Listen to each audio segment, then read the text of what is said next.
It's Madden NFL 23, and we've got two teams who were AFC rivals for almost 25 years. It's the Denver Broncos and the Seattle Seahawks on Monday Night Prime Time.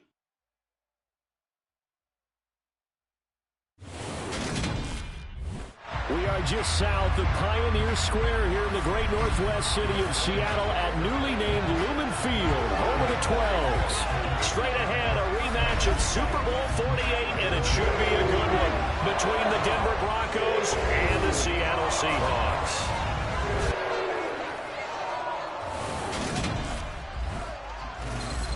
And hi again, everybody. Alongside my partner, Charles Davis, I'm Brandon Gaudin. And Charles, when you and I were going through our final run-throughs at breakfast, we kept thinking tonight we're going to get to see a couple of very good passing offenses.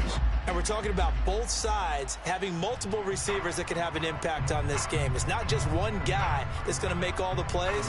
If you take him away, maybe number 2, number 3, they make the big plays that impact who wins the game.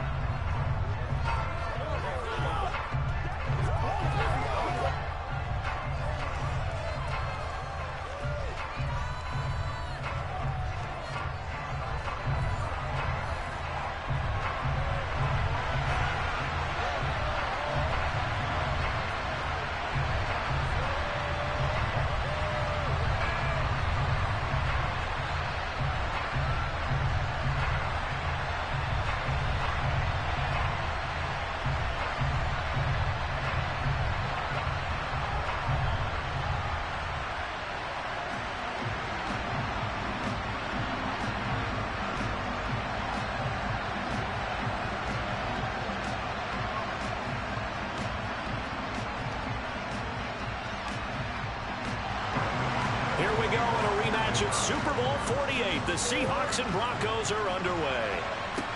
Taken in at the 3. And he returns this to the 22. As Seattle's offense comes onto the field, we'll see a 10-year veteran under center. Guy who broke into the league as a starter back in 2013, Geno Smith. I still remember back in 2013 when he was drafted out of West Virginia. He was coming off of back-to-back 4,000-yard seasons for the Mountaineers.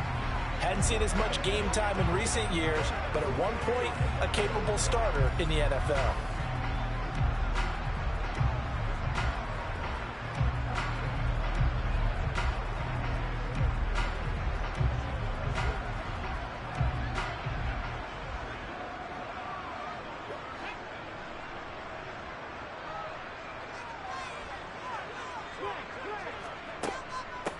They'll start on the ground. It's Rashad Penny, and he'll be taken down right around the 27. 5 yards on the game's first play, second down. A quick burst there, and he nicely bit off a pretty decent gain.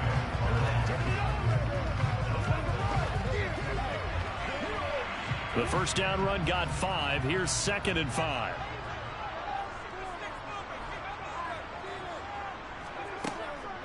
Again, it's Penny.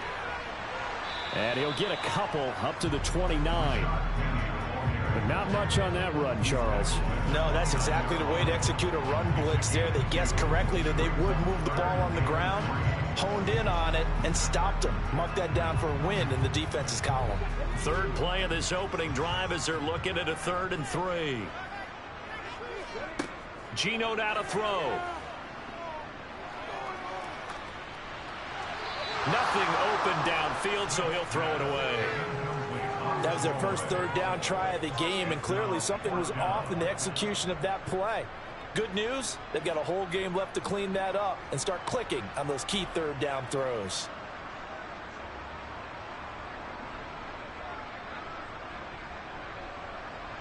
On 4th down, ready to punt, Michael Dixon.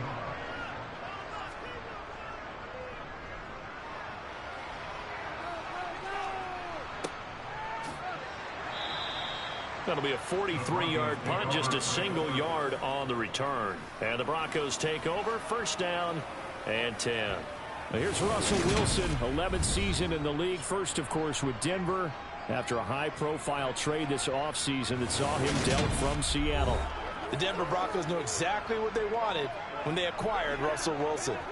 They wanted to bring in a quarterback who was durable, consistent, and a proven winner to take a talented roster back to the postseason. And Russell Wilson, he was all of those things in Seattle. One losing record in 10 seasons, missed only 3 games in that time, and made 9 Pro Bowls. So 1st and 10 here for Wilson and the Broncos at their own 26. Here's Wilson to throw. Oh, hit as he throws there, incomplete.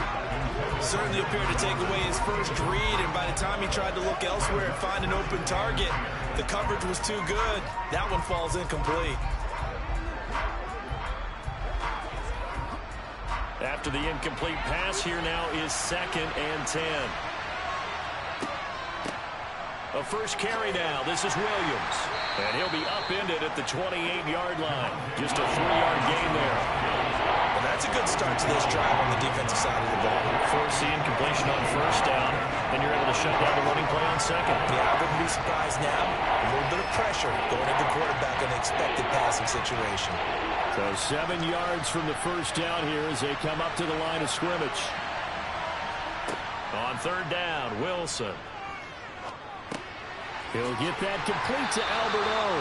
And he'll lose yardage here, going down back at the 28. They'll wind up losing a yard on the play. And that's going to bring up a 4th down. As a defense, you're more balanced when you're in zone coverage because you're able to keep your eyes on the quarterback and see the play develop in front of you. You're able to keep the quick pass in front of them and stop it right at the line of scrimmage.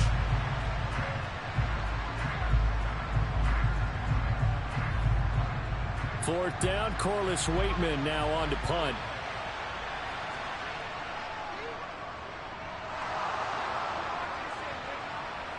Fair catch called for and made, but now we'll have to see about the penalty. Personal foul, roughing the kicker, defense.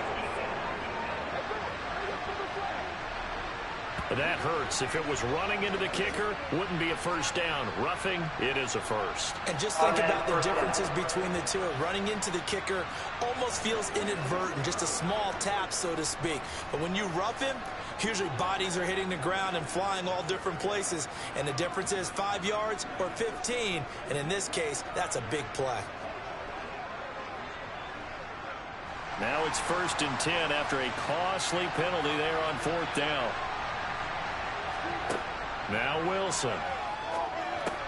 Got an open man here, and it's K.J. Hamler. Call it a gain of 6 on the play, and it's 2nd down. Never make the mistake that the slot receivers, especially the little guys like we're watching here, are just quicker than fast. A lot of them combine quickness and speed, and they catch a lot of footballs, as we just saw there.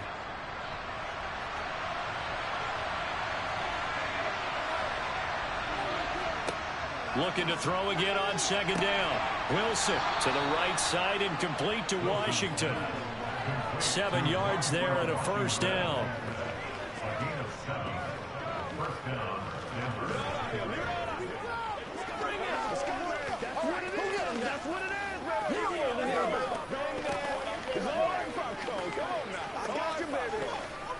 Let's go, man.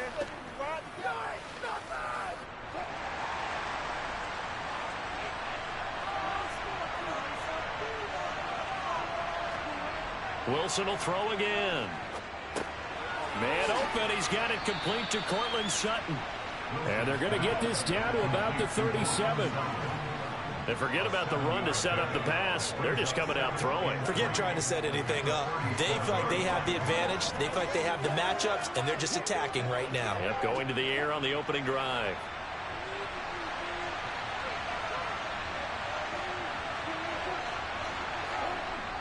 And they'll run the end around here with Judy. And he is met at the line of scrimmage, and he goes down right there. Calling no gain that time as it's going to leave him with a 3rd and about 3 to go. Let's just make this one succinct. Nice job there. All 11 guys on defense diagnosing the jet sweep and putting it down. The 8th play of the drive coming up. It's 3rd and 3. Throwing is Wilson. Albert Okuwebunam, the intended target. And he gets us down inside the 35 before going out of bounds. And just 3 yards on the catch there. He couldn't get away. And that'll bring up 4th down.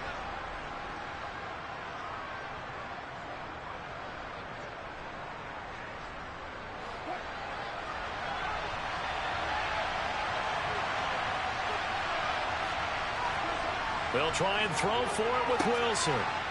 It's a short one here, complete to the tight end. But he will not get away. He stopped short of the marker. The Broncos unable to convert here on 4th. And the Seahawks are going to take over the football. Well, they were looking for a clutch play there on 4th, unable to come up with it. How about that defense, though, huh? How about that D? Yeah, momentum swing. And, you know, I remember playing how much 4th downs were emphasized. You know, because, as you said, it's a momentum play.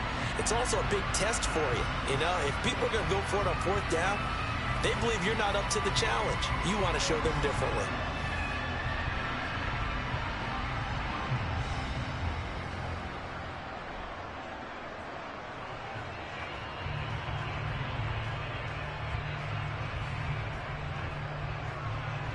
Good starting field position here for the Seahawks as they come up 1st and 10 at their 35-yard line.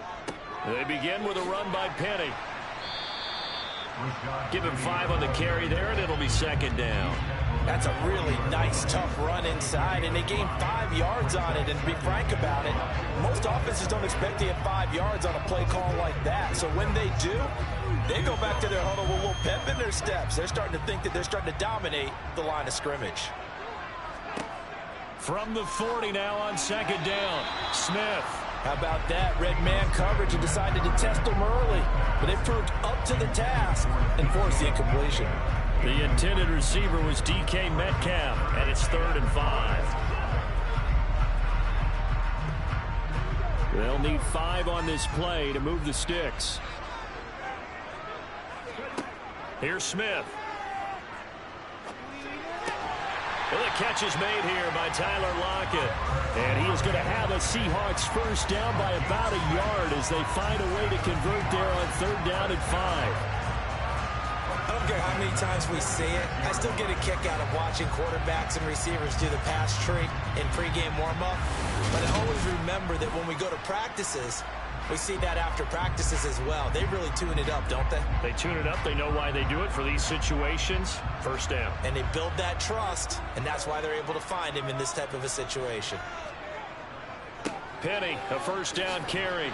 And a gain of 4 gets him right to the midfield stripe. I feel like I could see what he was thinking on that carry. Wanted to follow that big tackle through the hole. Ended up only getting 4 yards on the carry. I think he had designs on that one being bigger. Following the pickup of 4, here's 2nd and 6. Now they'll run it again with Penny. Still a couple yards short of the 1st as the 3-yard gain brings up a 3rd down.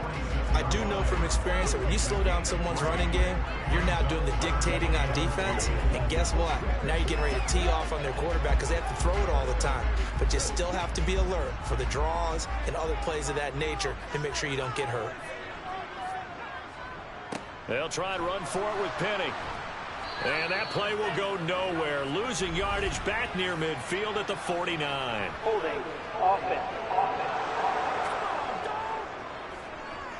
So instead of giving them another 3rd down, they'll decline it. Brings up 4. Now that's smart football right there. You don't even have to really spend a lot of time considering it. Just know that you're probably going to get the ball back. Good job declining that penalty. Here's Michael Dixon now to punt.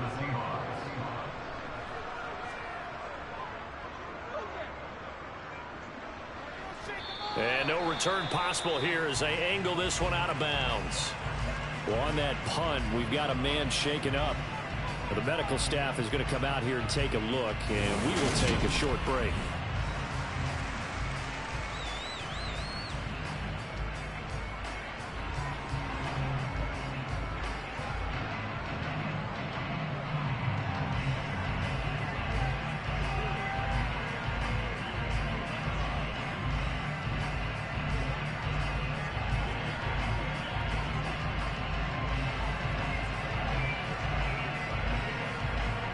The Broncos onto the field, ready to start their next drive.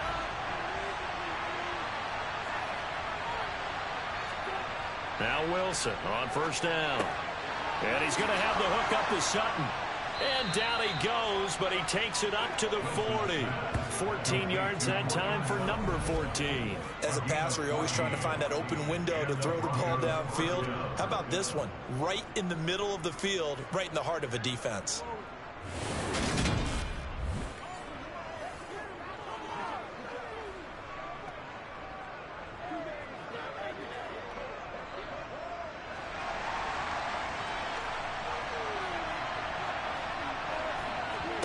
Throwing now, Wilson on first down. Open man, and again it's Sutton. It'll go down as a gain of 6, and it'll be second down. We've seen quite a bit of the short passing game here early on first quarter, haven't we? We have, and I think it works a couple of ways for this team because, number one, you throw the short game until they stop it. And if they're not going to stop it, you keep throwing it, and occasionally you'll break a tackle and turn it into a bigger gain. Also, if they start to creep up, start to pressure receivers, now you go over the top, take it deep, and now you get some of those big shots downfield. And that'll wind up moving the chains again as the tackle's going to be made at the Seahawks' 38-yard line. 17 yards on the catch and run. It's a first down. And this was a nice example of an offensive coordinator scheming his guy open. Just a little underneath route, just trying to free up some space, and it worked awfully well. Got him not just space, but plenty of room to run after the catch to pick up really nice yardage. So from Seahawk territory now, it's 1st and 10 at the 38. They'll run. This is Melvin Gordon. And he'll snag about 5 yards down at the 32. Brandon, 5 yards on that run. Let's get back to the huddle and make sure you're back. You spend time with your offensive line and give them credit. Hard to move those 300-plus pounders at the line of scrimmage, and they did for a significant chunk of yardage. After the pickup of 5, here's 2nd and 5. Here's Wilson. And he's left with no option here but to throw it away. Well, to me, there was no question about the intent there, and I think he was a little fortunate that the penalty flag didn't come out for grounding. But they'll get away with it and get another shot on 3rd down. They come up now 3rd and 5 following the incomplete pass. Now it's Wilson. Got a man complete. It's Hamler. And he is out of bounds inside the 30. 3rd down turns to 1st with that 5-yard pickup. Would it be safe to say that as precise as routes are supposed to be run in the NFL, maybe they're not quite as precise in college ball? That's accurate, yeah. And I think we saw a college route in the NFL there. Just find the soft spot, find the dead zone, and find the 1st down. And that's what he just did.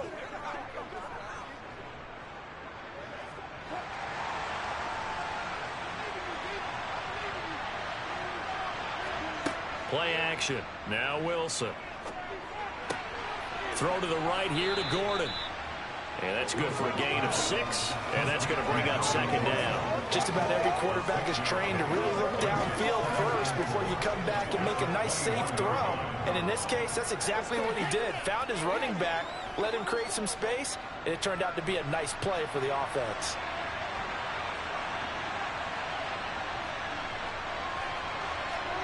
Throwing again on 2nd down. Wilson. And that one going to be off target and incomplete. Coach keyed in on him since that last completion his way. He earned a little more attention on that route, and that made it a lot tougher to get a clean throw his way. This will be play number 9 of the drive here as they need 4 yards on 3rd down. To throw again is Wilson. And the throw there going to be incomplete. That is certainly one way to frustrate a quarterback. When those extra defenders on the field, dime package, lots of speed, no space to fit in the football. 4th down, Wilson trots off, and on comes Brandon McManus for the Denver field goal. From the right hash, it's a 38-yard attempt. The kick by McManus is good. And the Broncos, the first to grace the scoreboard. It's 3-zip. So they're able to end that drive with 3 points in this one-possession ball game. And ideally, you want to end every drive with points. Most quarterbacks would tell you, let's end it with a kick, right? A PAT, that's number one. Field goal you'll take. Punts, you really don't want to do that. In this case, they'll take the field goal and get prepared for the rest of the game.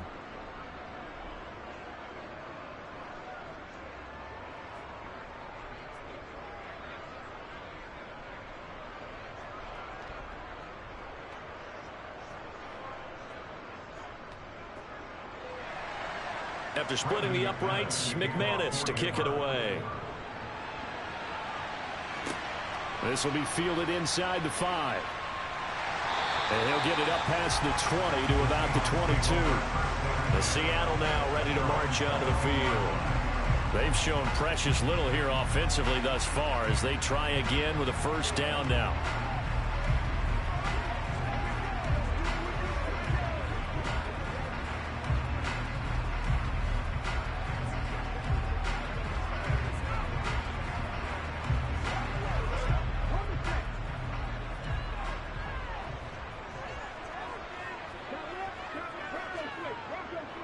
They'll start this drive out on the ground. And not much there. Maybe a yard up to the 24. No doubt about it. A really nice job there by the defense, not allowing him to get to the perimeter. But that means your defensive ends, your outside linebackers, the guys that you pay big money to sack the quarterback, they also have to have interest in the running game as well. And they did a nice job there of holding the point of attack and not giving ground. On 2nd and 9, Smith. So 8 yards on the completion there, and 3rd and 1 now. And I think this is a route we'll see more of as this game goes on, because with his speed, they want to get him the ball in space on drag routes just like this. They want him to get the ball and run after the catch. Good job there, though, holding him for a short gain.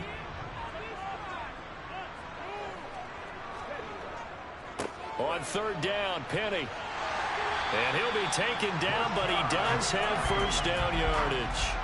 At 5 yards on the play there, the drive will continue. They really needed to get something going, didn't they? They had punted on the last 2 possessions. The running game starting to come to the front for them, providing a nice pickup there to keep this drive going.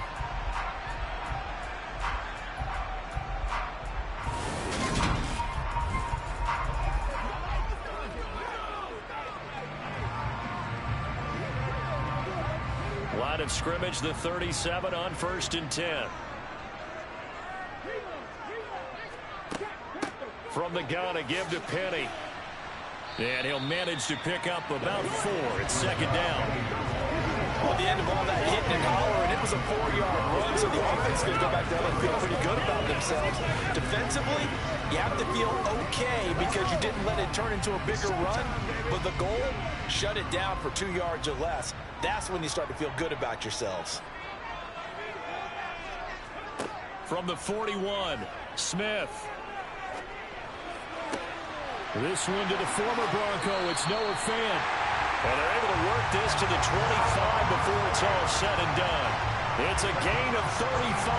We always talk about the guy who paid off the play, don't we? The guy who caught it or ran it. But how about the elements that go into making a big play?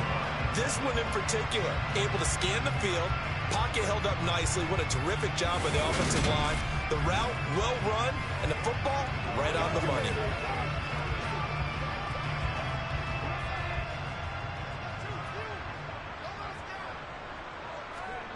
Now Gino on 1st down. Going right back to Fant. And he will reach the 8-yard line before going out. Giving back-to-back catches now. That one for 16 and another first down. How about the way they're moving the ball down the field? They had a big play a moment ago. Followed up with another nice one here.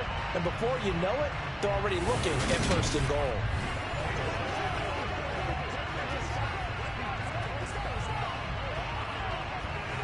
Two big plays in succession. Not sure this D knows what hit him, but now they got to get ready. It's 1st and goal.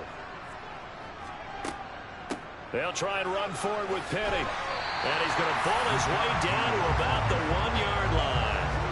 A A good pickup there, 7 yards, and it's going to be 2nd and goal now. That's a great run right there on first down. Didn't quite get into the end zone, but now you've set yourself up for at least 2, maybe 3 more shots from close range. 2nd and goal from the 1. On 2nd down, it's Walker, and he is unable to get in. They stop him at the line of scrimmage. They hold him again, and now all of a sudden it's 3rd and goal at the 1. 2 straight shots on the ground. Now on 3rd, do you go to the air? I think the possibility exists, and if you're doing it, you're probably going play action since you ran it twice. But I often think that 2nd down is the time you go play action and throw the ball. I say commit to the run and think about it being 4-down territory. Well, they hit him in the backfield, and he will not escape.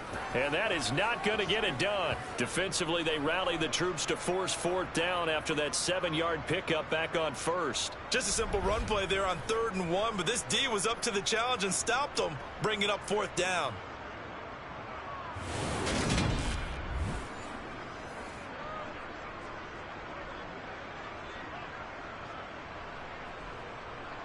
On comes the Seahawk kicker here on 4th down. It's Jason Myers. From the left hash, should be a fairly easy one here. And they're going to fake it. He wants to throw it here. Now Locke, he lost the football. It's out. And a big turnover there as his guys will get the football back. They pass up the 3, fake it. It doesn't work. And the Bronco defense comes up big. Well, that was an intriguing call. You got a chip shot field goal. Tight game. Why not just take the 3? I know that not all the old rules apply in today's NFL, and in fact, I'd love to have an analytics coach here with us right now to say why that was probably a good play. I don't know that even the analytics coach would have said that. That seemed like a bad play. Take the points there and move on. The Broncos onto the field, ready to start their next drive. They've got a 3-0 lead and the football as they start 1st and 10. Now the first play of the drive there is incomplete. Had the right idea there, trying to throw it to the sideline, but he let him just a little bit too much, trying to get it out to his receiver. Ends up falling to the ground, incomplete. And this should be the final play before the quarter ends. To throw again on 2nd down. Wilson. He'll get this to Hamler over the middle. And he'll be taken down as that will take us to the end of the first quarter of play. 3-0 after 1 on EA Sports. Broncos football as we begin quarter number 2.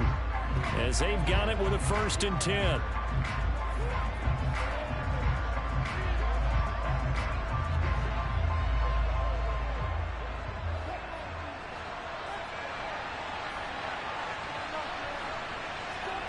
Out of the gun, here's Wilson. He completes this to Sutton. The result, only 4 yards there on the play, and that'll bring up 2nd down. One thing you're hoping for when you run drag routes, you're able to hit a receiver in stride, and he can pick up a lot of yardage after the catch. But in this situation, the defense was effective, able to stop him before he could get a good head of steam going. From the 36, Wilson. Throwing middle, and it's complete. And he slips up past the 45 before being tackled. His 5th catch tonight, and it's good for a 1st down. And that's a more than acceptable read right there because it's zone coverage, so timing is everything. This time he waits for his man to come open, puts it right on him, and they pick up a 1st down.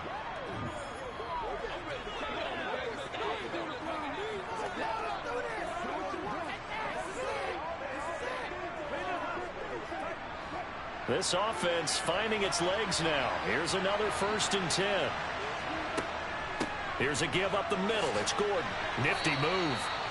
Call it a gain of 4 on 1st, and that'll make it 2nd down. Well, on every play call, you realize it's not going to go for a touchdown, so a lot of your calls are setting things up for maybe later in the game, trying to establish the inside run with toughness now, hopefully get to the perimeter later, and let's face it, you could do worse than a 4-yard run on 1st down.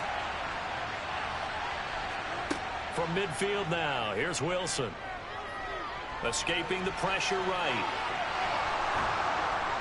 And that'll wind up moving the chains again as the tackle's going to be made at the Seahawks 37. The rushing numbers for Wilson maybe down from earlier in his career, but he's still a threat to go, showing it there, picking up the first down. That's the first time he's called his own number, but he's got to be overjoyed with the results. He wasn't just going to settle for a modest gain. To me, he was determined to come through with a big message to a defense that slept on him in the pocket.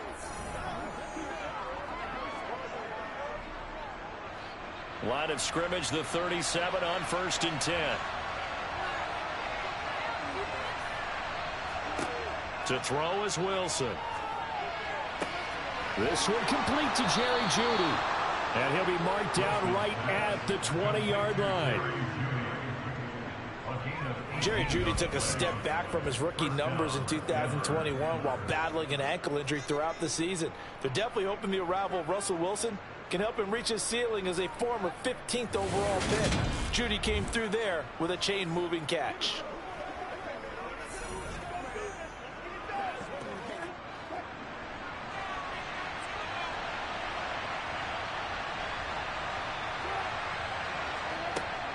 Now Gordon on 1st down.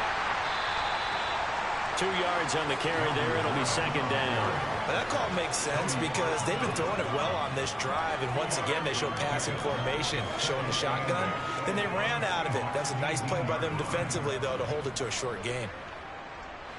The last run got a couple. Here's 2nd and 8. Here's Wilson to throw. And this is taken in by Hamler for a Bronco touchdown. An 18-yard touchdown grab. And they are able to add on to their advantage. When you give up a long touchdown drive, you're looking for a silver lining. In this case, it's the fact that your offense had a chance to rest, and now they can come out in the field charged up and ready to go.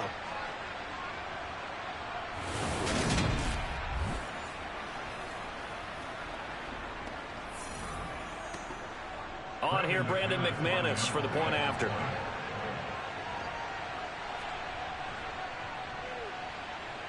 It's up and good, and that'll increase their lead to 10-zip. A good drive that time as they go 9 plays in all. And it was all polished off on the touchdown reception by K.J. Hamler.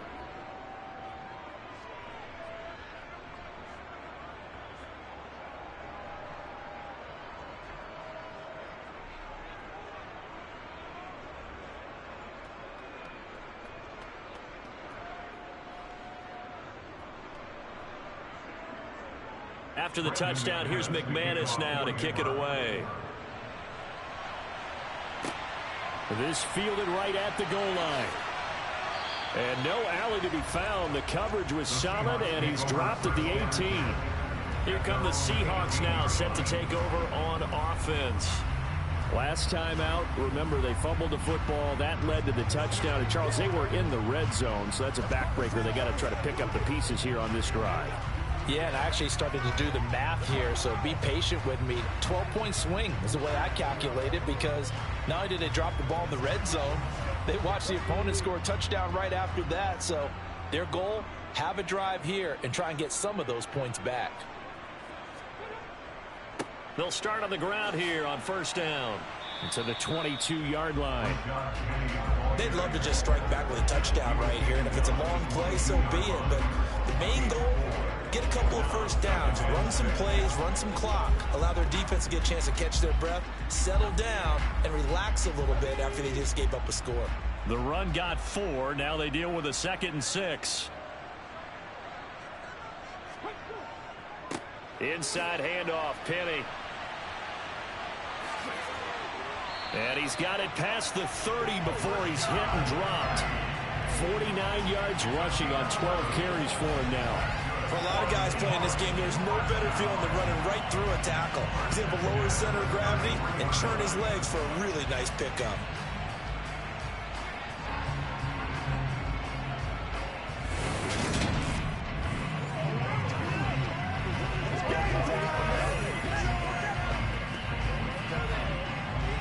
So they'll come up 1st and 10 now from the 33.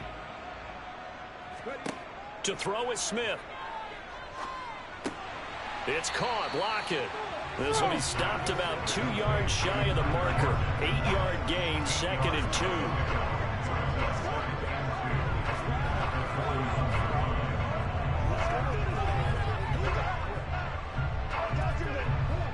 Second and 2.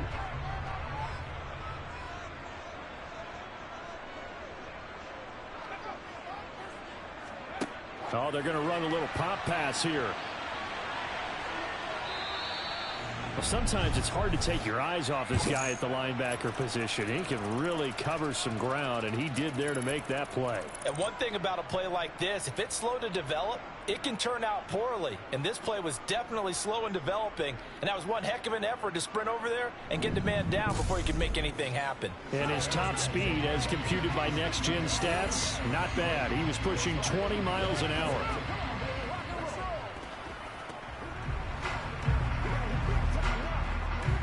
The Seahawks on 3rd down, 2 for 5 to this point. They're up against a 3rd and 1 situation.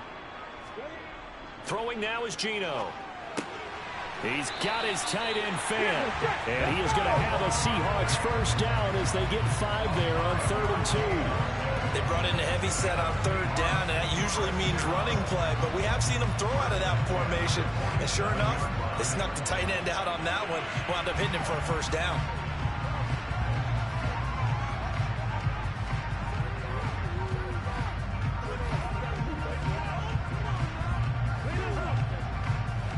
Couple of first downs on the drive already, as they'll go from the 47 now on 1st down. Throwing again is Smith. Left side here, that's the tight end fan. And they'll get this down to around the 47-yard line. Nice rhythm throw there on 1st down. He located his tight end, made a nice easy pitch and catch. Hoping he can break a tackle or two. Wasn't able to do that there, but still good yardage. 2nd down at 4.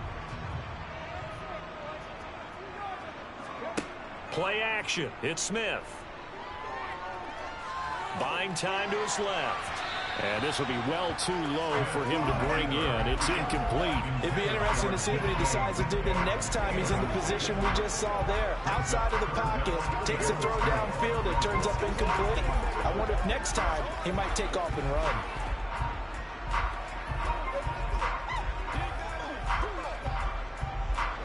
This will be the 8th play of the drive here. 3rd and 4.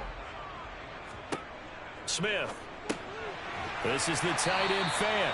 And he is going to have a Seahawks first down by about 3 yards or so as they wind up getting 7 there on 3rd and 4. I got a kick out of that one, partner. You and I talk often about trying to hide receivers in certain situations, but a guy of his size can't really hide him. But the tight end drag route, definitely an effective way to sneak him across the formation for an easy completion and a first down.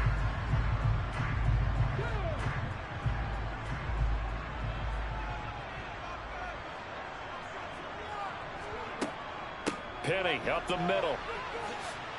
Oh, nice move. And a good push up front, and he's able to navigate his way down inside the 30. 60 yards for him on the ground so far tonight as he has been terrific in this first half.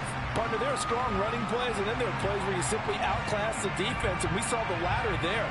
They ran straight up the heart of that front for an excellent gain and first down. Simply put, you've got to put more of a fight defending the middle. Otherwise, this is going to be a long game.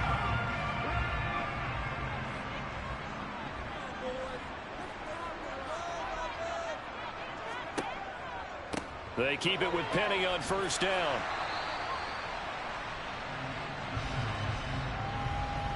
Holding offense. They're backed up here with a 1st and 20 now after the holding penalty. Now Geno.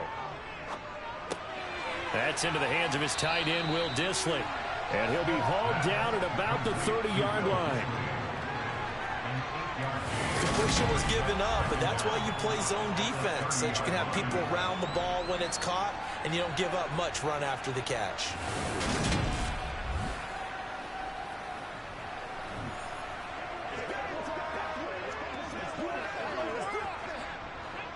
Second and 11. Now it's Smith. And he's got the speedster Goodwin. And he gets it all the way down inside the 10 and mark him at the 5. A good pickup there, 26 yards. And this has been a nice answer to the touchdown drive against them a few minutes ago because they've come out and reestablished the tempo. A nice throw there, and they're putting together a very strong drive as a response.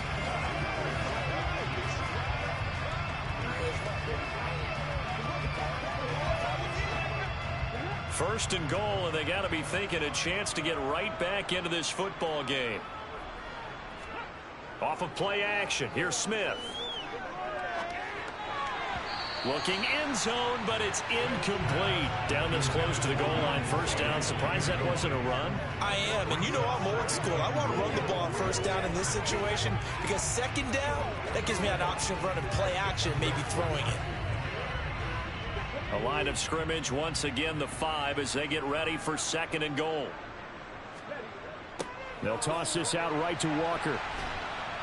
And he'll go backwards, losing yardage to the 5. That'll be a loss of a yard, and it leads to a third down. I thought they were onto something with their play call and kind of went in reverse a little bit. Threw it on first down, then ran it on second down.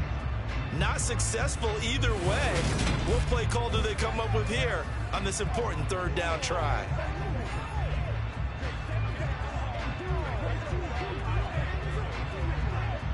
They've been denied touchdowns in the red zone twice already.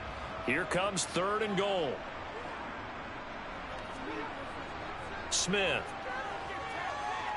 Flushed out right. And he'll just chuck this one up into row G. It's incomplete. So it's been a long drive. They've held the ball for quite a while. Now what do you do here? Well, to me, at this stage after this drive, this close to the goal line, 3 points would be a letdown. I'm going for it here.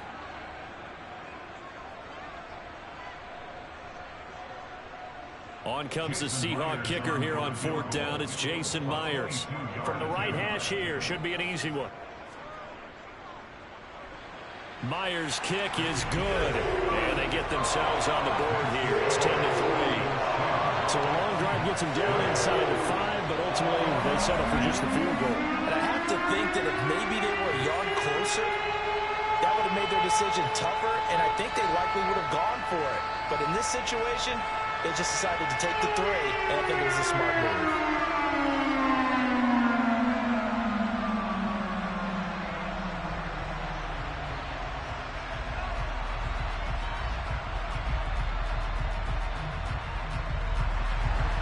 Myers now converted on the field goal try. Now he's on to kick it away. Taken in at the 3. And up to about the 26-yard line, just across the 25. And Denver getting set to take the field. And the football changing hands here as this offense takes the field. Charles, they'd be fine with more of the same on this upcoming drive. Last time out, they found the end zone for 6. And they're certainly hoping for more of the same, but the game plan, I doubt it'll just be a carbon copy of the last drive because I think this offense is ready to break out some new wrinkles and try some new things that might be hidden in their playbook. They want to use that confidence to its advantage while also keeping the defense from anticipating what's up next. Wilson's throw here into the hands of the receiver, Judy. And he's able to get this one up to his 30 before he's out of bounds. It'll be a gain of 5, and it's second down. I do have to admit, I like it when it all comes together. When the top part, catching the football, right, whether you're catching it with your hands or cradling it, comes together with the legs, in this case the feet, doing a little toe tap to stay in bounds and complete the catch. And a great job by our crew on the camera shot. Love when you see the grass or the field turf, those rubber pellets flying up. Great catch. I see the surprise in your face there, partner. That is a rare incompletion from him. He's been on point this entire game. He has percentage completion-wise way up. Not that time. The Broncos on third down. They've only converted once in 4 tries. This will be 3rd and 5. Open man Hamler, that's complete. He'll take this to the other side of midfield before going out of bounds. 21 yards there on third down. And defensively, they were in zone coverage there. Do you have to be a little careful? You're losing, playing against a good quarterback like he is, to not play too much zone? Yeah, you have to be careful about how much time you're giving up. I think it's a good point you just brought up. So maybe if you still want to play zone, you go to a zone blitz scheme. And you can drop anyone out of your defensive front. Defensive end, defensive tackle. It doesn't matter. You just exchange someone to bring more pressure towards the quarterback and still try and cover downfield. Wilson will throw again. On the slant, completes to Sutton. And he's going to be taken down at about the 33. Good strong throw and catch right there. And so far in this game, the alleys have been open for them to get completions, and they're taking advantage of it.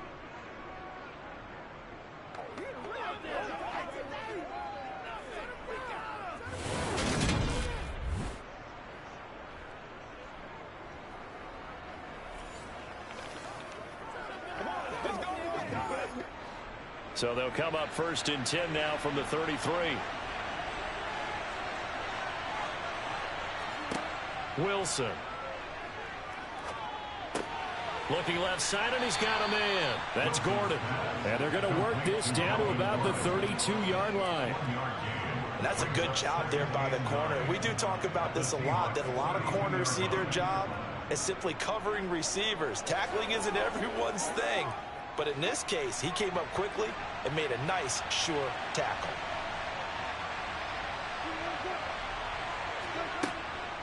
On 2nd down, Williams. And he's going to be met at the line of scrimmage and taken down. Officially no gain on the play, and they're left with a 3rd and 8. Nice job there defensively to clamp down because really they've been on their heels this drive. Agreed, and they really needed that one. For confidence, just to feel a little bit better. But I don't know if I would be daunted by them stopping me on one run. This drive has gone pretty well. I could come right back at them. And that is incomplete. That is the first time that they've targeted him that he has not come down with a catch. He's caught everything that's been thrown his way. A dominant pass receiver that can break down any defense, because when he's doing that kind of work, it really hurts you on the back end. And even though it's an incompletion there, I think they're going back to that well. And this is just outside the right upright. It's no good, and this will remain a one-touchdown game. And I think there on the left hash mark, he's just aiming down the middle and hoping to hit it true. But this ball started right and start working away from it, and it's going to wind up wide of the mark.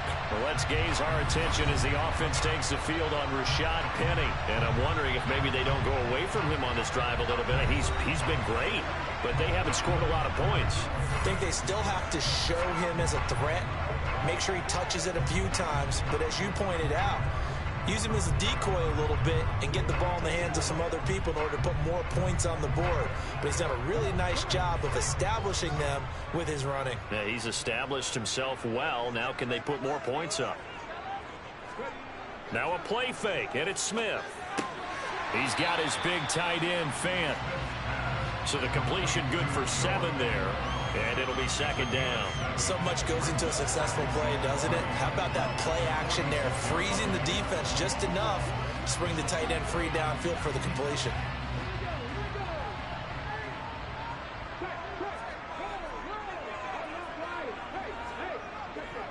On 2nd down, here's Penny.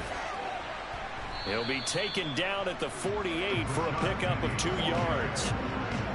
Sometimes you're aligned perfectly and the play comes to you, and sometimes you got to cover some ground to go make the play, as we just saw there. We saw a great example of perseverance right there on that play. Got to be careful. They might want to throw one over his head as this game progresses. Smith on 3rd down. And this is going to be incomplete. Our score 10-3 with 2 minutes remaining in quarter number 2. Now here's Michael Dixon as he's on to punt for Seattle. He's been a busy man here in this first half as he gets it away. And this will be taken at the 13. 13 yards the tally on the return there. And out will come the offense as they take over. The football going back over to the Denver Broncos. And the way their last drive ended, boy, it was frustrating. They had a pretty good drive going. It was sustained, and then it stalled out, Charles, and they missed the field goal and got nothing out of it. Is that insult to injury? Because they had such a sustained drive, as you noted. So you know for the head coach, it almost felt like a little bit of failure to send out the field goal unit and then to not even see the ball go through the post. What a bummer on that last drive for them. Got to pick themselves up from that one. And he's going to get a solid gain of 9 before being brought down. Second and right at a yard. Offensive linemen love creating space for their guys carrying the ball. But when that guy also breaks tackles and creates extra yardage, they almost feel like he's one of them, and they really embrace him.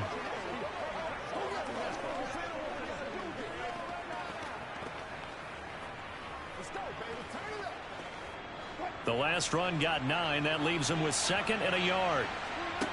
Here's Wilson. A throw left side, hauled in by Hamler. They call his number again. It's his 6th catch and a first down. And a good quarterback facing zone coverage. If he has just a little bit of time to survey the scene, that's what's going to happen. No doubt about it. If there's no pressure, he's going to continue to pick them apart because he'll have all that time to find someone open downfield. You can only cover for so long. So maybe they want to go to a zone blitz scheme, get a little bit more pressure. Remember when Carolina did that against Denver? They lost the game ultimately. They dropped the defensive end out, and he ended up with an interception in that game in Super Bowl 50. Maybe some sort of scheme like that to try and get more pressure at the passer. Throwing now, Wilson on first down. And an incomplete pass. That'll stop the clock here with just under a minute to play in half number 1. Had an open man that time, but ended up putting a little too much heat on it, don't you think, partner? Absolutely. Just needed a touch more air under it. Instead, he fired an absolute bullet. An incomplete pass on first down. That leads to a 2nd and 10. Off the draw, here's Williams. And nothing doing. He's immediately taken down at the line of scrimmage. Now the Broncos are going to call the first of their timeouts as they get the stoppage with a little over 50 seconds to go in the first half.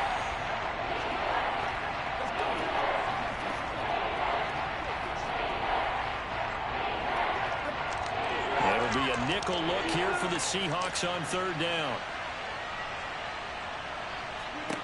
Here's Wilson.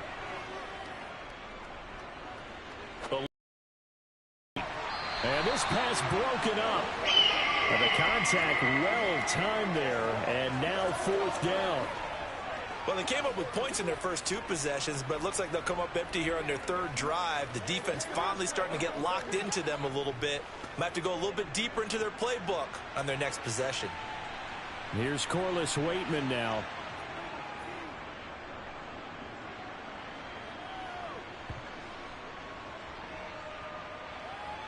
And a nice job here on special teams. This will be down inside the 10 at the 8-yard line. Well, someone's going to be happy with that effort. You know who else is going to be happy? His defense. Absolutely. He's created a very long field for that offense to try to traverse. And he got some help from Mr. Football there, checking up nicely. Good English on that punt.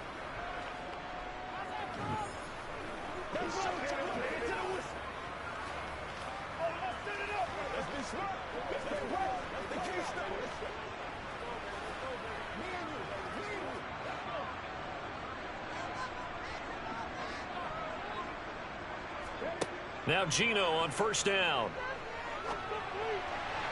And this throw a bit late as he couldn't reach back for it. To this point, I've been impressed with the work defensively. They have not allowed a lot of receivers to run free. And there's another example, another incompletion.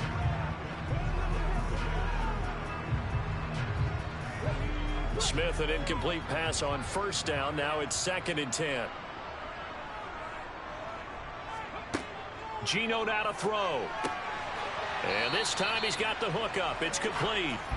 They get 6. That'll leave them with 3rd and 4. Let's not quibble about the gain there on 2nd down. That was a positive play because that was a take-what-you-can-get situation. Got out to the tight end. Now it gives them a much better opportunity to convert on 3rd down.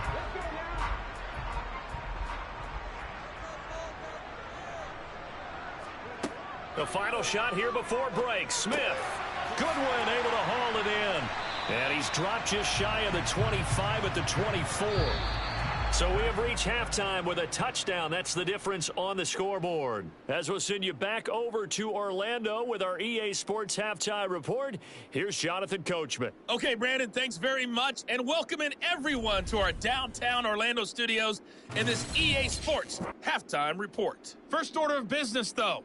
Let's get a look at the next-gen stats in that first half for Denver. And they've definitely been able to exploit some holes in that opposing secondary, as they threw for close to 200 yards in those first two quarters. Meanwhile, for the Seahawks, they weren't quite as successful throwing the ball as their counterparts were, but they still were able to move the ball reasonably well in that first half. All right, Coach, thanks. Yeah, both teams likely to make some changes in what's been a closely fought battle to this point.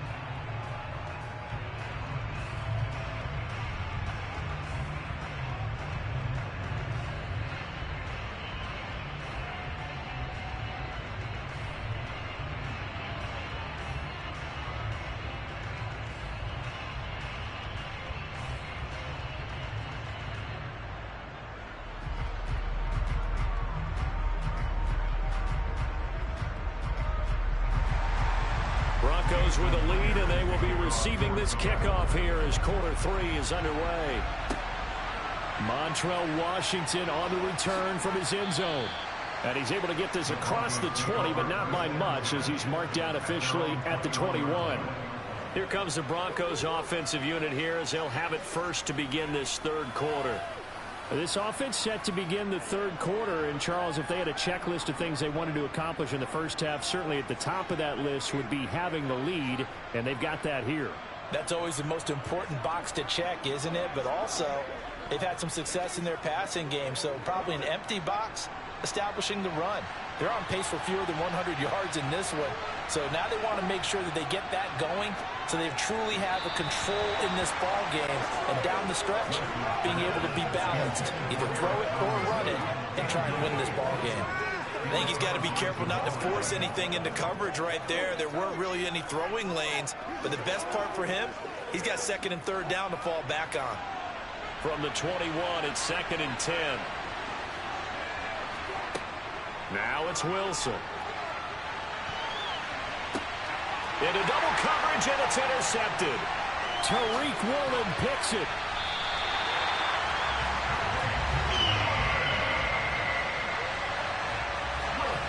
That is just what this defense was hoping for, an interception on the opening possession of this third quarter. Obviously didn't want to surrender a touchdown and fall even farther behind, and we've gotten to know this team a little bit, haven't we? Couldn't you just see their defensive leaders telling the offensive guys, telling the quarterback, don't worry, we got you to start things off. You take it from there. Here comes the Seahawks offensive unit. They'll have it first to begin the third. And they'll take over here following the interception with a chance to tie the ball game. It's first and 10.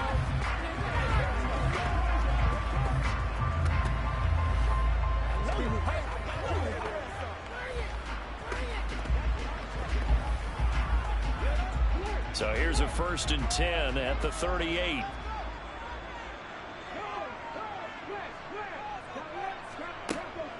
They'll try and get the run game going. This is Penny. And running room scarce here. He's going to be stopped in his tracks at the line of scrimmage. No gain on the play. It'll be second down. Well done to sniff that out defensively. He had it diagnosed pretty quickly. I love that description because diagnosed is perfect on that one. Read his keys, made the play, and he couldn't even get going moving the football.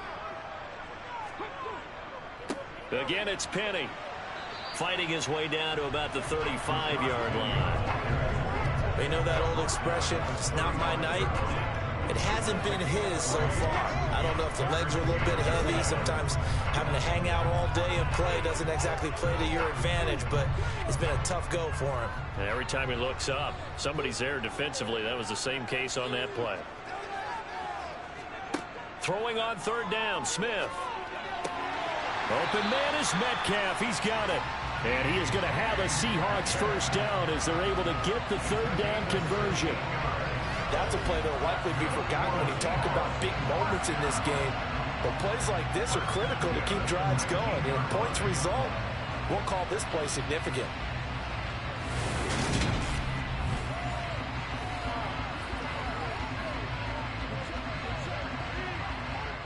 So here's a 1st and 10 now down inside the 20.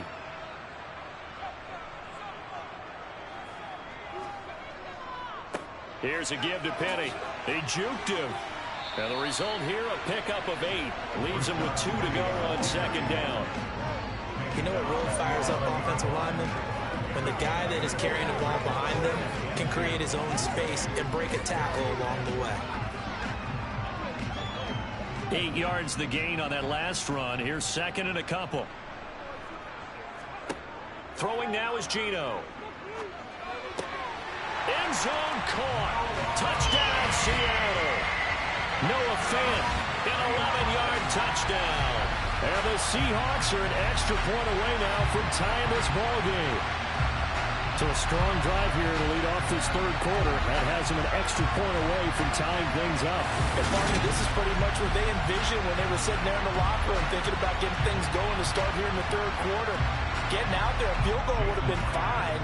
But going ahead and scoring here, an extra point away from tying things up, that's exactly how they drew it up on the board. Myers connects on the PAT, and we are even at 10 apiece.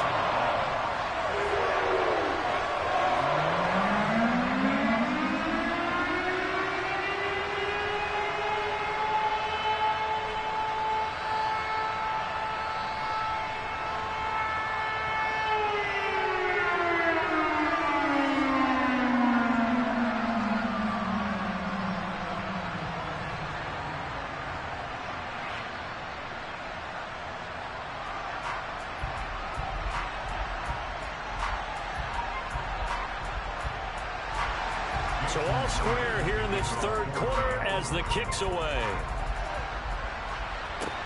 Fields it right around the goal line.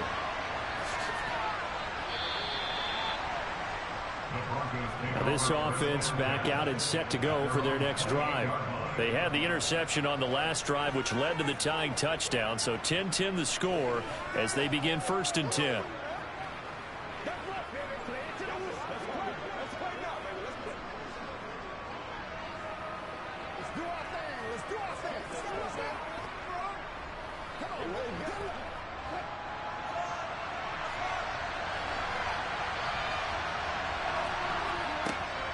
They'll start the drive with a run by Gordon.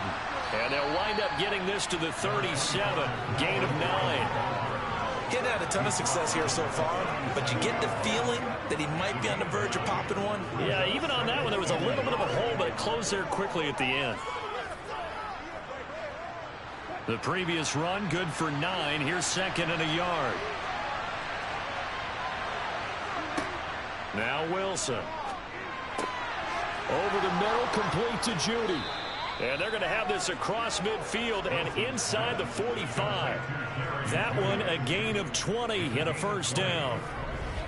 But one of the ways the quarterbacks keep all the receivers alive in a play, never lock in on any one guy. Make sure you keep your eyes moving, scan the field. And here he finds the open guy for a nice pickup.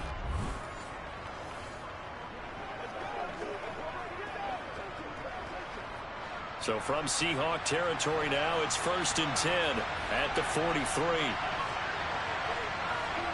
Now it's Wilson. That's going to be complete on the sideline, but, you know, that throw left him no room to run, and the good footwork nearly all for naught. So just 3 yards on the completion there, and it'll be 2nd down. Was that a receiver? Yeah, actually it was. There's a running back who was a receiver on the play. He's been spending time in the receiver drills getting his feet down. Well, those guys out of the backfield, they got to be good, agile with their feet. He showed the agility there with a toe tap. No doubt about it. It's like he'd run to ballet school. Got the toes down and stayed in bounds. From the 40 now on 2nd down. Wilson, open man. He completes it to Judy. And that'll wind up moving the chains again as the tackle's going to be made at the Seahawks' 20-yard line. 19 yards to pick up there. Move the chains. It's taken a while for this offense to get going. A little creaky at the start, but they're oiled up now. A nice throw there, and they're really putting together a good drive.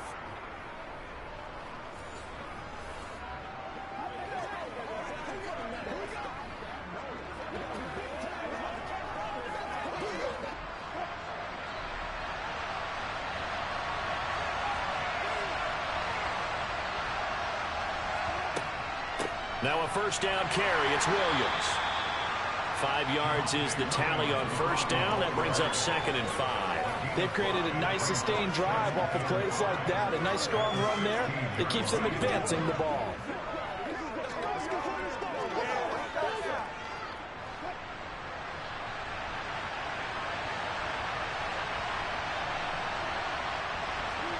From the 16, Wilson. Flush to his right. Toward the end zone, but that's going to wind up incomplete. Partner, I think he's got to be careful as he continues to try to extend plays because he's already been intercepted in this game. And the coverage, they continue to challenge all of his receivers downfield.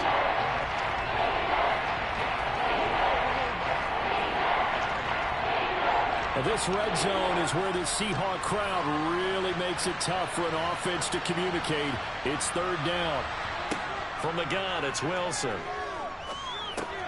He's going to drop this one down to Gordon. And he'll be stopped well short. Only 2 yards there. 4th and 3. Always important as a defender on 3rd down to keep the play in front of you and make sure you don't give up enough space that they can make a move on you in the open field. Try as he might, he wasn't able to get to the first down marker. Excellent defense, good tackling.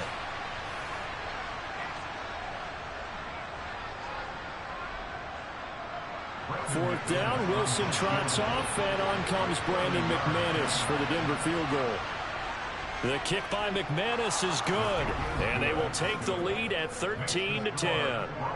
So a response there to the touchdown of the opening drive of this 3rd quarter as they're able to reclaim the lead. And I think he'll take that because obviously you'd like to be able to match them touchdown for touchdown, but the first order of business was to get the lead back, and they've done that. Now you want to give a good pep talk to your defense to take it from there.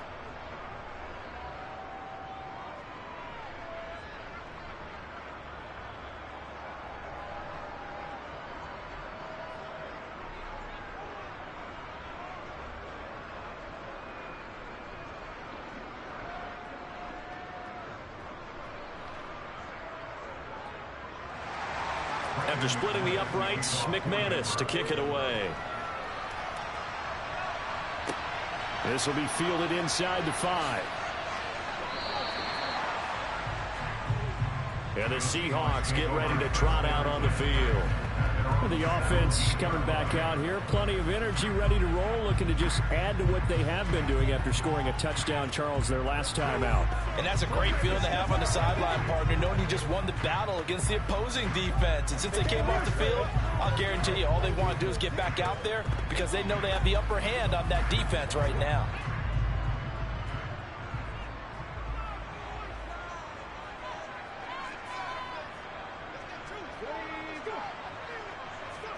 They'll start out here with a jet sweep, and he stopped immediately there.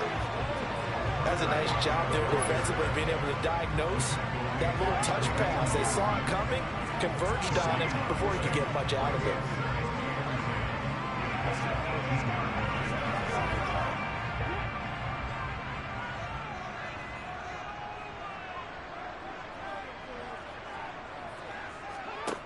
To throw on 2nd down is Smith.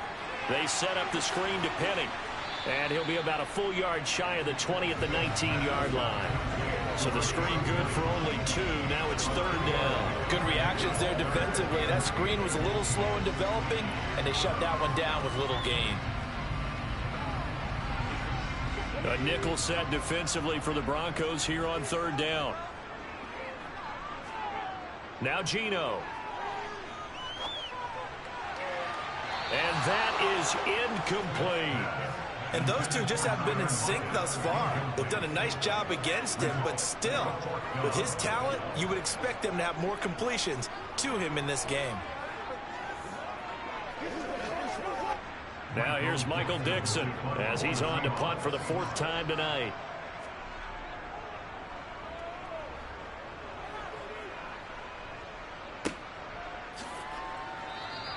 Call it 46 yards on the punt, just a single yard on the return as he was covered quickly. And it will be 1st and 10 as they take over. Denver's offense now set to go.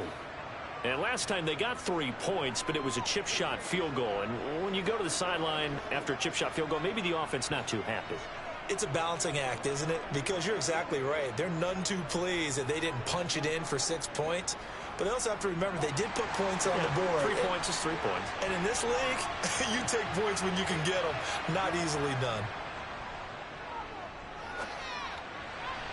Throwing to start the drive, but that one incomplete. I think you could have scanned downfield forever, but there wasn't anything available. Ends up throwing an incompletion, and I think he'll take that.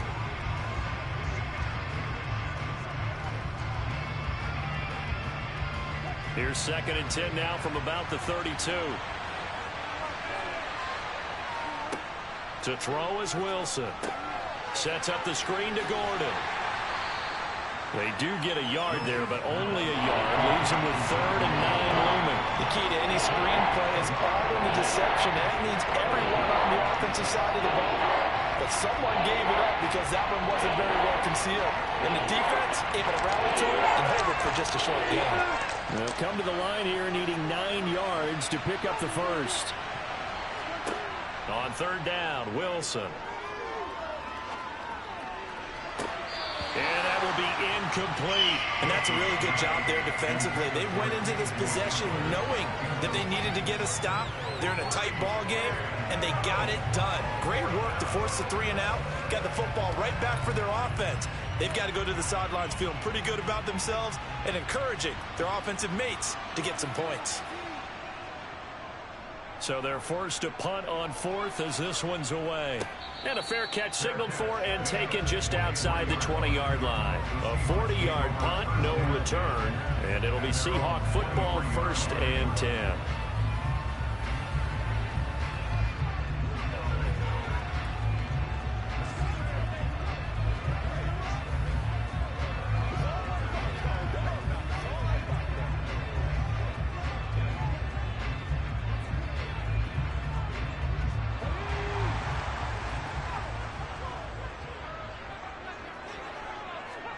Now a 1st down throw. It's Smith.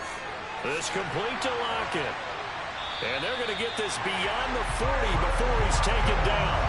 Great way to start the drive. 20 big ones and a 1st down. Certainly no settling into the drive there. They came right out on the first play and attacked the middle of the field for a big gainer and a 1st down.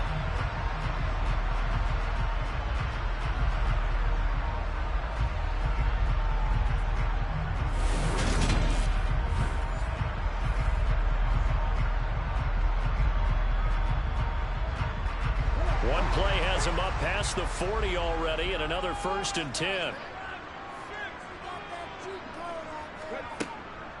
They'll run with Penny here out of the shotgun. And nothing much materializing there on the 1st down run. He'll get a couple, and that's it.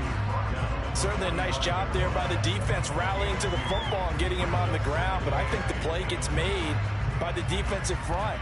Because if they can't get upfield, their job is to go ahead and get low, almost get into a ball sometimes, stack things up, and make it difficult for the runner to find a hole. From the 45 on 2nd down, Smith forced out to his... Oh, it's out. Smith lost it. It's picked up by the Broncos. And some room to work. And they will finally get him, but not until he's all the way down inside the 15-yard line. So he went out of the pocket left, and then things got dicey. And what often happens is when they get outside, they want to keep their eyes downfield in order to try and complete a pass.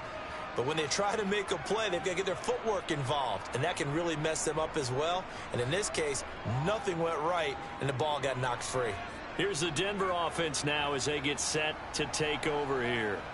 They've got the ball in a great spot here, already inside the red zone following that fumble recovery.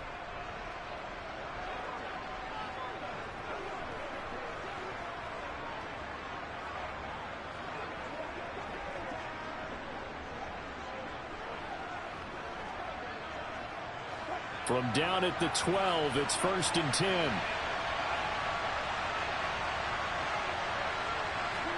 Following the fumble recovery, it's Wilson. That is caught at the 7-yard line.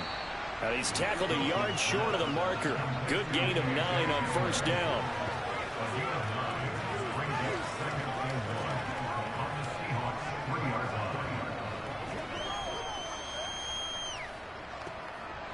From the 3, 2nd and a yard.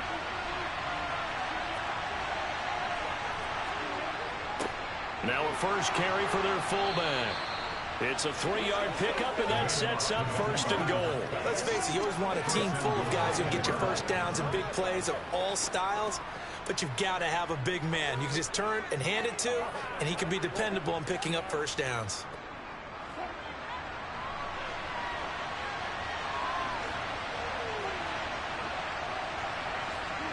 Now Wilson. And he will throw this one out of the back of the end zone. It's incomplete. No receivers open, so who's forced to put that one into Puget Sound? That's a great job defensively blanketing those receivers, and ultimately a smart idea by him just to get the ball out of there.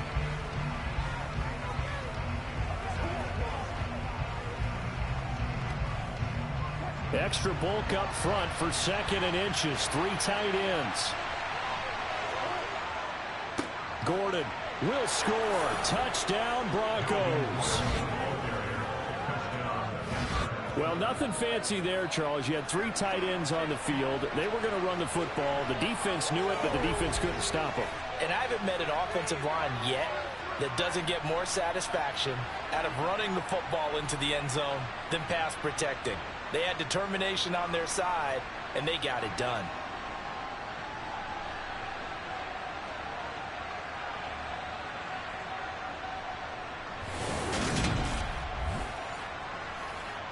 Now McManus to tack on the extra point.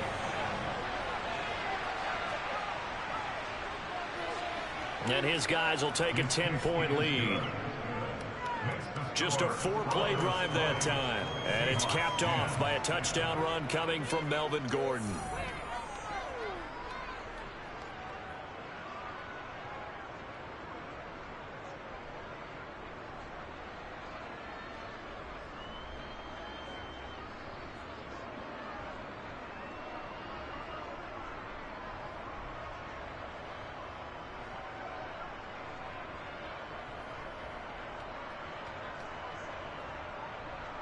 After the touchdown, here's McManus now to kick it away.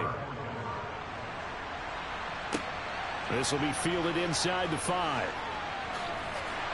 And not much happening on the return as he'll get this to about the 23. The Seahawks offense now, they get ready to come back onto the field. This offense hoping to do better than last drive. Remember, they had the fumble that set up the short field, and then they gave up the touchdown CD. And so many people talk about how you have to have a short memory after you make a mistake in the NFL. I don't totally subscribe to that, partner. I think that you have to remember what you did and figure out how to not do it again. Get out there and execute the next time out. Avoid those errors and get some momentum built back up for your offense. Smith on 1st down. He'll get this out wide to Penny. And this will go as a gain of 7 as he gets it to the 30-yard line. And we see another pitch and catch there to the running back. This position just continues to evolve.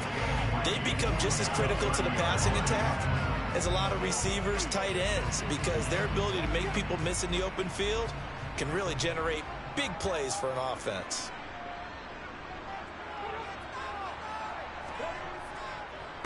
A handoff to Penny. 82 yards for him on the ground now. He has been a tough man to bring down all night. We finally got the breakout from Penny that everyone, especially those in Seattle, has been waiting for. He went over 130 yards in 4 of his last 5 games, finishing with 749 for the season. The former first-rounder led all players with a 6.3-yard average per carry.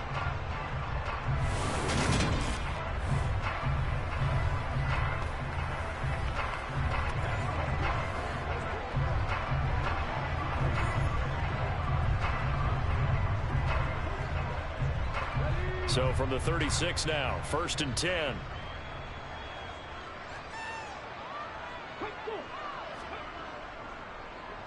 Now they'll run it again with Penny. And that play went nowhere. Losing yardage. It'll be back at the 36. Officially, it's a 1-yard loss. That's going to bring up 2nd and 11. But these guys are going to chop into that deficit. They're going to have to do a much better job in the run game. Caught behind the line of scrimmage, no yardage to be found.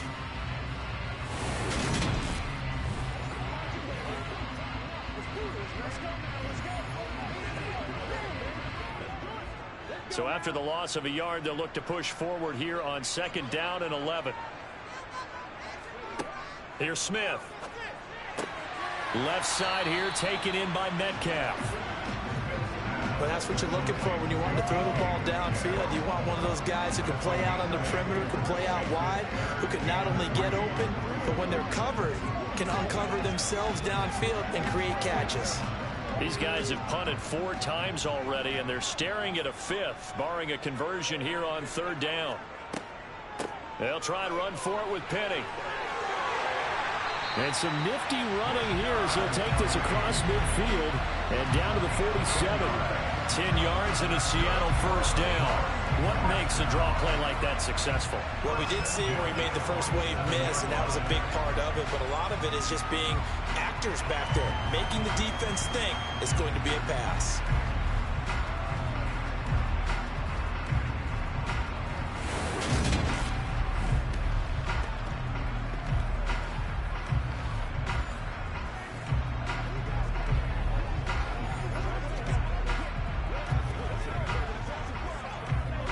So a 1st and 10 now in Denver territory at the 47.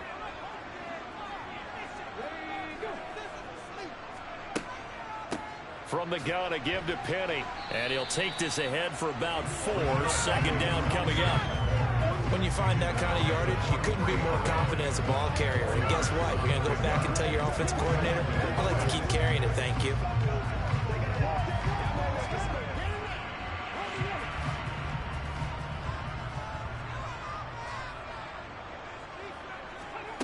To throw on 2nd and 6. Smith. It's caught. Lockett. And he's going to be marked down just inside the 35. Now that was pretty. They executed that curl route versus zone coverage, and that changes things a little bit because against man, it's often a tight curl, tight, sharply run route. Against zone, you're just looking for that open spot, that dead area, so you may curl it a little bit wider just to get to that place. And usually a tight window. He fired a bullet in there for the completion. From the 34 now, here's 1st and 10. Now Rashad Penny. And some room to run now. And a good-looking run there as he'll take this inside the 20 and down to the 18-yard line. They get 17 on that one, move the chains, 1st down Seahawks. Well, that last run makes this a 100-yard night. I've loved the way he's hit the holes. He's been quick, he's been decisive, and he's been a whole lot of fun to watch.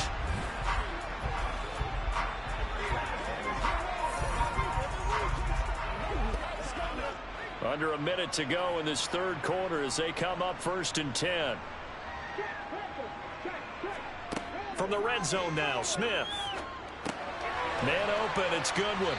And he's going to be marked down just outside the 10.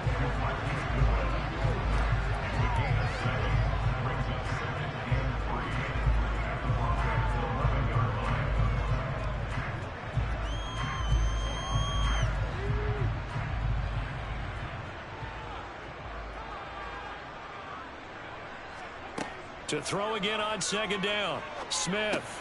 Over the middle, that's caught by Metcalf. And the Seahawks are going to have a 1st and goal as the tackle is made at about the 5.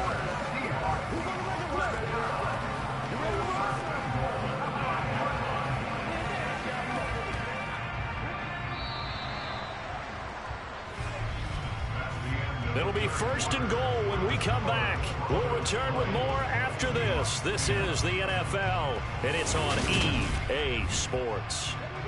1st and goal, and they got to be thinking a chance to get right back into this football game. Geno now to throw.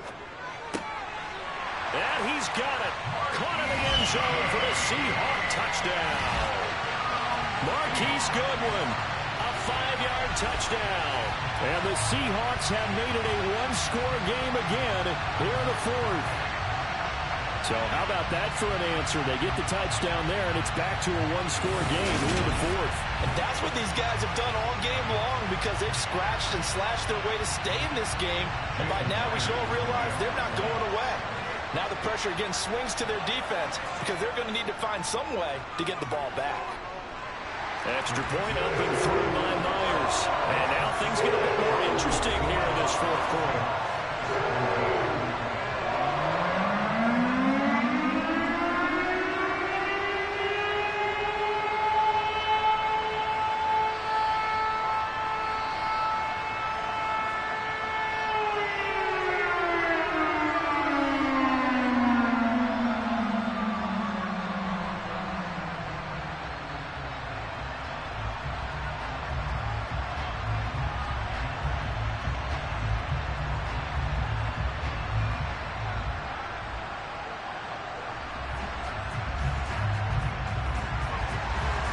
The touchdown, here's Myers to boot it away. Taken in at the 3. And he takes this near the 25. Just a little pass there. Call it the 26. And Denver getting set to take the field. Their lead back down to 1 score after the touchdown a moment ago. First down's a must on this drive as they start out here 1st and 10.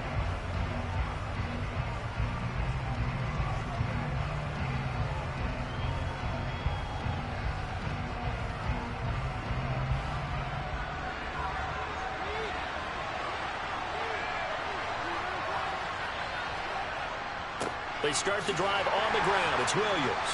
And he can only manage to get a couple. 2nd and 8 coming up. This defense starting to buckle down when they need to. And right now they're winning this fourth quarter, losing the game, but they're winning in the fourth quarter. And what a fine line it is about what they're trying to get done, because they're down, so they obviously need the football, need a score. But they can't be so aggressive as to give up their edge, their gaps, and have the offense hit them with a big play. Meanwhile, Wilson's throw there complete to Hamler. And he'll be out of bounds, but able to get it up past the 45. With that catch, he goes over 100 yards receiving on the night. And these guys certainly are not hiding what their intention is. They're absolutely showing it. They're definitely not going to sit on this lead here in the fourth quarter.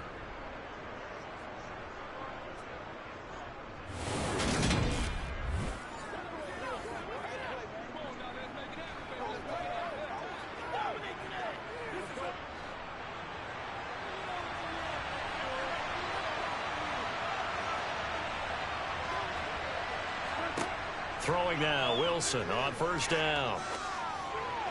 Looking middle, and it's incomplete. K.J. Hamler, the intended receiver, and that'll bring up 2nd down. Looked like he had a couple of different options as far as who to throw to on that play. And who am I to say this, but I'm not sure he made the right decision. Well, the window of opportunity is always going to be small in the NFL. That's why those quarterbacks who make quick decisions and have quick releases have the most success in this league. Wilson hit. It's loose. It's out. Fumble.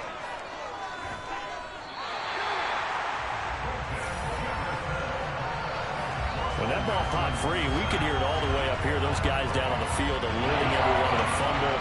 He's lucky that his offensive mates picked him up and jumped on him. Yeah, and you have to think to yourself, and I'm sure they've been echoing it on the sideline and into the huddle. Guys, we have the lead. Just take care of the football. Don't make it easier for them to start to make a comeback.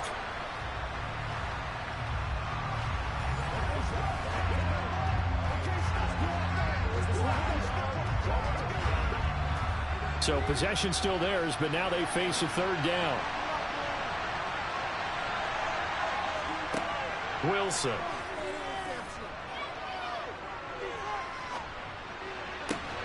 And he'll be brought down on the other side of midfield at the 43. Tell you what, he's been able to put the ball in some tight spots all game long. That throw, no different. Yeah, a lot of people would call it a gutsy type of a throw. I think he looks at it as, I can do it, so it's not that big of a deal to me, and I'm going to keep firing.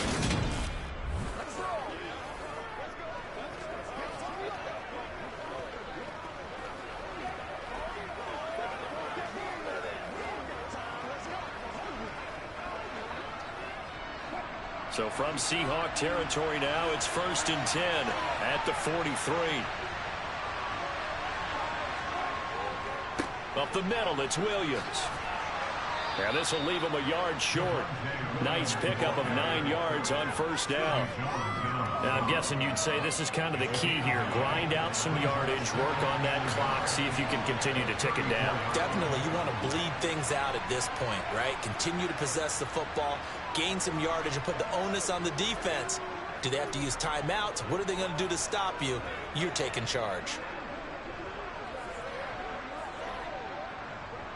If nothing else, they've already taken a couple minutes off the clock here already as they come up second down. Throwing is Wilson. That's going to be caught by Judy. And that'll wind up moving the chains again as the tackle's going to be made at the Seahawks' 20-yard line. His 5th catch tonight, and it's good for a first down. Well, that should be a reminder defensively, and I think it's a reminder to myself because you just can't sell out to stop the run. There's still enough time that this offense can move the football through the air, even on first and second downs, and they obviously picked the right spot to throw the ball there.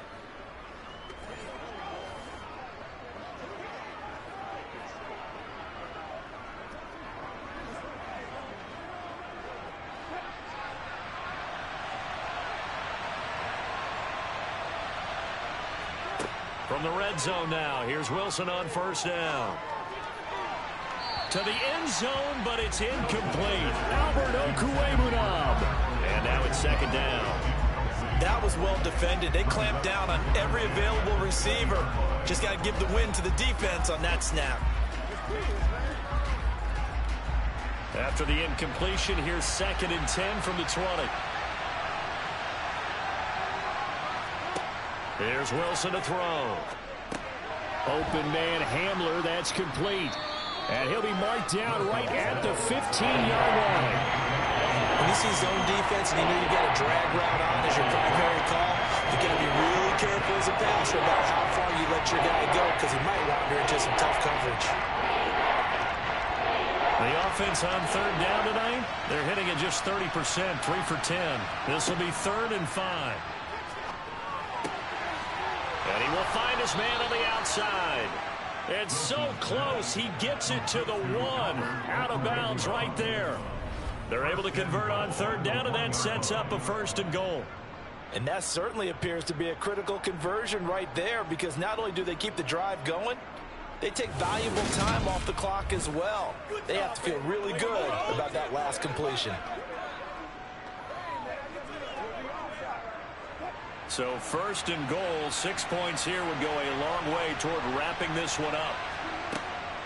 They'll try and punch it in. Gordon, and he will take it in for a Bronco touchdown. Melvin Gordon, his 2nd touchdown of the night. And the Broncos will add to their 4th quarter lead. Well, that's certainly going to bump up the old win probability index because now it's a 2-score game here in the 4th quarter. Yeah, you're taking me into that deep water now. Win probability index. This game's definitely not over. We're not looking at a 0.5% or something. It's just 2 scores. But the way that this team has played, to me, what I've seen, they absolutely deserve to win this game. They've been the better team by far throughout. McManus now for the extra point.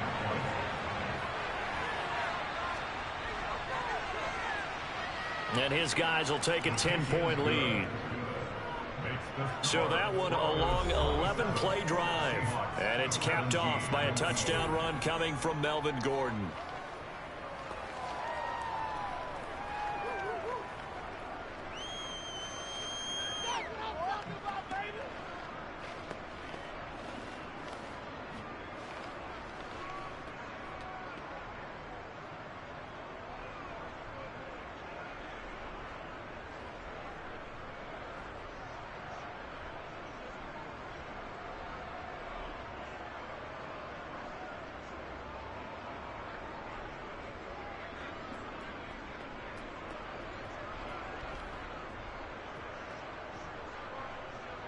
After the touchdown, here's McManus now to kick it away. Dallas now to return it from his end zone. And tackled at the 21-yard line, so a net negative there of 4 yards. And Seattle now ready to march onto the field. And you figure after giving up that last touchdown, they trail by 2 scores here in the 4th quarter. This drive becomes very critical.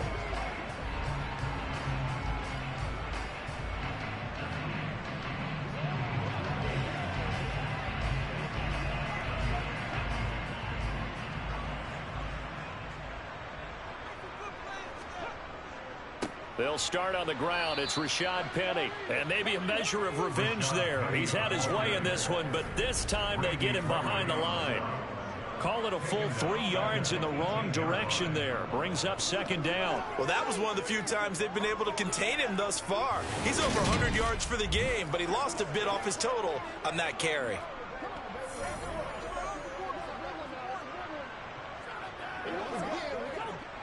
So now they have to contend with 2nd and 13 after the first down run goes backwards. Out of the gun, Smith.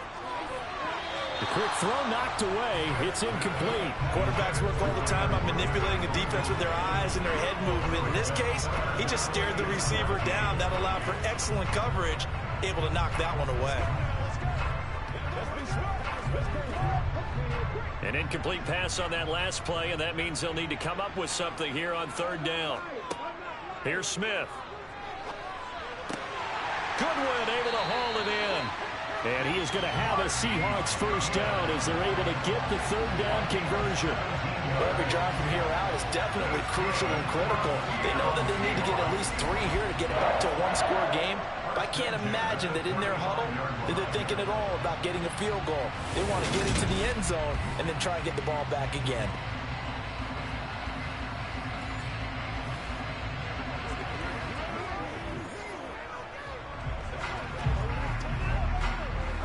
Ball up to the 35 now as they come up on 1st and 10.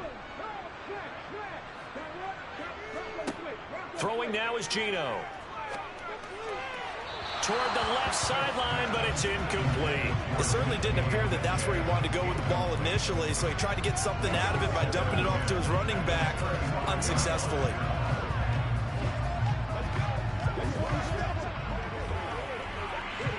Smith, an incomplete pass on 1st down. Now it's 2nd and 10. Back to throw again. And this one taken in on the right sideline, but not in the field of play. They say it's incomplete.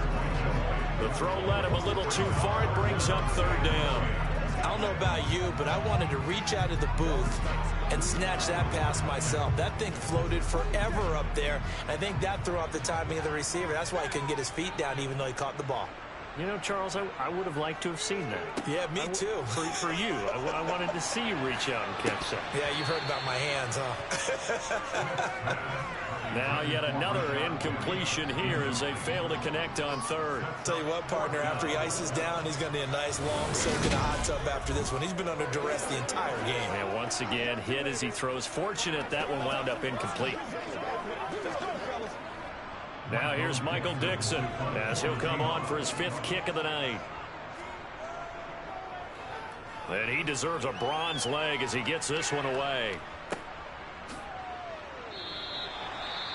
Now a stoppage, and we've got Chubb shaken up on the play. The medical staff will attend to him, and we will step aside.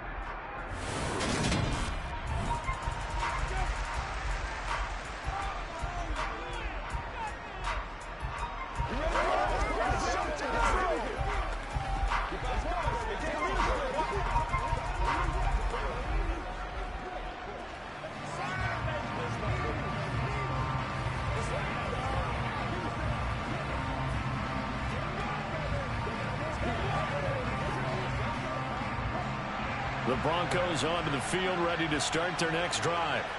Well, there are 2 scores on the plus side. Still time here in this 4th quarter, but maybe you start thinking about playing keep away? Yeah, I think here's the situation. You're not thinking touchdowns anymore. You're just thinking first downs. To keep up with your theme there, playing keep away, first downs, they can't touch the ball.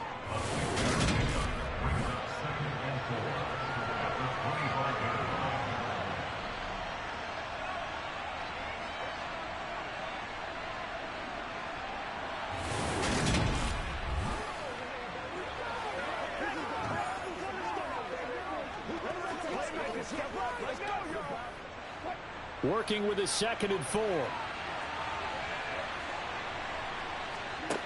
Here's Wilson. He'll find Sutton on the right side, complete. A couple of veterans, Wilson to Sutton there for the Bronco first. This has to go down as one of the simpler routes in the playbook, but oh so effective Nice completion there. Keeps the sticks moving.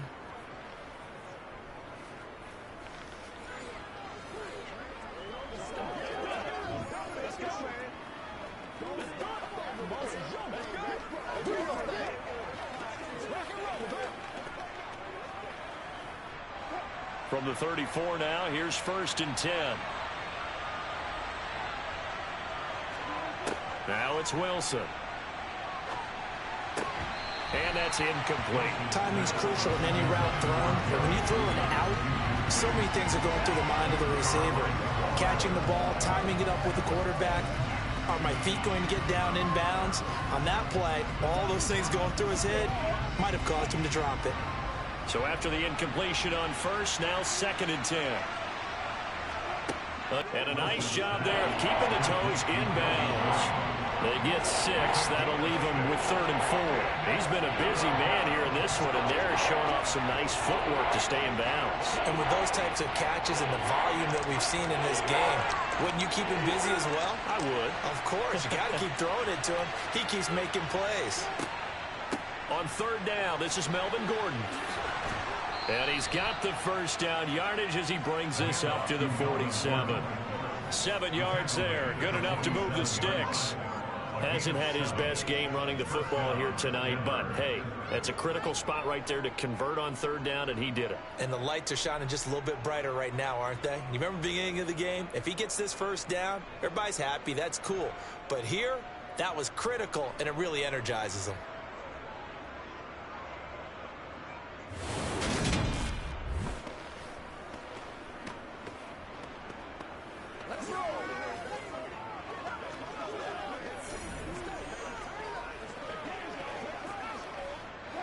A couple of 1st downs on the drive already, as they'll go from the 47 now on 1st down.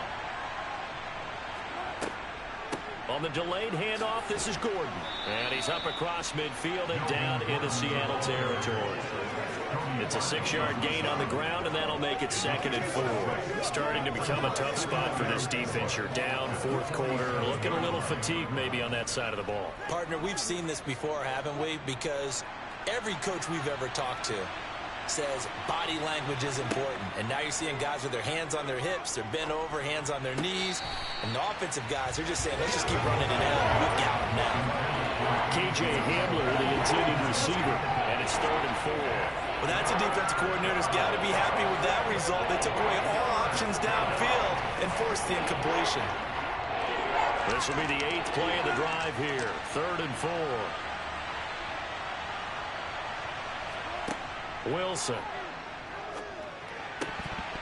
And that is incomplete. No coverage bust by the defense here. They did a nice job accounting for everybody, and that led to an incompletion.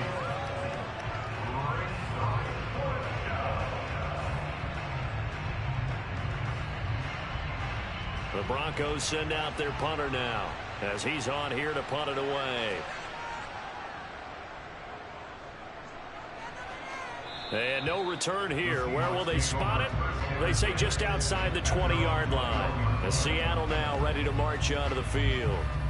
Their defense was able to force the punt. That's the good news. But this is still a 2-score game, and they need points on this drive and in a relatively quick manner.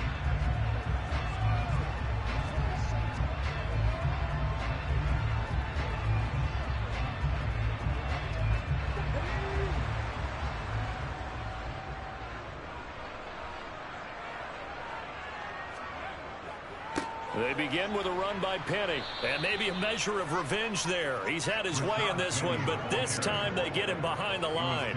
Pat Surtain getting down from his corner spot to make that play. They have 3 tight ends in that formation. That's almost a universal sign that they're planning to run the football. But how about the defense there? They met force with force and caused a stack up behind the line of scrimmage and threw him for a loss.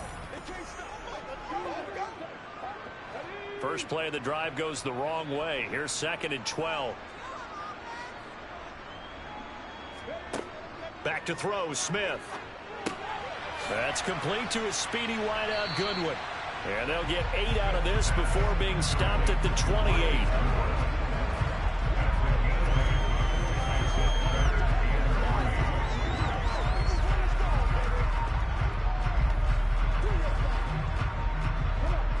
Coming up here looking for 3 yards to pick up the first.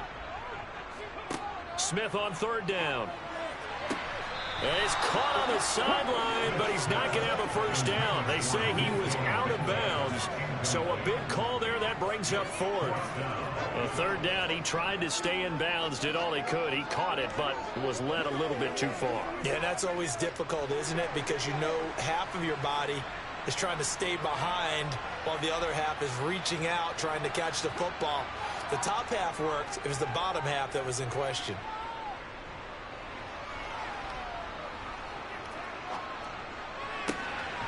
And he's got the speedster Goodwin. And he is going to have a Seahawks first down as they manage to convert. And that'll keep the drive alive. The time to pull out the stops is now, and they convert there on fourth down. All right, this is the time of the game where they're down a couple of scores, and they've really got to get some yards in chunks. And they know the defense doesn't want to give those up, but they've got to find a way to take them anyway. Now the question is, can they string a few of those together?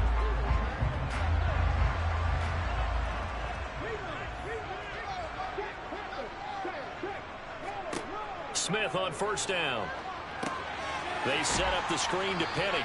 And they'll get this just to the 47. 1-yard gain. This possession means so much for them. They've got to focus on this drive and find a way to make this a one-possession game. Yes. Got to get a score. Yeah, so good with a field goal. Don't necessarily need a touchdown. Here's 2nd and 9.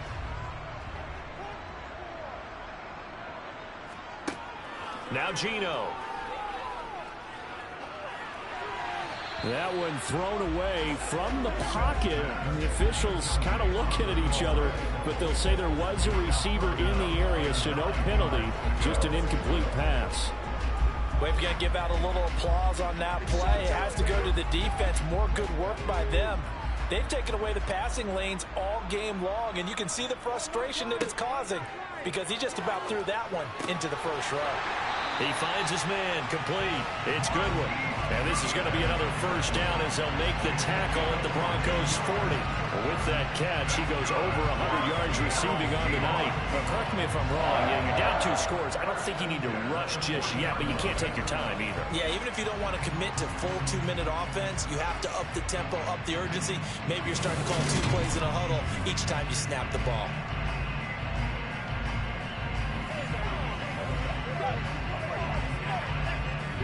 So a 1st and 10 now in Denver territory, right at the 40. Again, Smith. That's caught, and again it's Goodwin. And he's going to get this down near the 25. I can't help but chuckle a little bit because at this point, it can't be a surprise to anyone in the building who's going to get the ball. They just keep feeding him over and over, and he just keeps on delivering.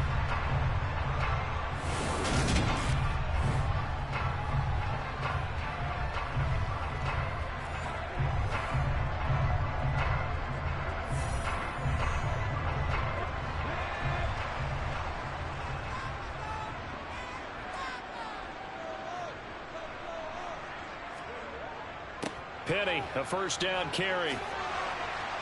And he'll get it down inside the 20 to the 18-yard line. 114 yards on the ground for him now as he has gotten better, really, as the night's gone on. That's a really nice job by them picking up the run blitz and detecting it and blocking it and turning it into a nice run. And a lot of times you think if you blitz a running play, you're going to smother it. But a lot of the blitzers, they come in a little bit high. They don't have great leverage, and they're easily blocked and turned to the side. And he'll get this down only to the 18. Just a yard on the pickup there, and it'll leave him with a 3rd and 3. Ladies and gentlemen, that is a force of nature at the defensive tackle position. Yes, he's as big as they come, but still plenty agile. He's able to make a nice play there to swallow up the ball carrier. On 3rd down, Penny. And they go the wrong way here. Knocked back to the 20. A 3-yard loss. 4th down now. Well, look at the clock. You're down 2 scores. Have to go for this, don't you? And they thought that as soon as they took over possession. It didn't matter where they were on the field. They were always going to be in 4-down territory. Backed up, in good situation, it didn't matter. So they've been preparing for that on their play sheet the entire time.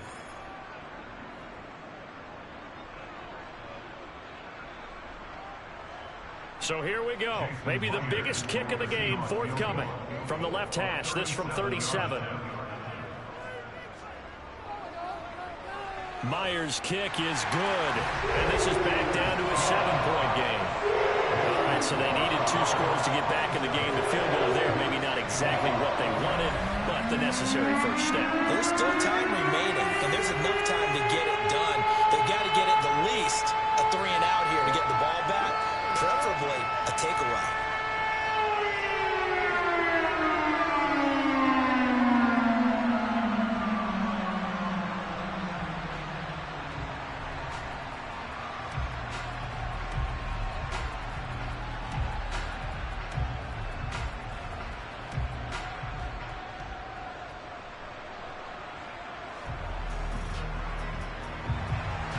Myers now converted on the field goal try. Now he's on to kick it away. Taken in at the 3. And the tackle going to be made right there at the 25-yard line. We've got a 1-score game with inside of 2 minutes remaining. So it's Bronco football as we get you reset here. They've got a 1st and 10 as they look to try and finish this one off.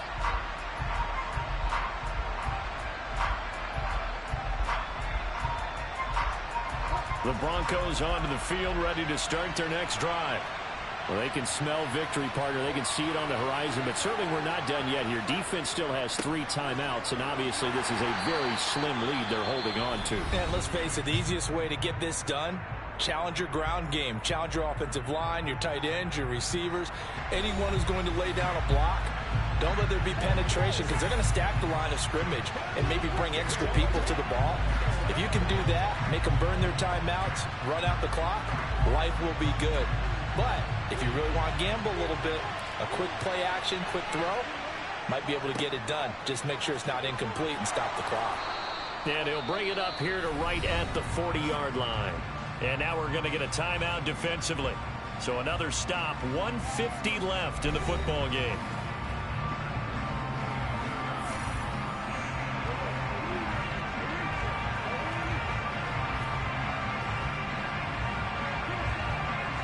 Not totally home free yet, but it's looking good as they come up 1st and 10. They'll try and grind some clock with Gordon. Taken down at the 42. Now the Seahawks forced to use their 3rd and final timeout as they'll talk things over prior to this upcoming 2nd down play.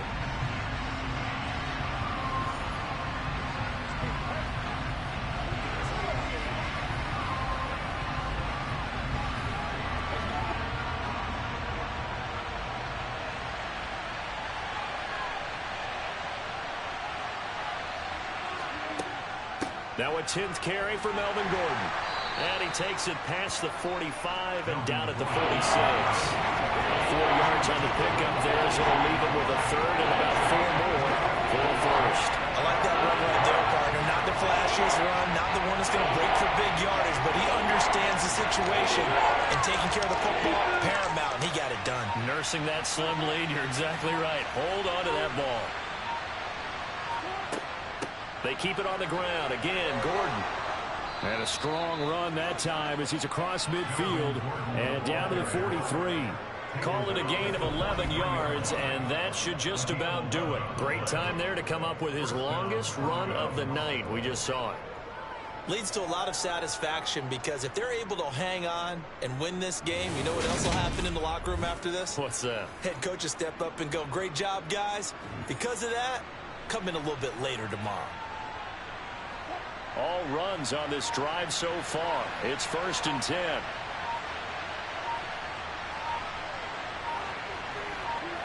So he'll take a knee here to wrap this one up, and he's going to want to keep that game ball. He was sensational.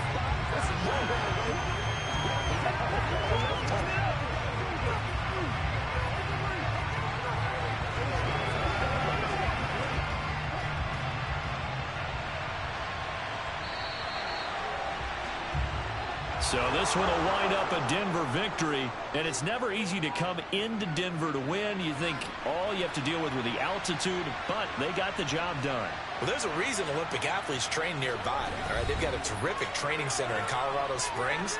You train at the altitude, the lungs expand, you go down to the regular. Oh, my goodness, they can go all day. And, in fact, a lot of visiting teams, when you visit Denver, you know what's printed in your locker room?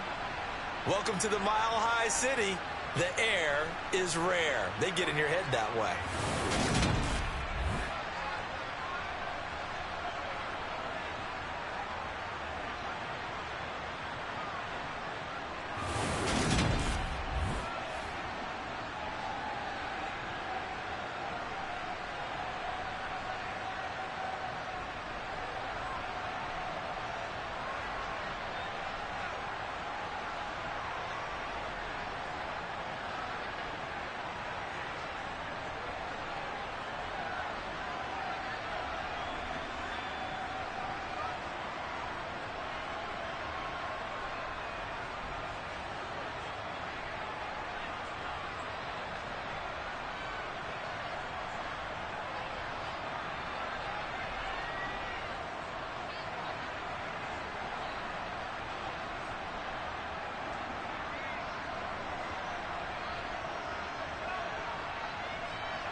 Here we go in a rematch of Super Bowl 48. The Seahawks and Broncos are underway.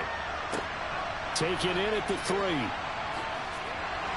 And he will make it back to the 15, and that's it. Good coverage there by the kick team. As Seattle's offense comes onto the field, we'll see a 10-year veteran under center. Guy who broke into the league as a starter back in 2013, Geno Smith. And you'd think as a young QB there'd be some nerves leading an offense out to start a game, but haven't seen any sign of them right now. And speaking with him earlier this week, sensed that the pressure wouldn't get to him. He feels comfortable being the face of this offense and shouldering the expectations on game day, even if he doesn't quite have the years of experience other quarterbacks do.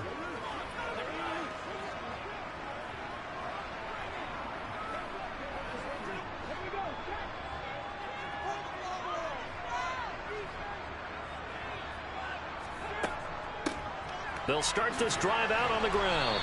And not a whole lot to speak of there as they'll bring him down shy of the 20. Give him 3 there on the first play of the game, and it's second down. Give credit to the defense for stringing that play out, and they gave up no cutback angle. You know he was trying to dart through. No place for him to go. A nice job there, only giving up a 3-yard gain. On 2nd and 7, Smith. And he wisely will throw that one away. Good coverage on the outside, and I think that's where he wanted to check that down to. But once he saw the danger over there, he just threw that one over everyone's head. Smart play. A tough spot here on their opening drive. This is 3rd and 7. Now Smith. He rifles one, and that's going to be intercepted. Picked off by Kareem Jackson. And he takes this one back into the end zone. And the Bronco defense has a touchdown. So a big defensive play there on the opening drive, no less, as they make the interception and bring it back for the score. And I think that's a signal for how this defense wants to play. They want to be disruptive, and you know they're going to take some chances. Well, sometimes it can burn you, but right there, it paid off.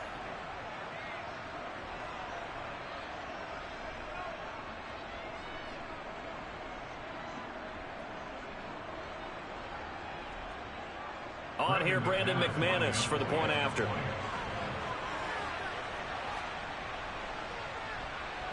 And he's got it. 7-0 Broncos. So the defense creating some points, not only getting the interception, but then returning it to the end zone for the pick six.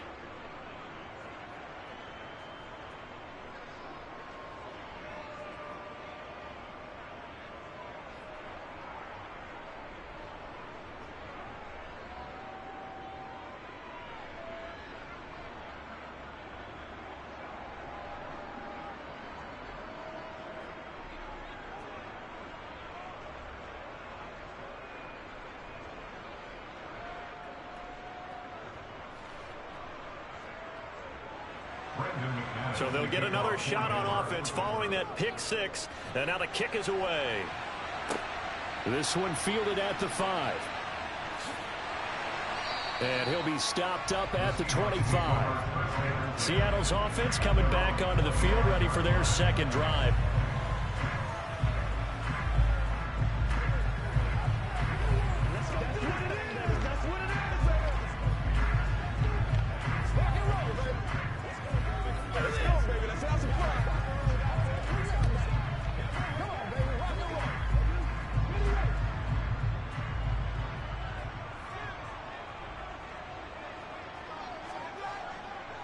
They'll start on the ground here on first down. And some space here. And they nearly get this all the way to midfield. Mark him down at the 49. Good yardage as he rumbles for 24 and a first. Okay, let's do our version of name dropping here. Let's show off a little knowledge, right? The A-gap, the gap between the center and the guard on either side, right? Both sides. Control that. You're going to control an inside running game. And he had to feel satisfied because he hit that gap, broke the contact. He loves that. That's the best part, right? That's what he's going to ask the coach to run back on film. Let me see that one more time. Try that again, coach. Look how my legs kept churning. I just kept moving, and he did to the tune of a big game. So one play, and they're already just shy of midfield.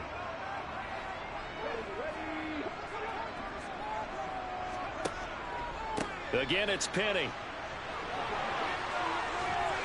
And he's able to get this one down to the 40-yard line. Another good gain. That's now 35 yards combined on those last two plays. Usually we see runs like this as the defense breaks down later in the game, but this guy is setting the tone early, running through all types of tackles and put the defense back on its heels.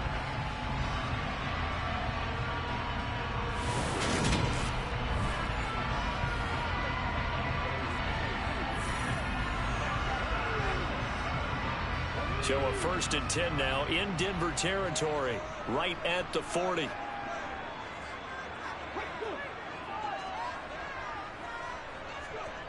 Here's Smith. And the catch is made here by Tyler Lockett. And they'll work this down inside the 30. Well, it certainly doesn't matter if it's been through the air like on this play or on the ground. Out don't know what's going on with this defense. In a sense, they've been AWOL on this drive so far. 3 plays, 3 first downs given up. They've got to find answers, and they've got to find them quick.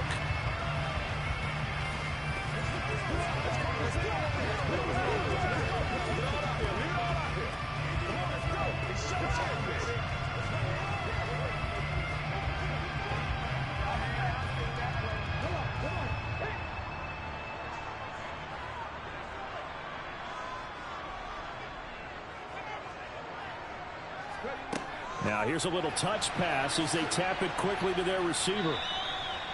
A nice play design there with the touch pass. Looked good at the start, but bottom line, the defense was ready. And they did a nice job scouting, didn't they? Not just scouting, but now executing once they saw the play for real after having worked on it all week in practice.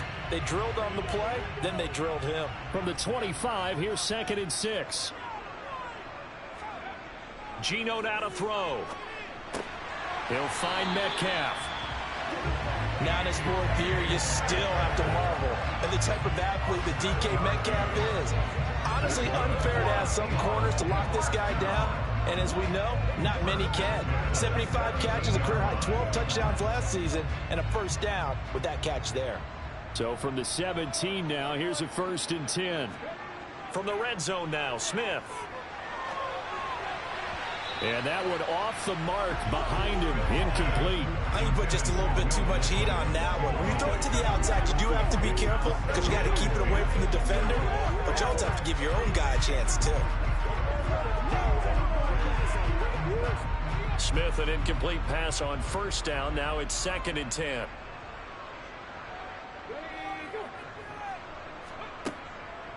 Inside handoff, Penny. Able to fight for about 4 yards there to the 13. That 2nd down play call was not to pick up the 1st down. It was to accomplish what they did to get them into a manageable 3rd down because they had incompletion on 1st down, so they were behind the sticks, so to speak. They needed to make up some ground, and they did. So it's 3rd and 6, and this will be the 8th play of the drive. Smith. And this will be caught by Metcalf for a Seahawks touchdown. From 13 yards out. And the Seahawks are an extra point away from evening this one up. Good bounce-back drive right there. Through the pick on drive number 1. Drive number 2 leads them right down the field into the end zone. Agree totally. Excellent bounce-back. Tremendous poise. Confidence never lost. And obviously he transmitted that to his teammates as well. What a really nice drive. Jason Myers now for the extra point. It's up and good. So these teams match touchdowns here in the 1st quarter, and we're tied 7-7. So that drive in total 8 plays. And it's DK Metcalf who finishes things off with a touchdown reception.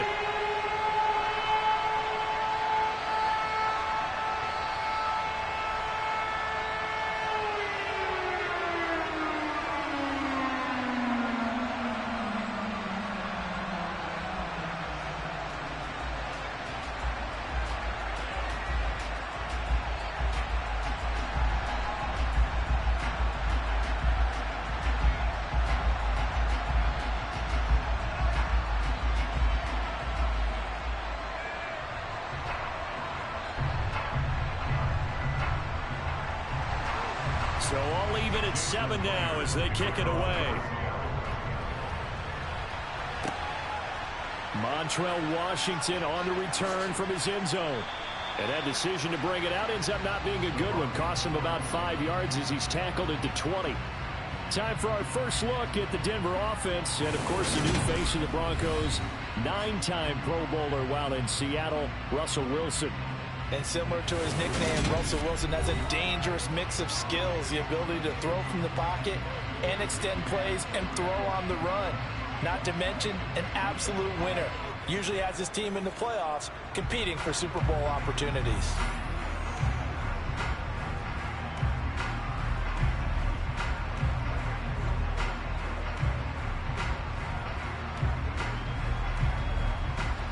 So 1st and 10 here for Wilson and the Broncos at their own 20-yard line.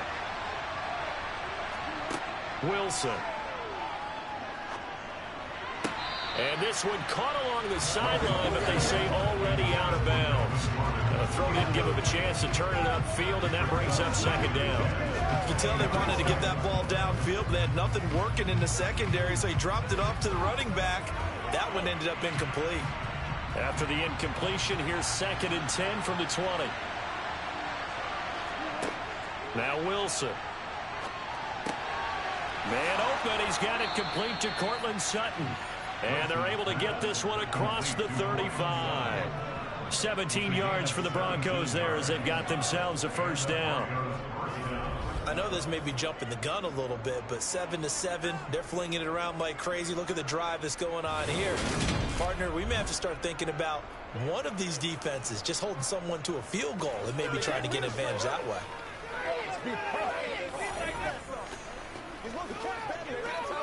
Line of scrimmage, the 37 on 1st and 10.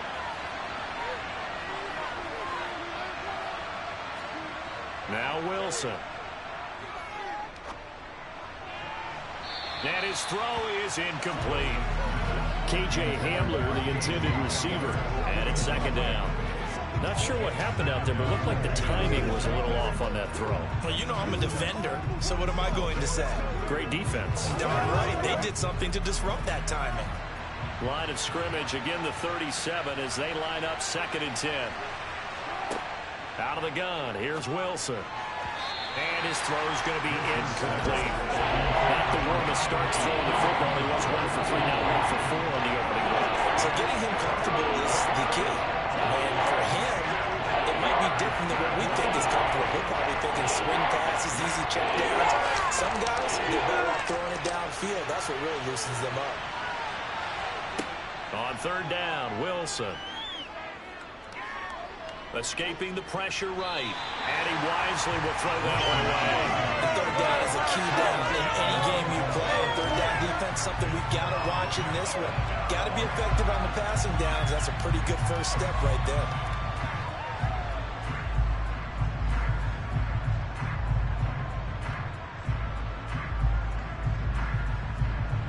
Now we get to see the punter, Corliss Waitman.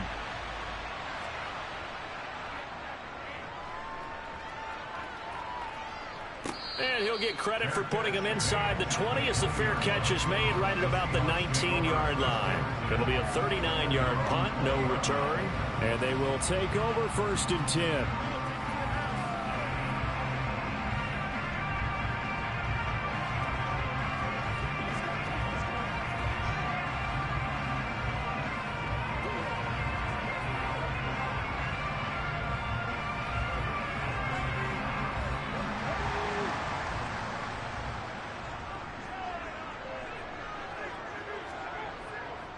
They'll start this drive out on the ground. And he'll be taken down at the 20 after a gain of just 1. Watching that play unfold and watching him complete it brought back memories of doing all those pursuit drills to make sure you don't over-pursue and let a guy get a cutback lane on you. He did that very well. You praised him on tape yesterday for the angles that he takes to the ball. Took a great angle right there. On 2nd and 9, Smith. Well, that'll be incomplete. He took a shot as he let that go. And it's going to bring up a 3rd down. It's always tough trying to keep your guy upright when he's trying to throw the football. When you're dealing with those big, bad guys on the defensive front, it's even tougher. And this time, those guys on the opposite side won the battle, getting to the quarterback and knocking him into an incompletion. Throwing on 3rd down, Smith. This one to the former Bronco. It's Noah Fant. And he takes us beyond the 35 before going out of bounds. First time they've hooked up here. Good for 17 and a first down.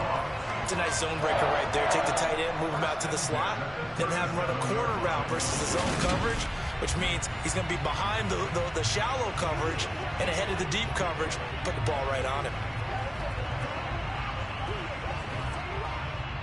Line of scrimmage, the 37 on 1st and 10. Penny up the middle. And he'll manage to pick up about 4. It's 2nd down. End result of that one, a nice 4-yard gain. So you can use that to set up your play-action game or you can come right back and continue to run the football, because as an offensive play caller, you're on schedule and feeling pretty good about your next couple of calls. On second down, here's Penny. And this time they were waiting for him as he'll be knocked down before he can get back to the line of scrimmage. It'll be a loss of a full 3 yards there, and it also brings up third down. When coaches stress their defense being physical, they don't just mean the big guys. How about the guys on the outside, the cornerbacks? It's not just their job to patrol the airspace. They can get involved in the run game as well.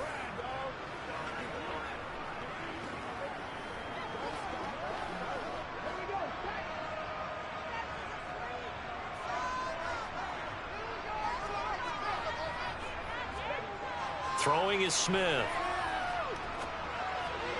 Sideline throw, it's complete. And a nice job there of keeping the toes inbounds. So 5 yards here, 5 on the play. And that's going to make it fourth down. They didn't get the first down, but I have to say I do like the call. I like what they were trying to do. Try and hit your receiver on the run and see if he can pick it up. Keep it on his feet, get a little rack yardage. Yeah, but a nice job defensively to get to him and keep him short of the first. On fourth down, ready to punt, Michael Dixon.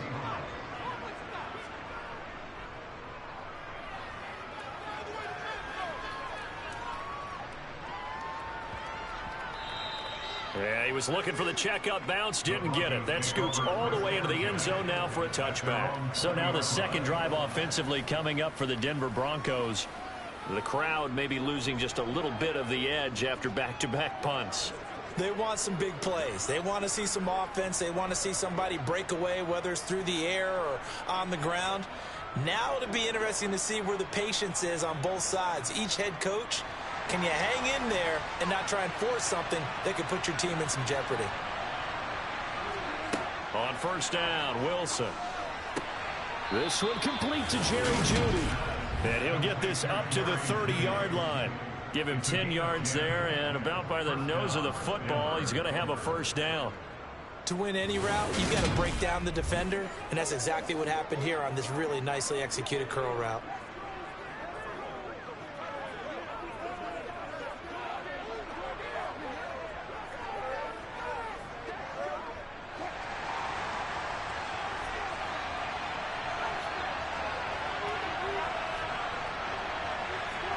They'll throw on first down with Wilson. Got a man open, it's Sutton. And they get him down, but not before he takes it across the 40-yard line. That one good for 13 and a Denver first down. Well, that certainly has to feel good. It's not all the time that the play caller should get all the credit. Sometimes I think in the huddle, the quarterback just says, hey, who's going to make a play for me? I just need something right here. And the end result there, nice first down. Drive keeps moving.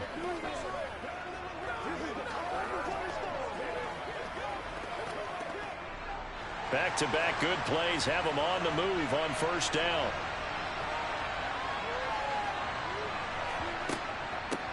They'll run. This is Melvin Gordon. And nothing much materializing there on the first down run. He'll get a couple, and that's it. Well, any lane that might have been open there was closed pretty quickly, and that was because the defensive front, they won that battle at the point of attack at the line of scrimmage. They used great leverage, held their spot, and stacked him up. The last run good for 2. Here's 2nd and 8. Now it's Wilson. Nowhere to go here. He lost the football.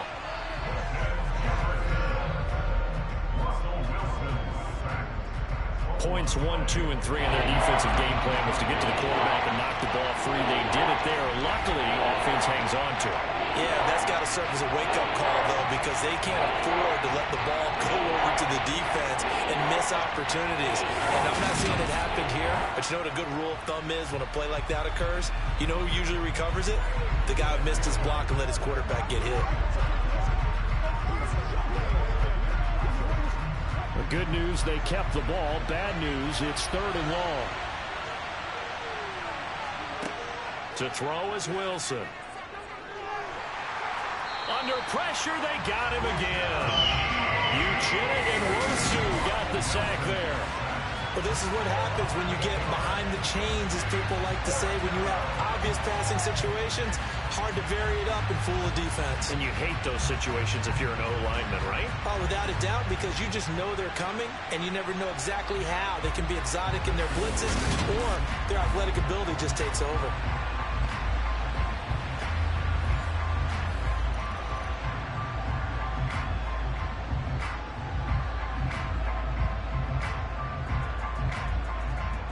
The Broncos send out their punter now, as he'll punt it away for the second time.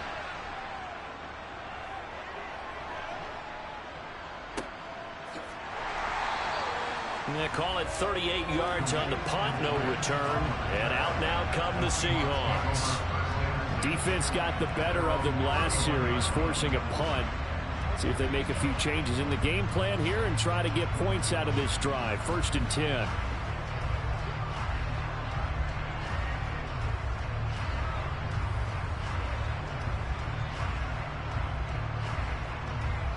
Line of scrimmage, the 31 now on 1st and 10.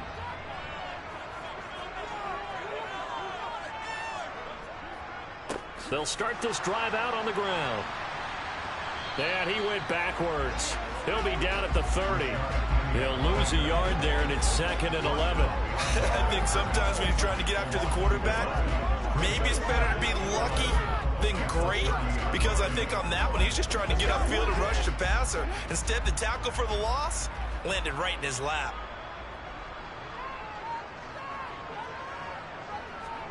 On 2nd and 11 now. Smith. And his throw's going to be incomplete. I love those corners who can not only cover, but don't mind getting a little physical as well. How about the coverage on that play, knocking that pass away?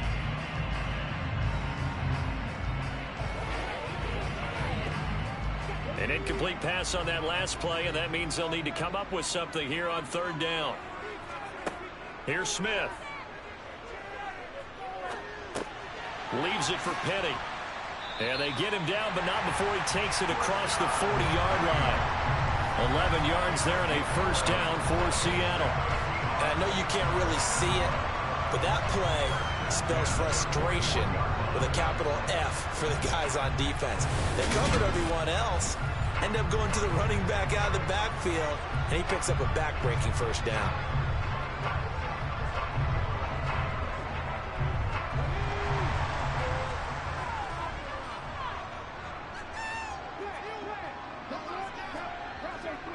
Running left, it's Penny.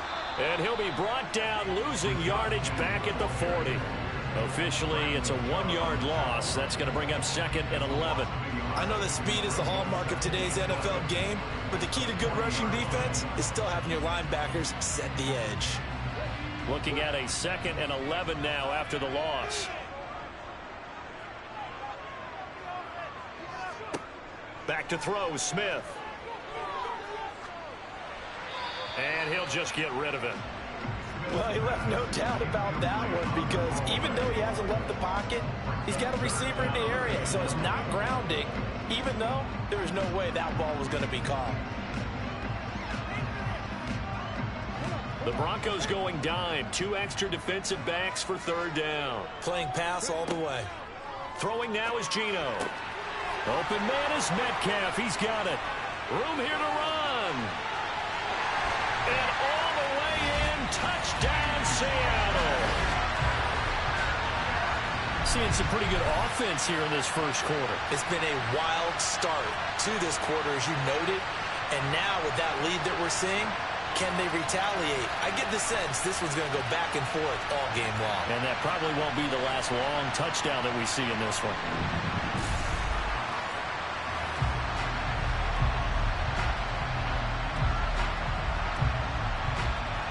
The extra point now coming from Myers.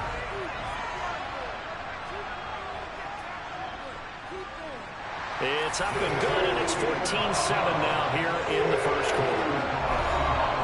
A drive that time of 6 plays. And it's DK Metcalf who finishes things off with a touchdown reception.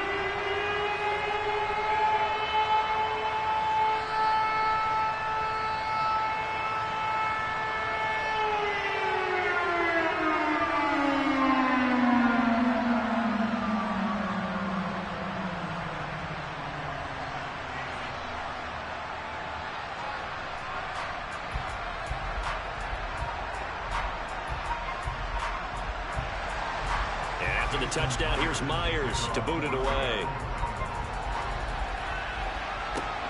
Taken at the goal line. And makes it across the 20 as his guys will set up shop at the 23-yard line. Denver's offense now set to go. They've had it twice. They've punted twice. Not the start they were hoping for. Not at all, and let's face it, every facility we visit, everyone talks about converting on third down, how big that is. In this situation, they've had to punt it away twice, so they're furiously going over things on the sidelines. What do we need to do to pick up a first down and change our momentum? So 1st and 10 here for Wilson and the Broncos at their own 23. Here's the throw dropped off to his fullback. And he's going to get this one across the 30-yard line. It'll be a gain of 10 to start the drive out. By a few inches, that'll be a first down. Good, sure hands there from a guy not accustomed to catching a whole lot of passes. But how about the way he was able to pull that one in and pick up good yardage?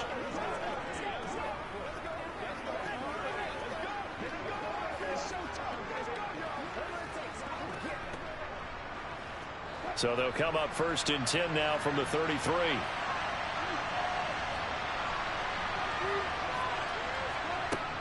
They'll run it up the middle now. Gordon. And his defense able to plug him up there as he'll get a yard to the 35. Well, sometimes you just have to give credit to the defense. Great job there at the point of attack, holding up. They won their battles at the line of scrimmage, left him no space to try and run. A really nice job swarming to the ball carrier. Here's 2nd and 9, just a yard on that last run. Wilson. He's going to drop this one down to Gordon. And brought down, but not before reaching the 45-yard line. The 10-yard pickup, and it's enough for a Broncos first down. We often talk about understanding the playbook, understanding progressions, and understanding what the defense is doing. We saw all of that on that play. Great recognition and understood where his running back was going to be. Found a way to have him leak out underneath, hit him with the football, and they picked up the first down.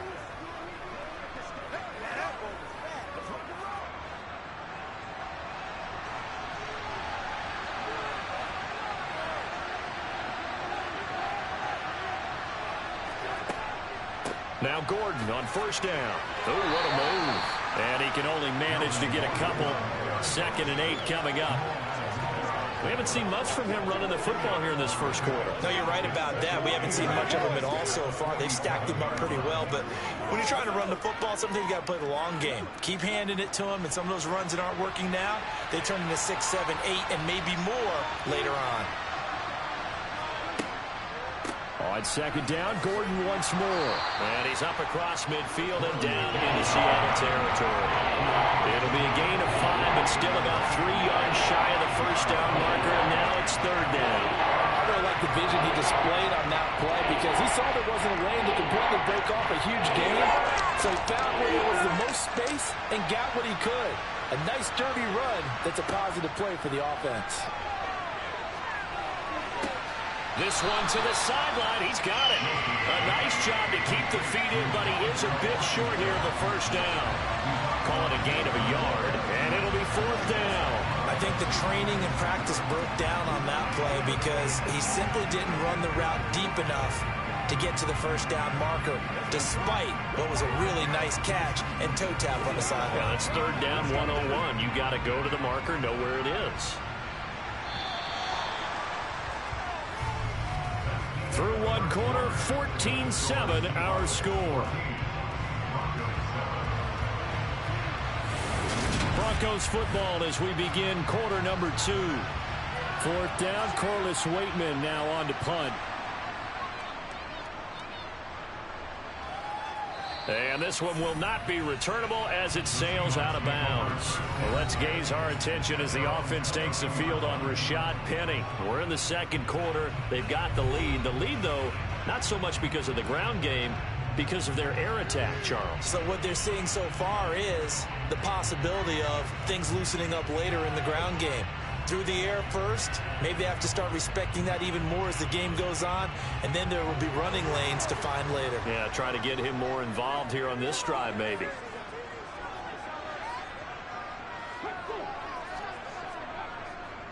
They'll start on the ground here on first down.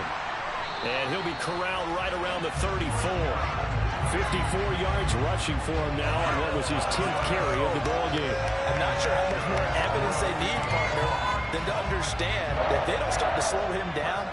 It's going to be a long afternoon here at the stadium because he is just shredding them at this point. And let's face it, coming into the game, they knew he would be the focal point of their attack. This is going to take an 11-man unit on the defensive side to start making plays. From the 34 now, here's 1st and 10.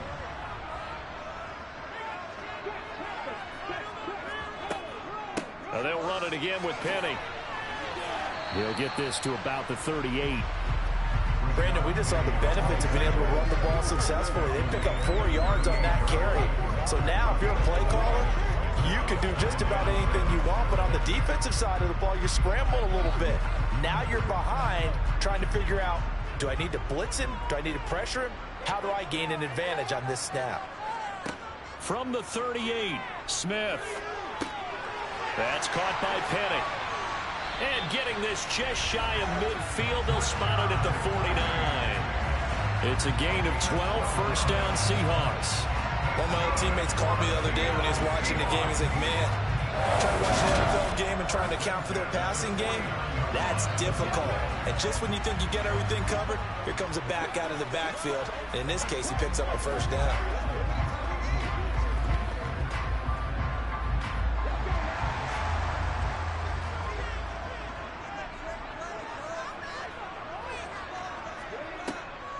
On the draw, this is Penny.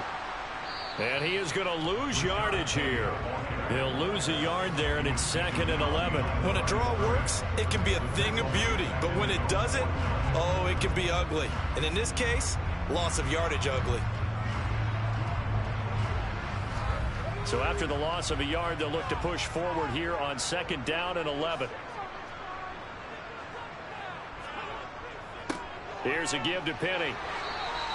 After getting stuffed on first down, not much better there. 2-yard gain. Just not a whole lot of room to operate there on that carry. No, not at all. They did a really nice job staying in their proper places and not allowing any lanes to open up. The Seahawks on 3rd down. They've converted 4 times out of 6. Not bad. This is 3rd and 9. Now Geno.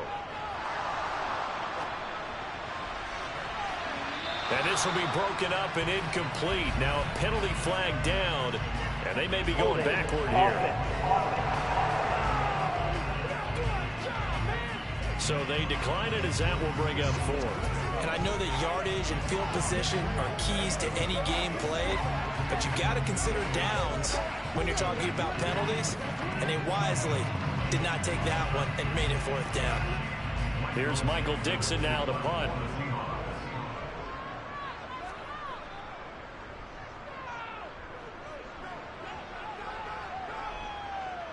And this ball is going to be down now right at the 10-yard line. Good spot. Absolutely love the flexibility of these punters. Their leg drive, able to get it way up in the air, and that allows the punt team to get down there and down it inside the 10 because they've had some time. And coming out now, the Broncos. So far, they've had 3 drives, 3 punts. Not good. Not good indeed, because you've got to have something to show for being out on the field. Now, sometimes, if you have a game where neither side has scored, 3 punts isn't a bad thing. But when you're trying to set the pace, get up on top in a game, you've got to show better offense and find a way to put some points on the board.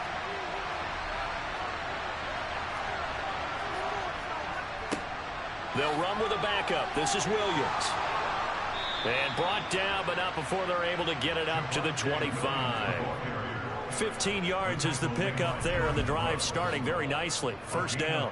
Interior of that line blocked really well on that run, but also the 2 tight ends, they blocked well too. Not only have they scouted the line of scrimmage, with their agility, they can get upfield and hit moving targets like linebackers, defensive backs. They do a really good job helping out the running game.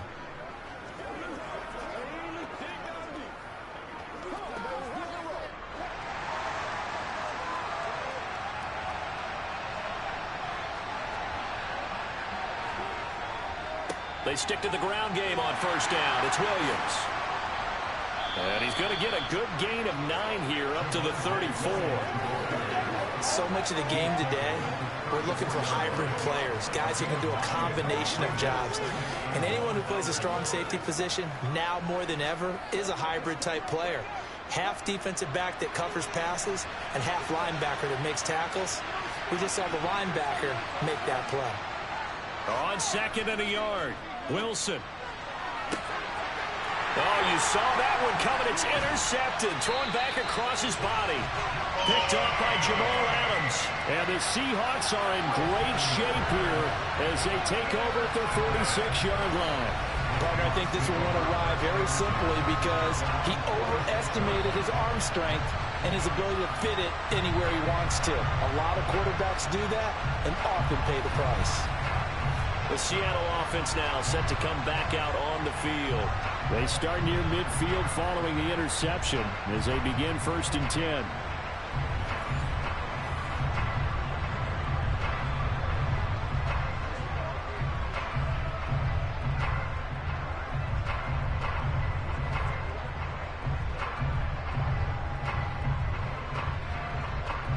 Good starting field position for them here as they come up 1st and 10 at their own 46. After the interception, here's Smith. Dumps that off to Penny as running back. And he's able to take it across midfield before going out of bounds. That'll go for a gain of 7, and that will bring up 2nd down. It's funny, throughout the time that we've been together, when we talk with running backs about the ability to catch the ball, their eyes light up when they talk about open field and having one-on-one matchups, don't they? Yeah, they do. That's the reason why. Well, we just saw shedding those tackles, and that's what they're used to doing. It is, and it starts at the beginning of the play. One-on-one matchup if someone's trying to cover them, but they also like those one-on-ones downfield after the catch when they're running with the ball. They think they're going to win those too. Here's a throw out wide, complete to his running back right side. And he's going to be taken down right at the 40-yard line.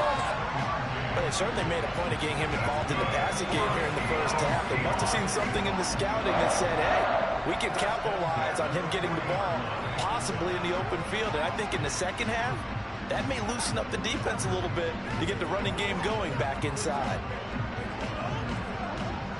1st and 10, and they've got 3 tight ends out there. A jumbo package look. Geno now to throw. And his throw here is incomplete. That certainly appeared to be a play call where they were just trying to make 2nd down, 2nd and short. I think they thought the coverage was off a little bit more than it was. Nice job there pressing up on it and forcing the incompletion. Smith, an incomplete pass on 1st down. Now it's 2nd and 10.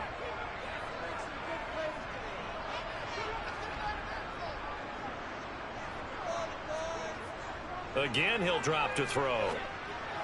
And this one is going to be off the mark, too far out in front. They certainly thought he had an open look beyond the 1st down marker to his receiver, but they just couldn't connect, and that will send them back to the drawing board.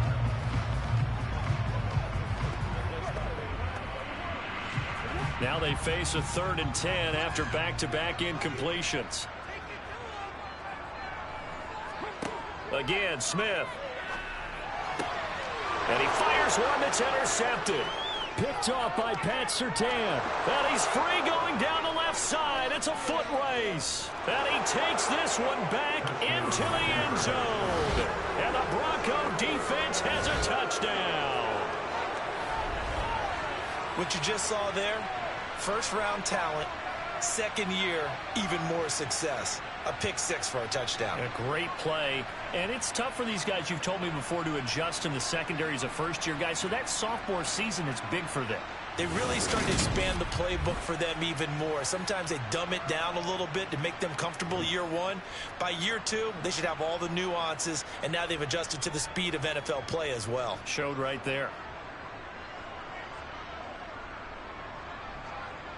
Now McManus for the extra point.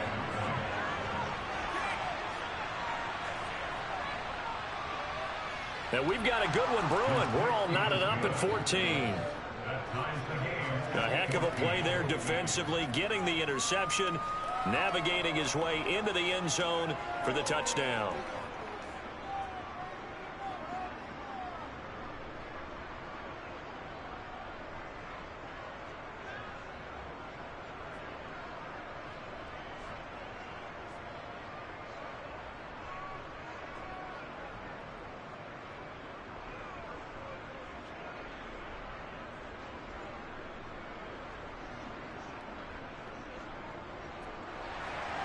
This one tied at 14 now as he sends this one away. Dallas now to return it from his end zone. And he's up past the 20 to the 22-yard line. The Seattle now ready to march onto the field.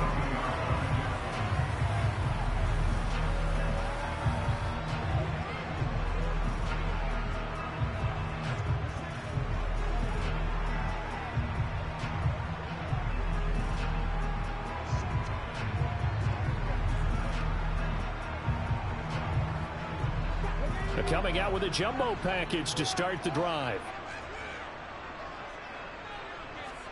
Fresh off the pick six, it's Smith. He'll get this out wide to Penny. And he's got this almost to the 40 before going out. 16 yards right off the bat and a first down.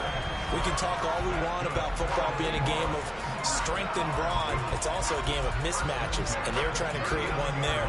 Getting it to their back out of the backfield to make a bigger play. As we often say, get it to him in space, let him use his leg. Yeah, if he can get a matchup against a linebacker or maybe a defensive end dropping out in a zone blitz, he's going to win that battle just about every time.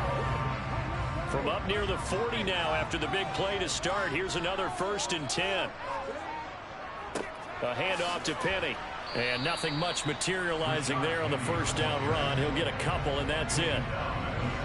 Defensively, we always know that he is tough in run support, and I think the way that he gets there is he understands what an offense is going to do before the ball's even snapped. A great job of scouting prior to the game, then reading, reacting, and taking the right path to the ball carrier.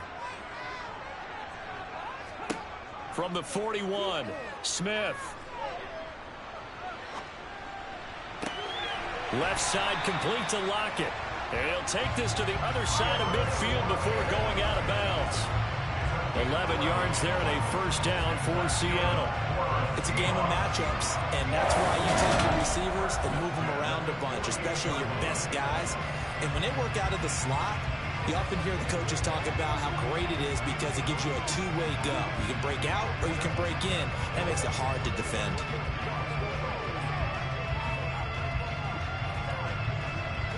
So a 1st and 10 now in Denver territory at the 48-yard line. Smith now to throw. And that throw behind his man. He missed him. Incomplete. Well, they've been back on their heels a little bit here on this drive, but a chance to exhale just a little bit there with incompletion on first down. Now they have to gear up, try and get 2 more stops, and escape this drive. Smith, an incomplete pass on first down. Now it's 2nd and 10. They'll set up a throw. That's into the hands of his tight end, Will Dissly. And he'll be brought down just shy of the 40. They gave up the completion there, but this is what zone defenses count on. Catching the ball and not much run after the catch. The offense on 3rd down tonight, they're at 50%, 4 for 8. Here it's 3rd and 3. They'll try and run for it with Penny. And he gets it to the 34, good enough for the first.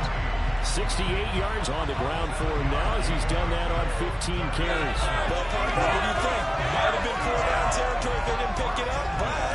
Yeah, it's a moot point now. I was curious, so if they didn't get it there, would they have gone for it? I guess we'll never know. Yeah, we didn't have to make that call, but I have a feeling both of us would have said, go for it.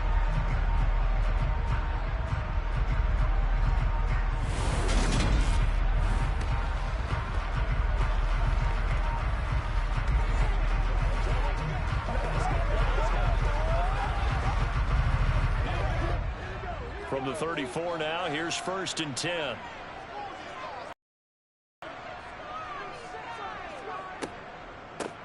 They'll run with Penny here out of the shotgun. And they see right through that defensively as he'll be hit and taken down to the backfield. Bradley Chubb came in and got him. Overall, I'd have to say that was just really good team defense because to me, you can't pin that one on the running back. He had no shot there. He had a man in his face immediately.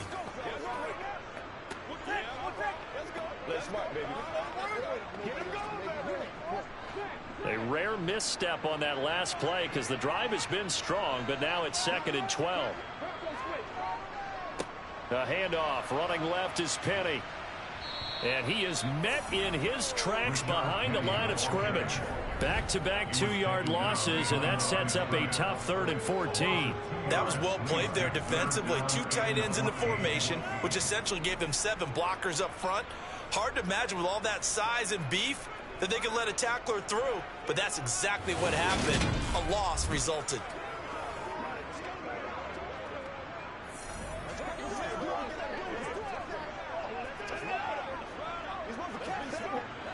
Couple of plays sent them the wrong way, and now they face a 3rd and 14.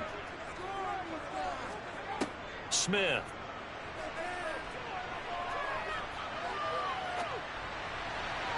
And that is incomplete. Not only did he have a chance to scan the field there, it felt like he had a chance to scan it twice. The protection was that good.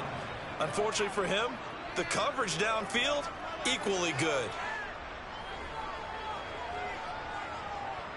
So now on comes the field goal unit, and wow, this is no ordinary try here. This officially a 55-yard attempt. And I don't think this has the carry. It does not. It's no good. And this game will remain tied here in quarter number 2. Yeah, 55 yards is anything but a gimme. You've got to really concentrate on your leg swing and proper technique. This time, though, he's unable to convert. And now this offense comes back out onto the field. As the offense comes out here, Charles, maybe perhaps a bit more of a focus on the run game for this drive after tossing an interception on the previous one? I think that's a good way to look at it and a good way to think about it, but maybe they get to it in a little bit different way, because after you throw an interception, you want to make sure you keep your quarterback's confidence high. So maybe give him a couple easy throws that he can complete and then get to the running game and try and get things settled down. Yeah, and still in the first half here, a long way to go. Trying to shake off the interception from the last drive. He'll look to throw. And they'll get this down to around the 47-yard line.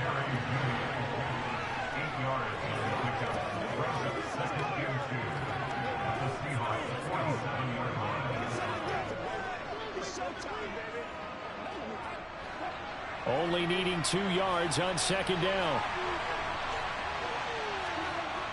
Wilson. Now he'll escape to his... They're looking for Judy, but it's intercepted. Jordan Brooks with it. And the Seahawks will take over here as they get it up to the 43-yard line. Well, we've seen quarterbacks get away with throwing the ball on the run, no doubt. But this, Charles, I think you'd agree, not the best of throws. And listen, you're not always going to have a clean pocket to step up with the proper mechanics and deliver the football. I mean, that's a given. But you also have to understand your limits and know what you can get away with and what you can't when you're trying to make a throw like that.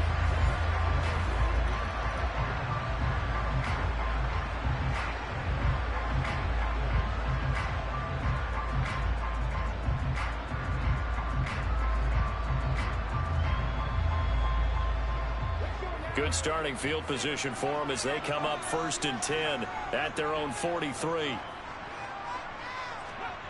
Here's Smith. And he finds Penny. And he'll be brought down right at the 45-yard line. So give him 2 yards there on the completion, and that'll make it 2nd down. Well, offensively, that's the mismatch that you want. You want to force a linebacker to try and cover your back out of the backfield, out in some open space. But linebackers nowadays, they run like backs, and they take a lot of pride in covering. What a nice play he made there in the open field. Throwing again on 2nd down, but this time it's incomplete. From the snap, he certainly looked like he knew where he wanted to go with the ball, but surprise, that guy was covered. So that took his attention elsewhere to no avail. So the failure to connect on 2nd down, that leaves him staring up here at a 3rd and 8. Now Smith. And he finds his target. It's Marquise Goodwin. And he is going to have a Seahawks 1st down as they're able to get the 3rd down conversion. And with that completion, he's now north of 200 yards here in the first half. Boy, a tough start for the secondary defensively. It is, and it's got to put a dent in their confidence. And, you know, you always want to keep that up and feel like you can always bounce back after plays. But with the kind of numbers he's putting up here, it's starting to wear on them a little bit, I think. So they're looking at each other and trying to figure out what defense will work and how can they play better without getting beat deep for big passes. Penny, a first down carry. And he gets this to the 35. Good for a gain of 5. He had to fight for every yard on that run. He shook himself free of a tackle and kept fighting, even with the rest of the defense closing in on him. That's the kind of effort you'll take every single time.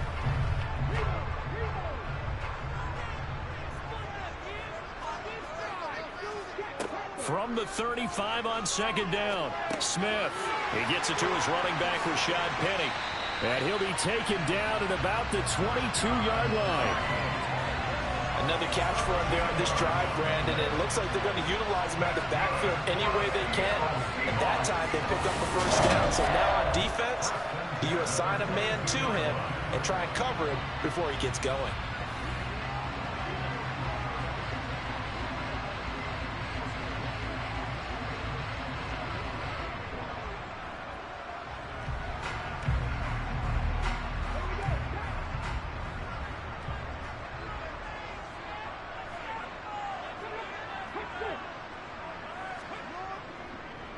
Now Rashad Penny. And he gets it inside the 10 to the 9. 13-yard gain yet again, just like last play. Exactly what they needed right there, because they needed to use the ground game to take some pressure off, because the quarterback's been struggling a little bit.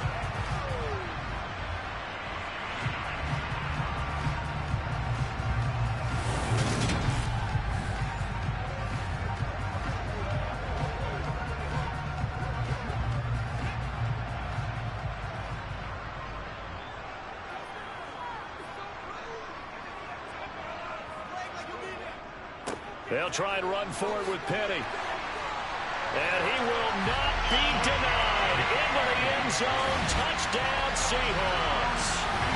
Rashad Penny, a 9-yard touchdown run, as his guys have now moved out in front. Some good running there at the end of the drive. He had the burst that set up the first and goal, and then one play later, he's in the end zone. Brandon, what I liked about that sequence is, I'm not sure who made the play call, but they understood the situation, understood the momentum. A nice hard-charging run, give it right back to him, and let him cap things off. Now Myers for the extra point.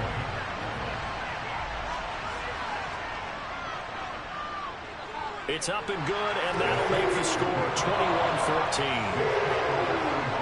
So that winds up a 7-play drive all told. And it's finished off by a Rashad Penny touchdown run.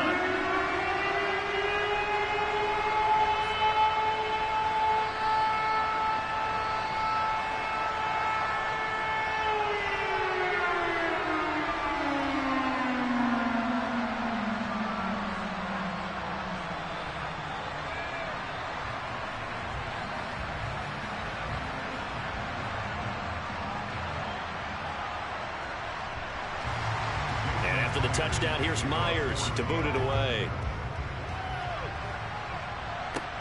This will be fielded inside the 5. And beyond the 20, but not by much. In fact, just a yard pass there to the 21. The Broncos about set to go on offense. They are looking to make a bit of a 180. They are sputtering right now. And frankly, I think it's time to call your playmakers together and say, all right, guys, we're going to lean on you through this patch. We need you to get us back on track and get us going in the right direction. So you're calling plays geared to them. Not necessarily what you look at your plays, oh, this hurts the defense. I want the ball in the hands of X, Y, and Z and see if we can move forward. So don't get too cute. Go to the plate. And Wilson's going to be intercepted a third time. Picked off by Justin Coleman. And he's able to take this one back to the 36-yard line. Now, I'm not sure that the wheels, Charles, are coming completely off, but they're shaking a little bit. That's 3 interceptions, and now interceptions here on back-to-back drives. And I think about what a Hall of Fame coach told me, that he always told his teams, when a mistake happens, just move on to the next play. Let it go. Hard to do when you've thrown this many interceptions. That's exactly the attitude that has to be adopted. Now the ball now going back over to the Seattle Seahawks offense. And they'll have good field position here following the interception and a chance to build on their lead as they start with a 1st and 10.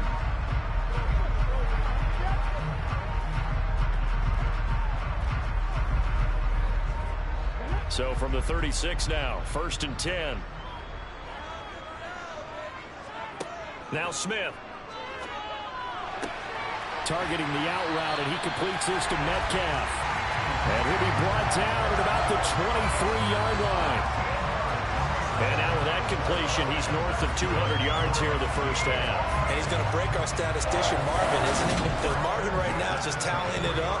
Hope his hand doesn't hurt too much doing this or keeps hitting the calculator. But my goodness, what a start he is off to. By the end of this game, he could have monster numbers. He just wants to continue to be accurate.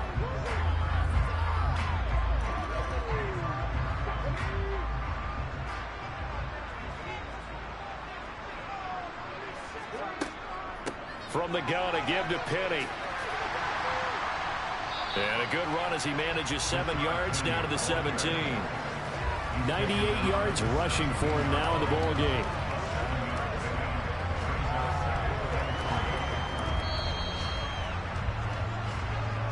And we've hit the 2-minute mark in this first half of action.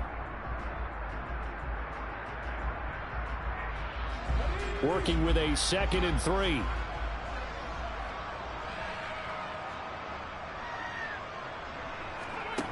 Here's Smith. His throw caught right around the 6. And the Seahawks are going to have a 1st and goal as the tackle is made at about the 5. And remember, this drive started off following the turnover. And they've taken no time working their way down the short field. A nice connection there, and now they're looking at a 1st and goal.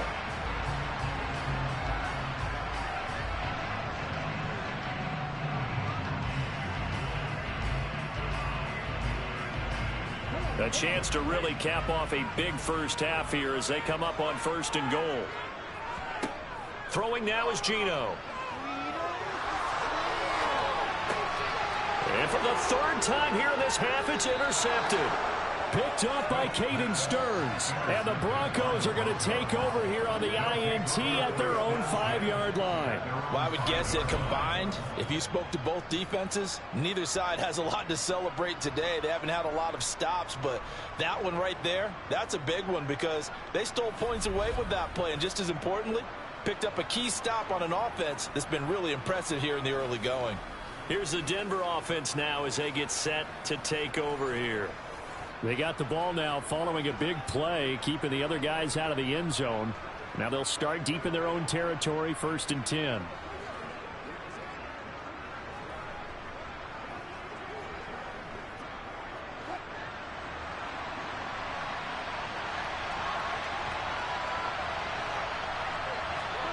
After the interception, here's Wilson.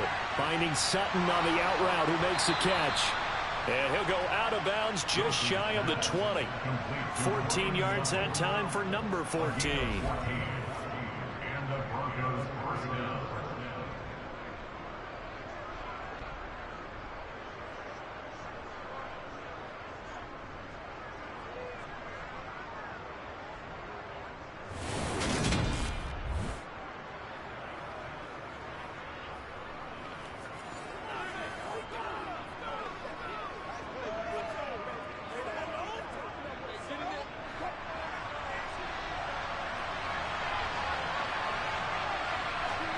On 1st down, Wilson. That's complete. It's Okuwebunam. And he'll be dropped at the 36. It's a good gain of 18 on a play that originated back at the 18. And after that completion, you can understand why so many teams in the league are emphasizing speed on defense at every position. The tight ends have created so many tough matchups now. If you can't run with a tight end as a linebacker, this is going to be the result every time.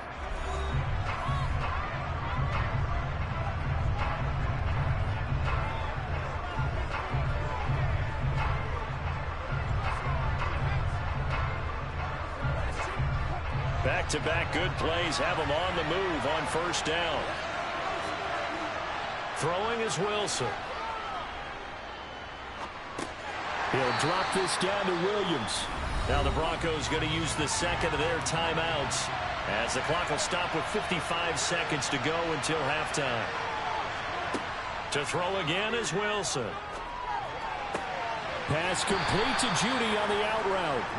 2 yards on the pickup there. And it brings up 3rd and 5 now. Well, that's now 4 completions in a row. A good bounce back following the interception last drive. Certainly not letting it affect him, that's for sure. And we all know interceptions are going to happen.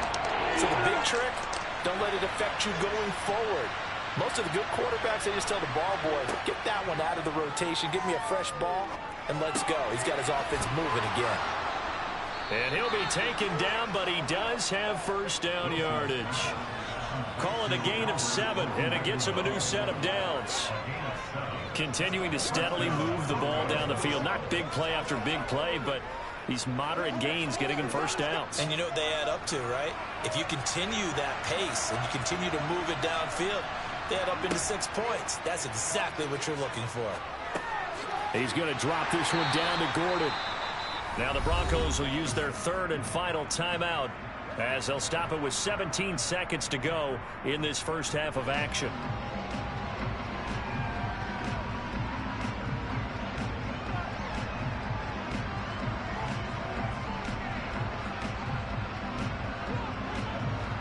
Still 9 remaining on 2nd down.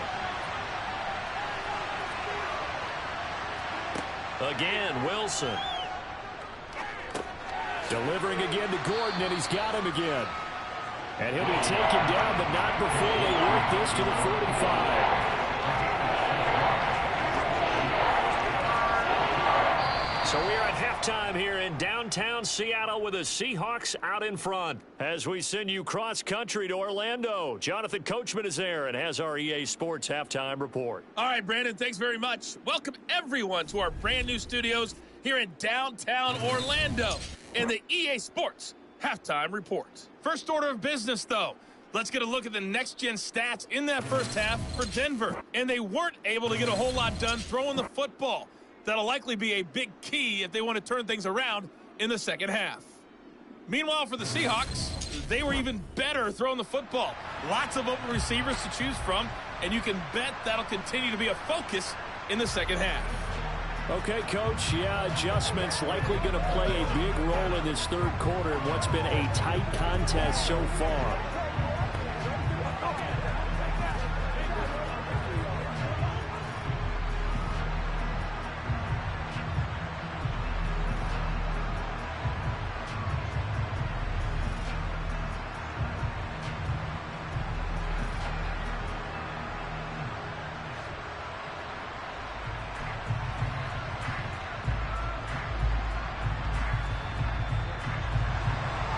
It'll be the Broncos getting the football first in this second half as they trail, and we are back underway. Fielded just outside the goal line. And able to get this out to the 25. Russell Wilson now gears up to lead the offense again. And he's got to be wondering what happened in that first half. 3 interceptions, very uncharacteristic. And even the great ones go through phases like this, like what we just saw. And most of them, they have such a mental capacity to throw it out and essentially start over. I think that's where he's headed now. He's got his opportunity to throw it out. Let's see how he does. So 1st and 10 here for Wilson and the Broncos at their own 25-yard line.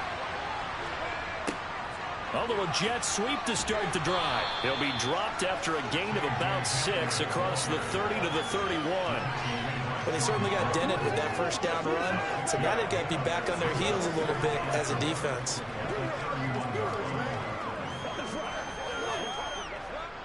They'll come up now 2nd and 4 from the 31. Here's Wilson. Sutton reeling it in on the left side. It's a first down, his 4th catch of the game after having 3 in the first half.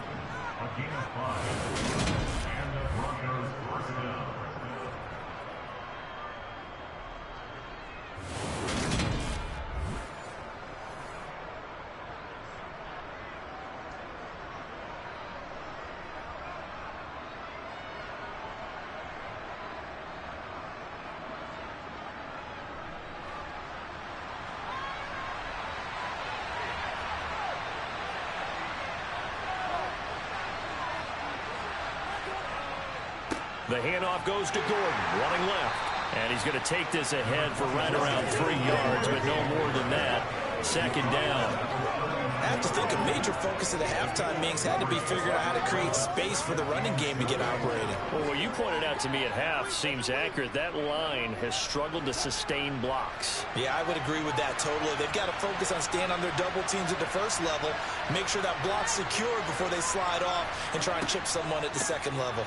On second down, Gordon once more. And he is swallowed up right at the line of scrimmage. No gain on the play, and it's going to bring out the third down. As usual, the hallmark of a good run defense. Linebackers making plays near the line of scrimmage. Absolutely nowhere to run there. And it looks like we've got a dime set here defensively. 6 DBs in the game. Now it's Wilson. Open man, he completes. And now a fumble. The ball's out. And the return here is stopped at the 35-yard line.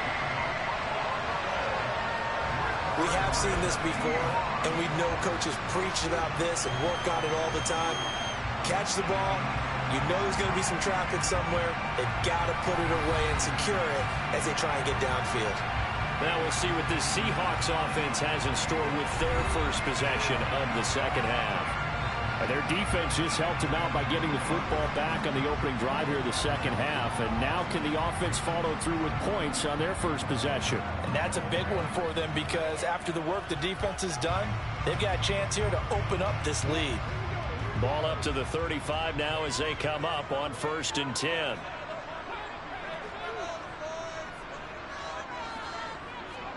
They'll start out here with a jet sweep. And he'll be taken down at the 34.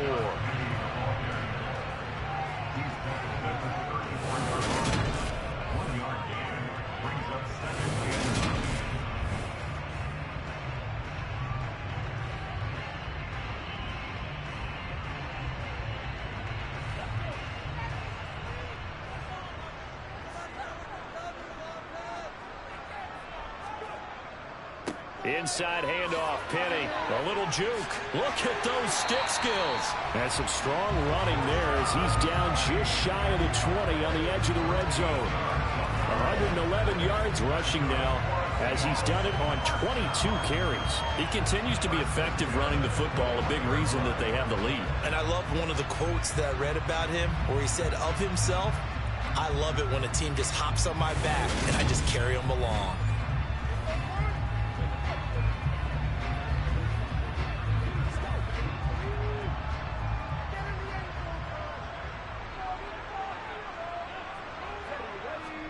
On 1st down, Smith. And that'll be off the mark, too far out in front, and it's incomplete. Not his best throw there, but where we sit right now in the third quarter, he's had a pretty good game throwing the football. He certainly has, and it's not exactly at the point where we're doing 4-minute offense yet, but they've got to think about, I'm not going to say milking the clock, but understanding clock management here on out. To throw once more on 2nd and 10. Smith. And brought down, but not before they get it inside the 10 to the 7. Sets him up nicely. 1st and goal. It was a pickup of 14. Slant route's effective no matter who's running the route and catching the ball. But when you have a receiver of that stature, you have to be a little bit more precise throwing it. You don't have the same catch radius with the bigger targets.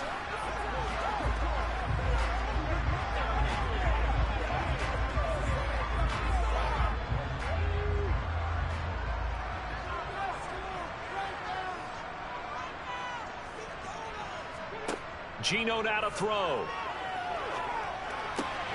And he finds Lockett in the end zone. Touchdown, Seattle.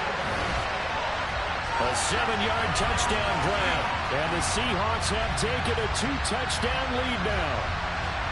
And that's a drive that makes everyone happy on that bench because they accomplish exactly what they set out to do. Take care of the football, eat up a little clock, end up in the end zone. Now they've got a cushion for the rest of the game, so they didn't just help themselves offensively, they helped their defense out as well. The extra point now coming from Myers. He's got it as they double up the lead. This one's now 28-14. So that drive spanned 5 plays. And it ends with a Tyler Lockett touchdown.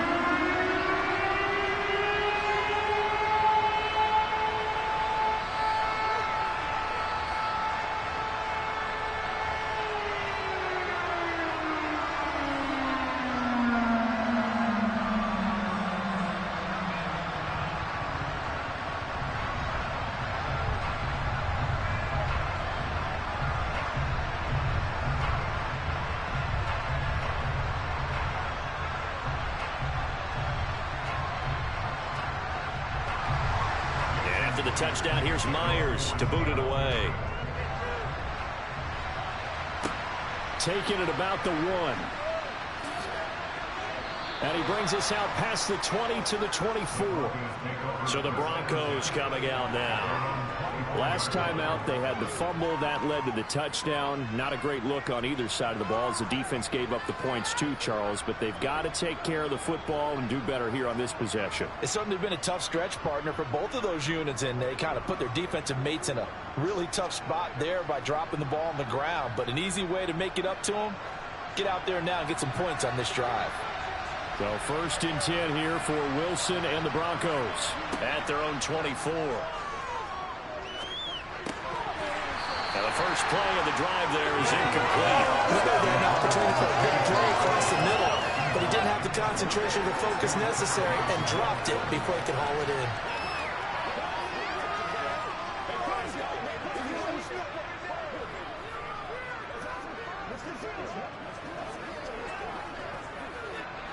So now 2nd and 10 after the incompletion on 1st down.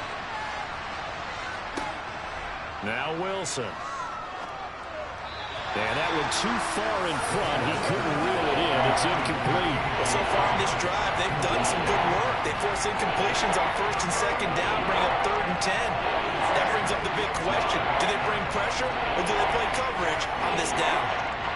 This offense in desperate need of a conversion as they come up on 3rd down.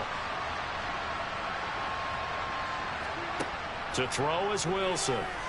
He'll let this go deep for Sutton. And unable to connect. Incomplete. Well, give them credit. They took their shot, but it's going to bring up 4th down. Good clean play. No flags coming out of the pocket of the officials. Turns into an incompletion, and that should get them off the field with a 3 and out.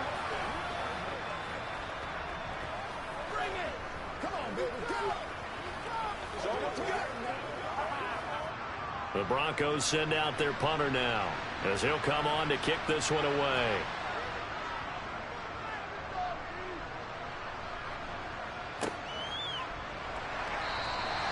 That'll be a 41-yard punt, 4 yards there on the return, and that will come the offense as they take over. The Seattle now ready to march out of the field. The offense running out, and they are charged up, ready to go after reaching the end zone on their last drive. And normally I'd warn against getting complacent just because they scored the last time out. But I don't think there's any worries with this group right now. This is a hungry group, and they want to keep building off of their last drive. Now they just want the officials to hurry up and place the ball so they can snap it and get back to work. They'll start on the ground. It's Rashad Penny. And able to use his blockers to get this up over the 40. 7 yards on the pickup there, and it'll leave him with a 2nd and 3. But no matter how they phrase it, staying on schedule, staying ahead of the sticks, whatever you want to call it, 7 yards on 1st down, that fits the bill. So they'll come up after the gain of 7 on a 2nd and 3. Smith now to throw. And the timing a bit off that time as that one falls to the ground. A lot of times it's that first read that you have. Maybe you get it in pre-snap, and he locked in on his target, but he was covered quite well, and that one's incomplete. So the incomplete pass on the last play, and that leads us to a 3rd and 3. Out of the gun, Smith. Flushed out right. And for the 4th time tonight, it's an interception. Picked off by Kareem Jackson. And he's able to take this one back to the 36-yard line. So a potential momentum shifter there, working with a 2-score lead, 3rd quarter, but that, not the smartest of throws. I would agree with you on that one because this game is still very much in the balance. It felt pretty one-sided to this point, but now, if these guys can turn this turnover into points, things could start getting a little more interesting. And Denver getting set to take the field. And they'll start with great field position, trying to get back into this one. It's 1st and 10 here.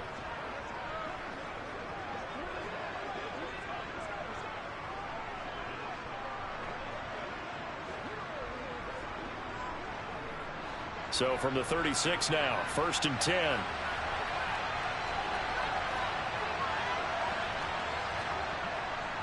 They'll try and get the ground game going. Here's Gordon. And a solid run down inside the 30. A solid run on first down. Gain of 7 leaves him with a 2nd and 3. Running lanes were at a premium in the first half, but he's able to find some room there, and he's hoping that that's a precursor of a big second half. A good run, got 7 on first. Here's 2nd and 3.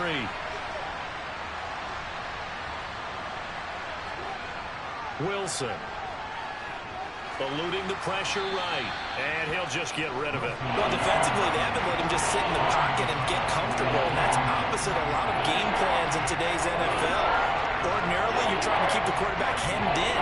In this case, they brought the heat, and if he flushes out, they're fine with that. And they force another incompletion.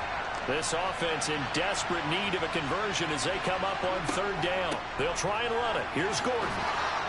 And he gets the first down here as he's taken down at the 24. Give him the 3rd down conversion, 5 yards on the play. Well, they still have time to get him established, but in my estimation, they've got to pick up the urgency here. They've got to get quickly in and out of the huddle and run off a bunch more plays.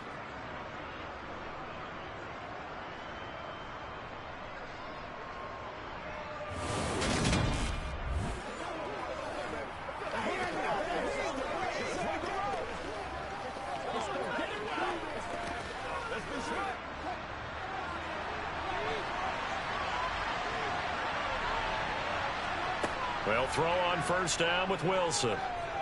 Staying on his feet. Flush to his right. Nothing open downfield, so he'll throw it away. They certainly thought they had him surrounded and probably thought they were going to get him on the ground and get the sack, but he was able to elude that. And even though it threw it incomplete downfield, if you're a defensive back, you're loving the pressure that you're seeing from your front.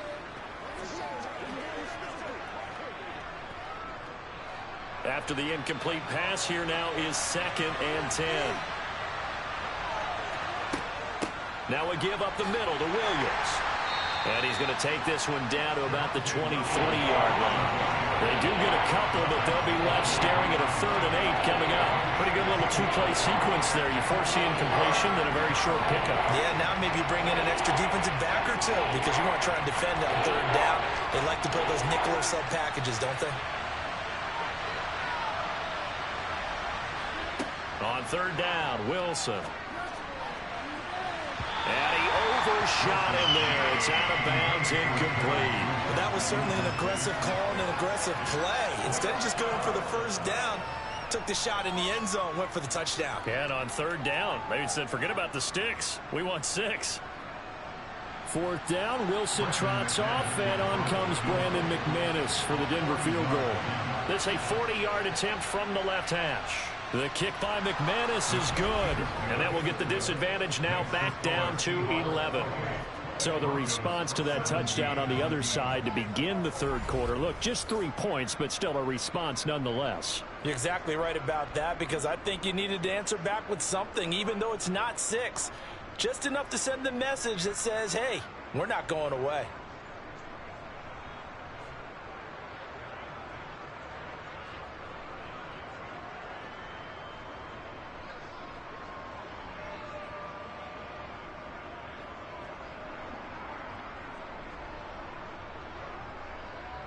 After splitting the uprights, McManus to kick it away. And he'll elect not to return this one, so they'll bring it out to the 25 on the touchback. The Seahawks offense now, they get set to go back to work. So now, Charles, this drive maybe a touch more important, trying to erase the memory of that interception they had the last time out. Yeah, and everyone goes through this because even the best in the game, you're going to have games where it just doesn't go right for you and interceptions result. So, frankly, to me, it's all about how you respond, not just the types of plays that you call, but how you carry yourself, how you show your team that you're still with it, and how you continue to lead. They begin with a run by Penny. That's to about the 28. 2nd down coming up. Look, all any running back wants is a little bit of room, a little bit of space in order to maneuver. But he also understands how difficult it is for his offensive line up front. So if they give him any space, he realizes his job to make more out of it than what they give him. Picks up 3 on that carry. On 2nd down, here's Penny. A short gain here, maybe a yard to the 29. Holding offense.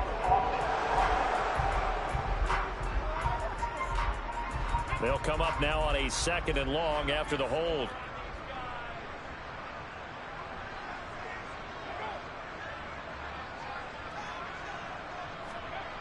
Now Geno. And he's just throwing the ball up for grabs now. Fortunately, that one going to fall incomplete. Well, partner, guaranteed they approach this play with the idea of making up ground to make 3rd down manageable. Unfortunately, with that incompletion, right back where they started on the last snap. Now they need a big 3rd down play in order to pick up the yardage needed. Now on 3rd and long, they'll look to throw. Escaping the pressure right. And it's incomplete. Took a shot, couldn't connect. I think it's safe to say that he's made some questionable decisions out there so far. Forced some throws into tight coverage. He's already been picked off in this game. 4th down now, but he was fortunate on that one not to have another turnover on his ledger. Now here's Michael Dixon as the drive goes backwards, so he's on to punt it away. He's averaging just under 50 yards a punt as he gets this away. And a fair catch called for and made just inside the 35-yard line. So possession goes over here on the punt. And the Broncos take over, 1st down and 10.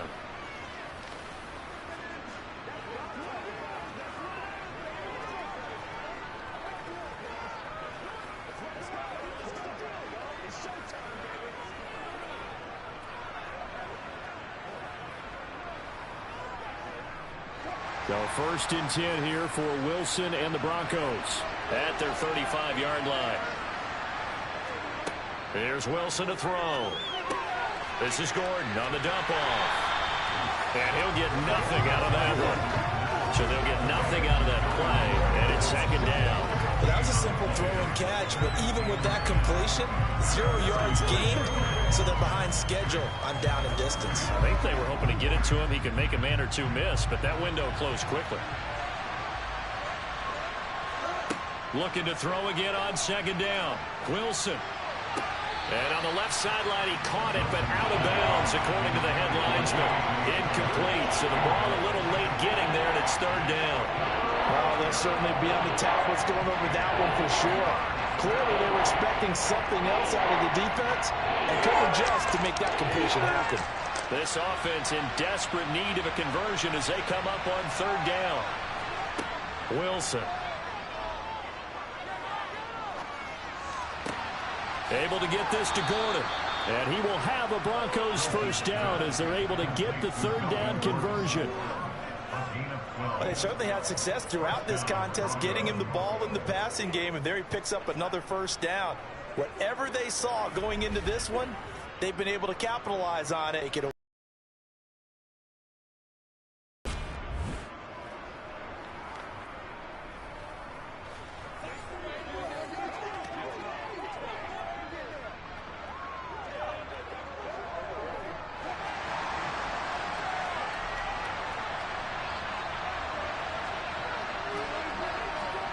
On 1st and 10, it's Wilson. And that is going to be incomplete as he let him a bit too much. I know coaches tell us all the time that having a powerful arm isn't the #1 thing they look for in a quarterback. But when you're trying to throw inside routes and you need to put some heat on it, it helps have the big gun. In this case, just a little bit too much. An incomplete pass on 1st down. That leads to a 2nd and 10. Here's Wilson. On the throw, let him too much that time. It's incomplete. One thing I have learned, receivers don't mind high throws so much to the sideline, but do that over the middle to them, and not only the DB's going to throw their verbal trash their way, when they get back to the huddle, they got a few words to say to their QB, aren't they? Yeah, hung out to dry a little bit there on the high throw. Luckily fell incomplete. Wilson will throw again. He's got a man. It's Sutton. That's complete. And that'll wind up moving the chains again as the tackle's going to be made at the Seahawks' 27-yard line. 75 yards receiving for him now. It's a 1st down.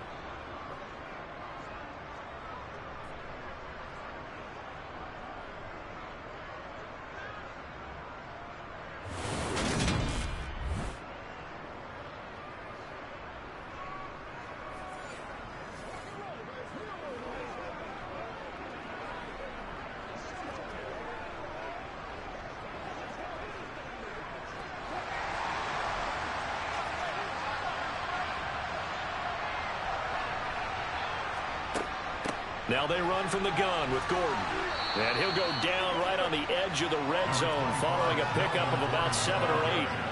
That play wasn't quite as big as the play that preceded it, but still, gotta like the way they're moving the football, partner. Absolutely. Pretty good room to run on that last play. Yeah, they didn't get a first down, but still, you'll take runs like that each and every time, won't you?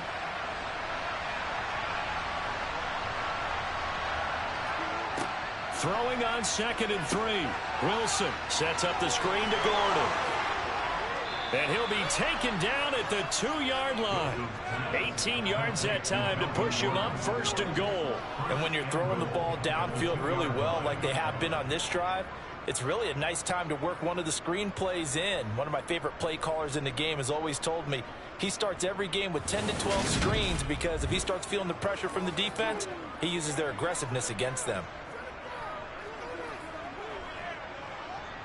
1st and goal, and they got to be thinking a chance to get right back into this football game. Gordon. And a pretty little juke move there, but not a ton to show for it afterwards as he's brought down.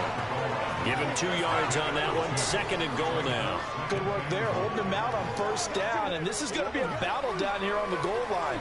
Can they hold their ground for 2, maybe even 3 more plays?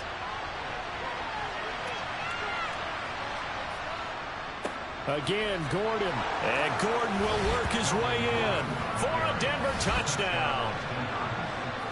It's a 1-yard touchdown run. And the Broncos have got it back to within a score.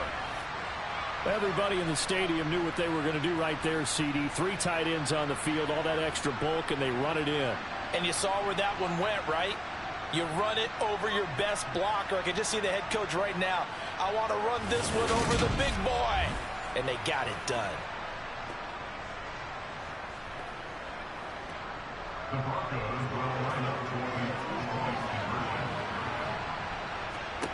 Wilson going to throw for it.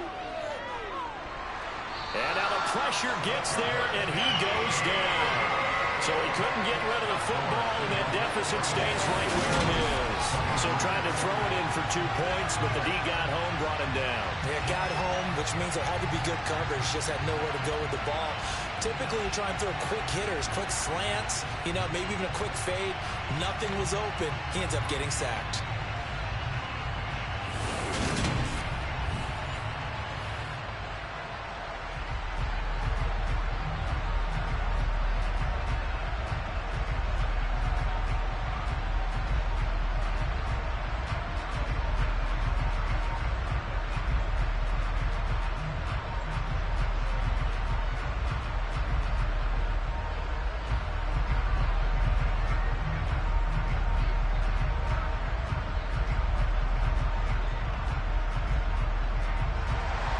After the touchdown, here's McManus now to kick it away. And he'll elect not to return this one, so they'll bring it out to the 25 on the touchback. The Seahawks take back over. These guys definitely hoping for a better showing than their last appearance. They couldn't really even move the football much beyond the shadows of their own goalpost, Charles. We'll see if they can get a better, more sustained drive going here. Yeah, and every team that we ever talk to says the exact same thing. When you start a drive from that deep in your own territory, the goal is a minimum of at least 2 first downs, because even if you have to punt then, you change the field position, right? You flip the field a little bit. They didn't get that done. This time they want to string together a nice drive and help themselves out. It'll be a gain of just a yard, and it'll be 2nd down. Can you do any more work or make it more dramatic for not much gain than what we just saw there? Did you see how his toes got down? Tip-tap, got him down. But what did he get out of it? He sold the sizzle. He just had no steak. I mean, was it 1 yard? Yeah, plays like that, you at least expect a first down. They're just 1 yard. Here's a throw to his running back. It's complete. And he's able to take this one up to the 35-yard line. 9 yards to pick up there, and it's a first down. That's a pretty play there coming out of the backfield. But as that back, you got to be conscious of making sure you're securing the football. When you get out in open field, sometimes you get a little loose with it as you're trying to get up ahead of steam. Make sure you keep it close to your body because those defenders are trying to punch it free. He does a nice job there protecting the ball and picking up a first down. Ball up to the 35 now as they come up on 1st and 10. Now Smith. He'll find Goodwin here on the right side. Give him a gain of 5 on the completion, and that's going to bring up 2nd down.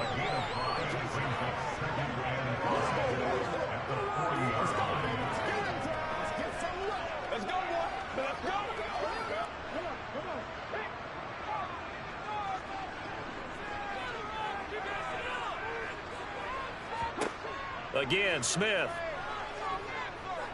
Flushed out right. And out of bounds on the other side of midfield at the 45. The escapability in evidence there as that one good for 15 and a first. He's starting to fall into the category of not fair, because when he's on target throwing the ball, he's dangerous. But when you add in his ability to make plays with his feet, almost impossible. Well, yeah, exactly. They've had trouble stopping him in the secondary. This time they've got the great coverage. Oh, he can run too.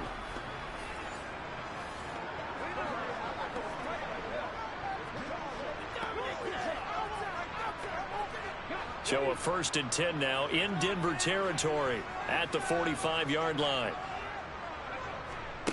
From the gun, here's Smith. And now here is another interception. Picked off by Justin Simmons.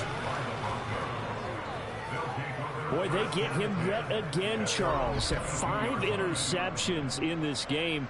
You rarely see this, maybe a couple of times in a season, but this defense, they've been fantastic. It's certainly an example of watching a defense that is in the zone, right? We use that term so often, but most of the time, it's for people who are on offense. In this case, it's a defense as a whole, all locked in with each other, all ready to go.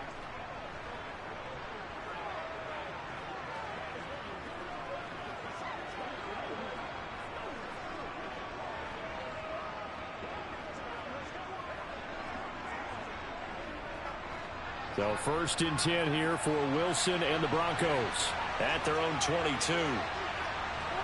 After the interception, here's Wilson. Eluding the pressure right. And he's left with no option here but to throw it away.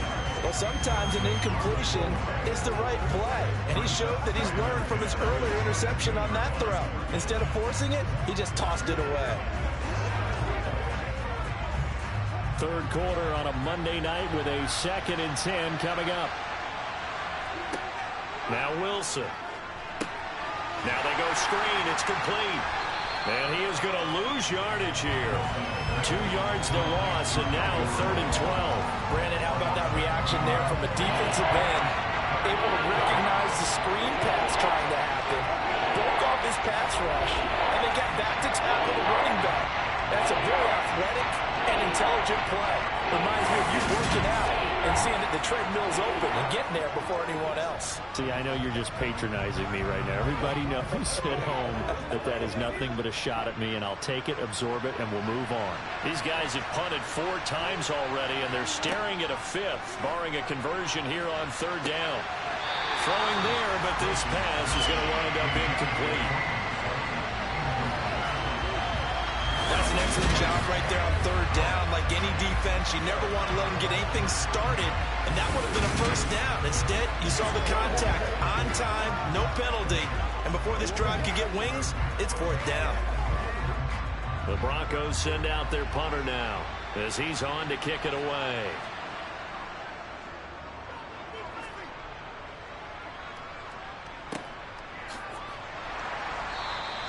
So just a 3-yard return following a punt of 45. And it will be 1st and 10 as they take over. The Seahawks again now ready to take over on offense. As this offense takes the field against CD. Remember last drive they were moving the football, but then they threw that costly interception. So we'll see if they can right the ship here on this drive. And doesn't that just sum up football? We see it all the time, don't we? The defense goes from losing the battle to making a huge play and stealing the momentum. So you know they're riding high right now, and they're ready to challenge this offense and that quarterback one more time. And we'll see if the offense is up for that challenge here as things start to get more interesting here in the second half. So the completion good for 6 yards, and that'll bring up second down. How about the timing on that one? Boy, they were in sync, weren't they? 3-step drop, balls out of his hands, right to the tight end. Nice completion, just like they do it in practice. They'll come up on a 2nd and 4 now from the 40-yard line. They'll fake it. Now Smith. Nothing open downfield, so he'll throw it away.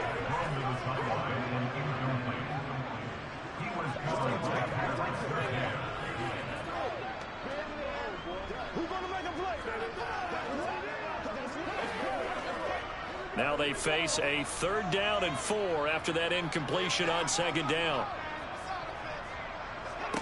Throwing now is Geno. And the throw there going to be incomplete. Partner, the way this offense has marched up and down the field during this game, it's almost a surprise to see an incomplete pass on 3rd down, isn't it? Yeah, they have had their foot on the gas all game long, but here finally stalling out.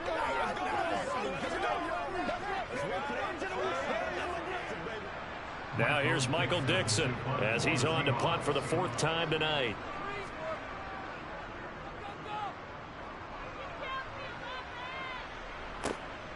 This is taken at the 15. A very nice punt that time, but they get 11 back on the return.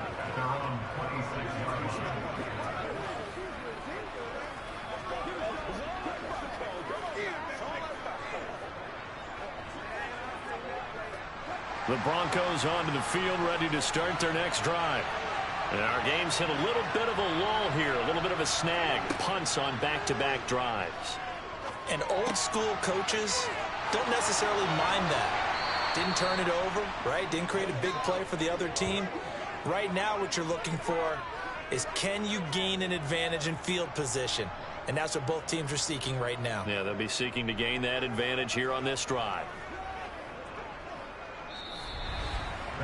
1 quarter remains here as we wrap up the week on a Monday night. You're watching the NFL on EA Sports. Back now in Seattle, Washington. A big hitter to start the drive has him up near midfield here for 1st and 10. From the shotgun, Wilson. He'll get that complete to Albert O. And they're able to work this across midfield to the 48. And there's a completion to the tight end. And look at the size of these players nowadays. At that spot, 6'4", 6'5", and up. A lot of guys used to be basketball players, somehow came back to football. And that's really good for the game of football. You're getting better athleticism, great hand-eye coordination, guys who know how to control their bodies when they run their routes. And he can't get rid of it. He's taken down. It'll go as a loss of 3 on the sack, and it brings up 3rd down. He's certainly one of those quarterbacks that can burn you with his mobility, but that time able to hem him in and get him to the ground. Perfect descriptor right there about how they kept him in the pocket. Excellent job of containment, but they were still able to continue to bring such strong pressure without letting him escape. But how about those guys in the secondary as well? Kept the coverage tight, plastered to the receivers, and left no real options for him to throw it downfield. From the gun, it's Wilson. And he's left with no option here but to throw it away.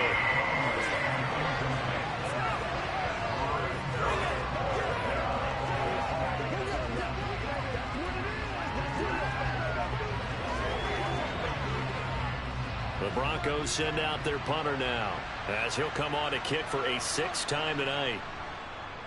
He'll get off a fairly short kick here as this is toward the sideline. And this punt sails over the sideline. And the spot, it looks to be right at the 25-yard line. Seattle again getting ready to take over offensively. Their defense got the stop, forced the punt, and now you really start to monitor the clock as they nurse this slim lead.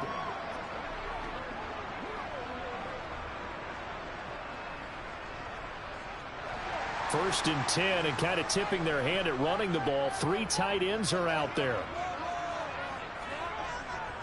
They'll start this drive out on the ground. They'll be dropped after a gain of about 6 across the 30 to the 31. If you can keep getting gains like that, Charles, with the lead here in the 4th quarter, I mean, keep running it, right? No doubt about it, but what the offense coordinator has to do is understand they're going to continue to stack the line of scrimmage. What runs do you have in your arsenal that'll work against a stacked box and continue to move the ball? Again, it's Penny. And he's brought down at the 34. Call it a gain of 4.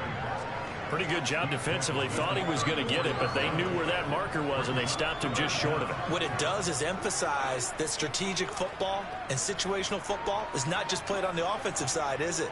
Defense understanding, as you noted, where the first down marker was and making sure they didn't get there. On third down, Penny.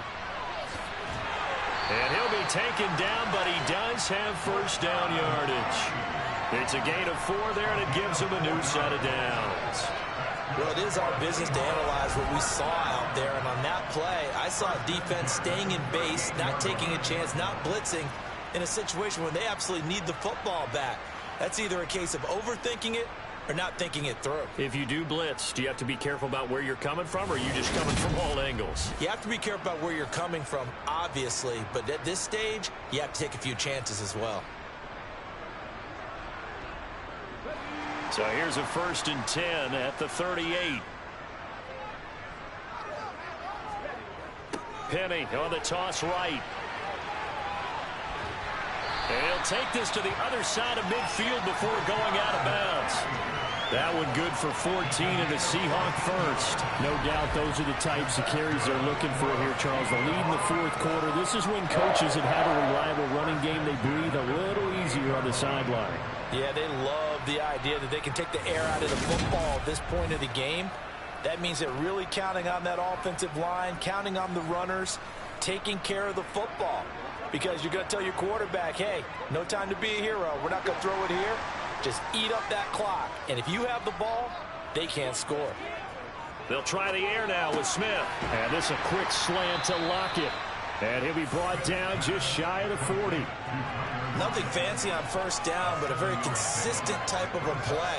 Hit that slant. A lot of people call it an extension of the running game, and it can be if that pass is completed, because you hit a guy on the run like that, you often can go for big yardage. Sets him up nicely for 2nd down, staying ahead of schedule.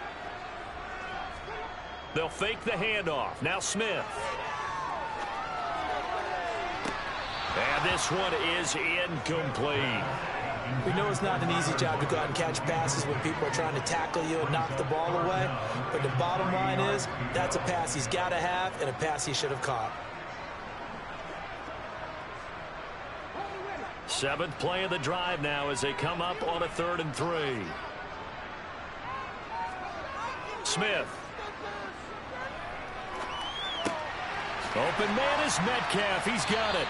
And this is going to be another first down as they'll make the tackle at the Broncos 30. The 3rd down conversion successful. A gain of 11. He's been the go-to guy. They needed a big play there on 3rd down. Went his way. It worked out. Doesn't matter whether they scouted it or that they think he's going to get the ball. He has a knack for finding his way open and completing the connection.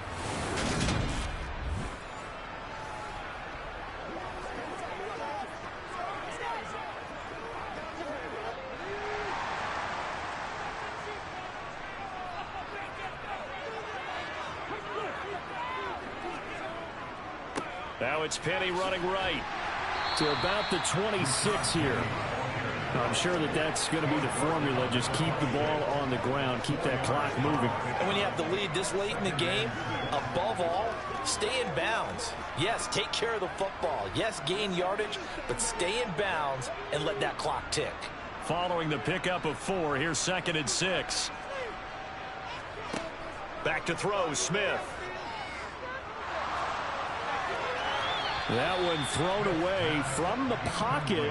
The officials kind of looking at each other, but they'll say there was a receiver in the area, so no penalty, just an incomplete pass. And when you've thrown as many interceptions as he has in this one, you definitely start getting a little hesitant to throw the ball out wide because that's prime pick 6 territory. That time, he made sure the only guy who was going to catch it was sitting in the 3rd row. Now a 3rd down throw, but it misses the target, incomplete. Back-to-back incompletions of what was once a nice drive, stalled out here. I'm going to give credit to the secondary partner. Never gave up as they gave up a few yards, and they came through on that play to deny that pass and force the 4th down.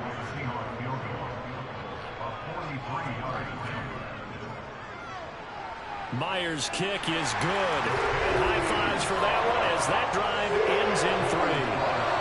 So that gets him a little bit of breathing room, but not much. And you have to think back to the field goal that he missed earlier. This would be a 2-score game right now if he had converted then. And if you and I are thinking about it, you know he is as well, because in the back of his mind, he's thinking, I hope I get one more shot in an important spot. He just made that one. He wants one more later to truly make up for the earlier miss.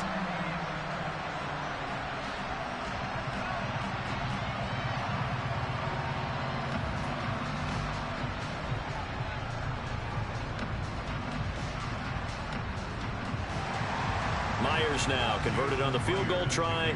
Now he's on to kick it away. Washington now brings this out. And ultimately cannot get this out to the 25-yard line as he's dropped it to 23.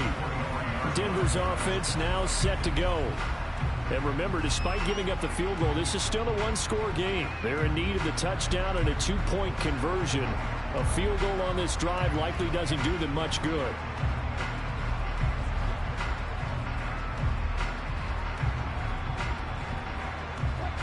So 1st and 10 here for Wilson and the Broncos at their own 23. Out of the gun, here's Wilson. That's going to be caught by Judy. And they get him down, but not before he takes it across the 40-yard line. The drive starting play, a good one. Give him 19. And that's a much-needed first down right there. Look, they're down by 8. So logic says they don't have to get a touchdown out of this drive.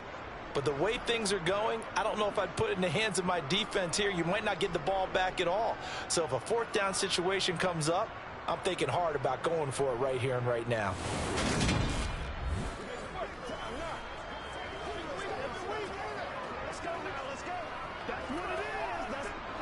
One play has him up past the 40 already, and another 1st and 10. Wilson. Albert Okwuegbunam, the intended target. And they're going to get this to about the 44-yard line. When this offense can get their tight ends involved, they can move the football. Here, a nice route, able to look it in, and picks up the first down.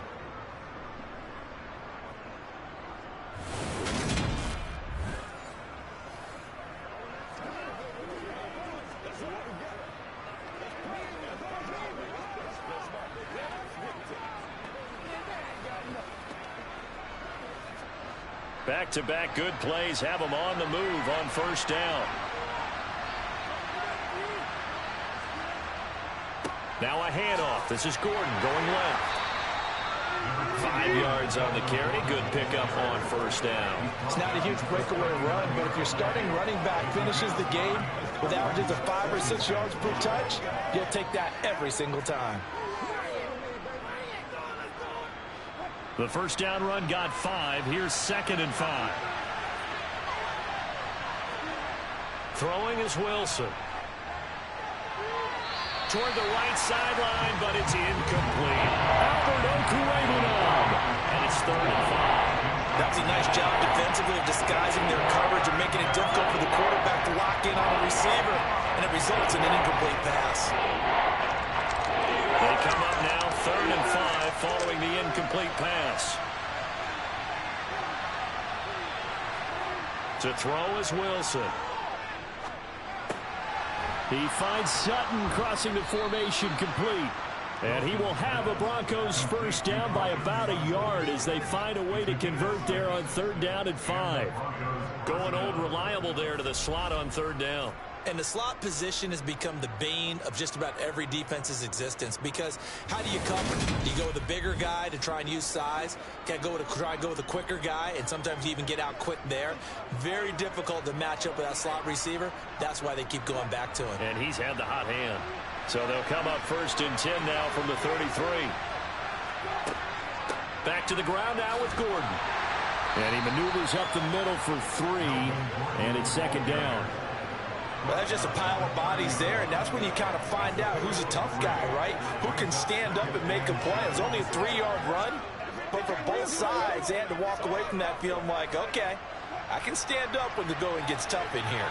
3 yards on that last carry. Here's 2nd and 7. Here's Wilson. On the slant, completes to Sutton. And he's brought down here just outside of the 20. That was a nicely run slant route, and what the receiver's trying to do is make the defender think he's going upfield for a deeper route, and then breaks it off, usually after about 3 to 4 steps, and cuts towards the middle of the field. And now what he's trying to do is use his body to keep the defender away from the football and give the quarterback a really nice target.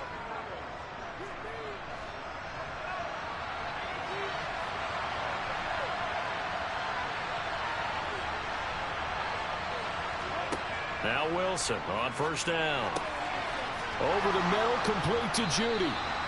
And they work this near the 5. He'll be stopped at the 6. It's a really nice 15-yard pickup, and now it's first and goal. That's a nice catch there. Remember, he had the fumble earlier. No way he was giving up the ball in that situation. Secured it tight to his body and picks up the first down.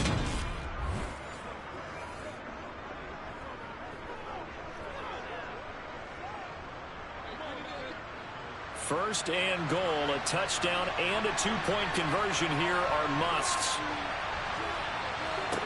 Wilson sets up the screen to Gordon. Touchdown, Broncos!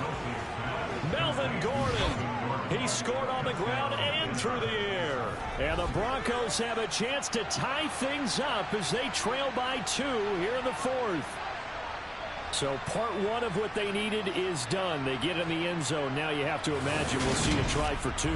And that's what the book says, but defensively, they can't hang their head right here. They've still got a chance to come out with the lead if they make a play.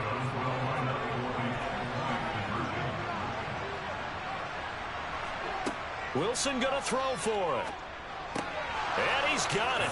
The conversion good, and we are tied in the 4th. Still time to work with on the clock, but they wanted the tie now, and they got it. And I love their aggressiveness. Go ahead and get it done. Get the game tied. Now your team has the momentum, and you're staring across the field saying, let's see if you can match us.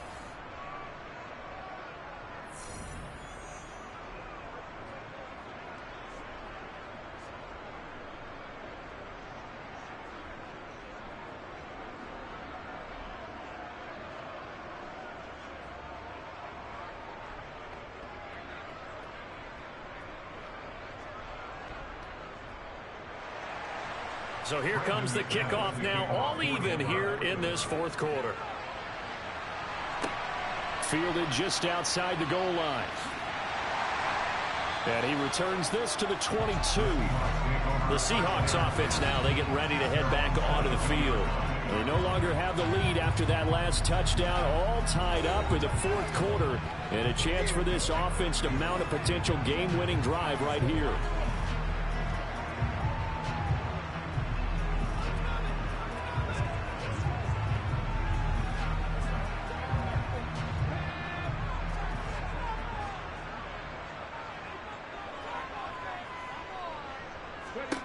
On 1st and 10, Smith.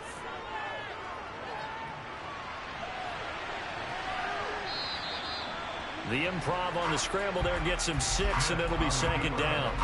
You know what I like about that play? He didn't try to do too much on 1st down. He took what the defense gave him, put together a solid game to bring up 2nd and manageable. Now they have a couple of plays to pick up just a few yards and a new set of downs.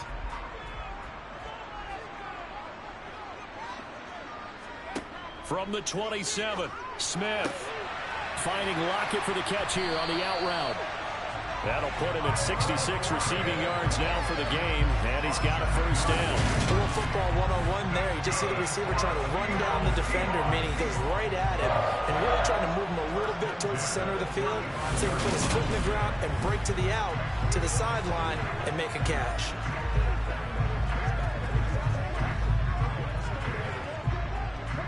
Ball up to the 35 now as they come up on 1st and 10. Now Gino. Oh, it's out. Smith lost it.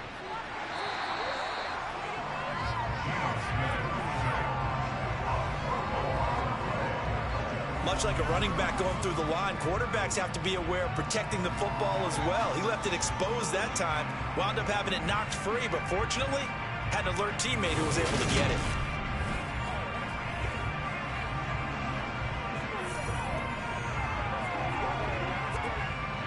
The fumble on first down. Now here's second down. Geno now to throw. Targeting the out route, and he completes this to Metcalf. And he'll be out of bounds across the 30-yard line. And that'll make it 3rd and 13.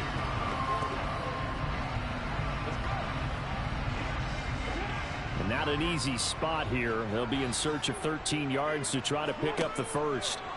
Now on 3rd and long, they'll look to throw. Dancing to his left. And he gets this one to midfield before he's brought down. The coverage may be too good that time as he breaks away for 19 with his legs and a first down. They're not out of it yet, but in order to come back, they need to play clean football the rest of the way. He makes the correct read there, passing on challenging a blanket coverage and getting the first down with his legs instead. Get it going, baby. Let's go, baby.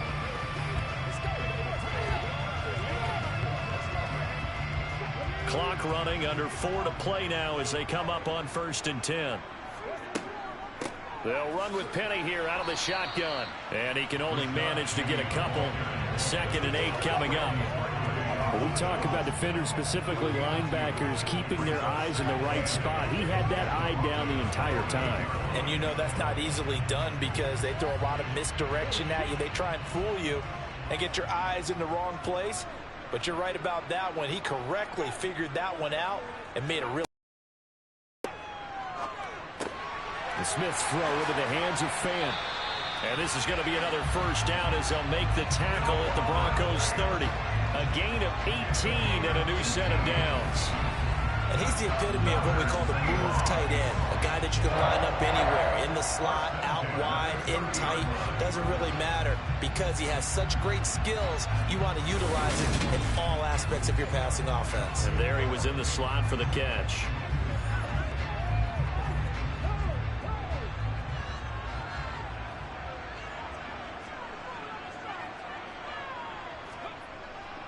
Penny, a first down carry. And he's got room. And a strong run there as he'll maneuver his way down inside the 15. Another nice gain, 16 yards there, and a first down again. Another carry for their leader and a good one. It's crunch time. They'll need him to continue to be productive in both the run and passing game in order for them to try and snatch a victory.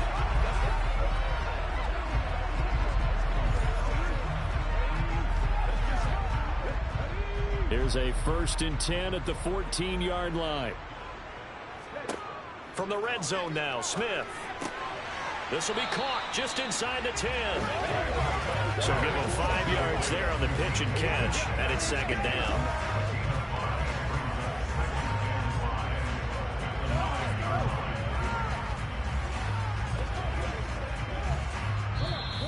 Getting down to the good stuff, all tied with 2 minutes remaining on EA Sports. So it's Seahawk football as we march toward a conclusion. They've got a 2nd down now as they search for a score to break this tie. And running room hard to come by here. He gets it down to the 8. It'll only be a gain of a yard, and it sets up a 3rd down and 4 now. This has been an up and down, back and forth type of a game, hasn't it? Maybe this long drive take a little bit of the wind out of their sails, kind of settle things down a little bit. In search of 4 yards here to pick up the first down.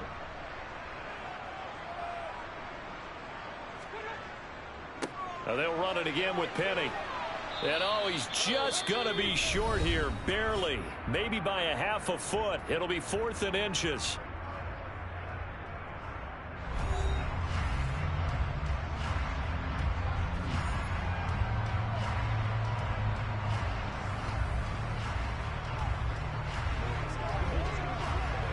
So now one of the biggest kicks of the night is forthcoming. This for the lead in the final stages. Myers' kick is good. And they have taken the lead here in the final 2 minutes. Big kick right there to give them the lead in the 4th, but there is still time left for a final drive. Did they score too soon? Post-game will tell us, right? Depending on what happens on this drive, That's how we'll analyze it. If the other team scores, they scored too soon. If they somehow hold on, they manage the clock exactly right.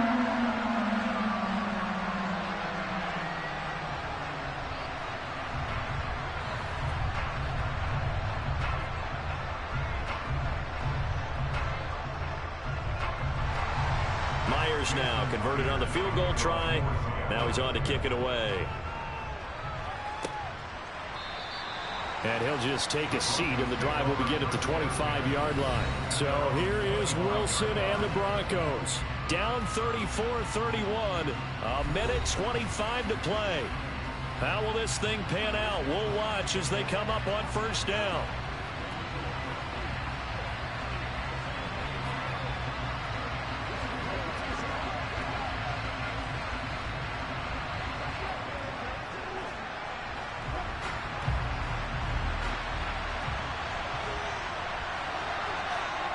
Here's Wilson.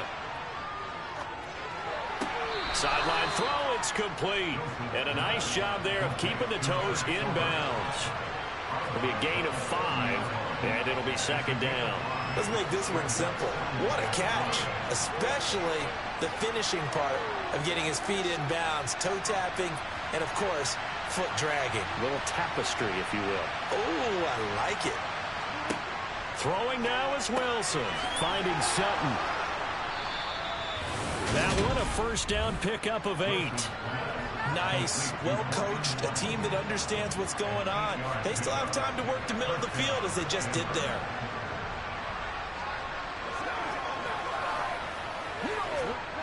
First down now, but the clock continues to move. Wilson to throw. He's got Gordon. And he'll be out of bounds after getting this one across the 40. Short completion, just 4 yards, and it'll be second down.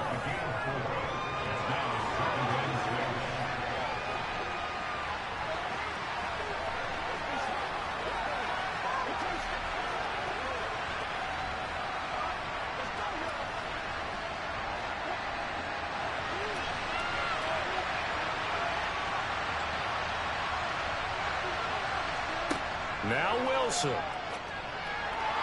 That is incomplete. Now we're in the situation where the quarterback's got to take full charge of his head. They've got to totally command him, make sure all eyes are on him. And that focus is locked in. Going to call multiple plays and go over different situations and scenarios to make sure everyone is on the same page. So after the second down incompletion, they'll come up now against a 3rd and 6. He's back to throw. Got a man, it's Judy, complete. And that'll wind up moving the chains again as the tackle's going to be made at the Seahawks' 32-yard line. Well, that's one way to convert on 3rd down, picking up 26 yards. Now the Broncos going to use the second of their timeouts as they'll stop him with a little over 30 ticks to go in the football game.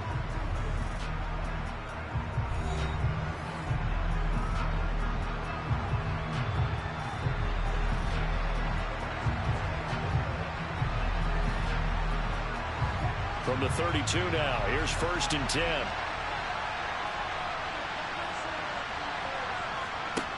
Back to throw.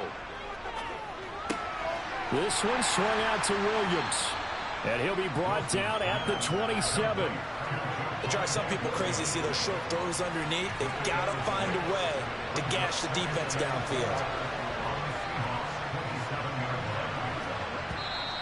Now whistles come in. We're going to get a timeout here by the offense as he'll stop it with 11 seconds remaining in the ball game.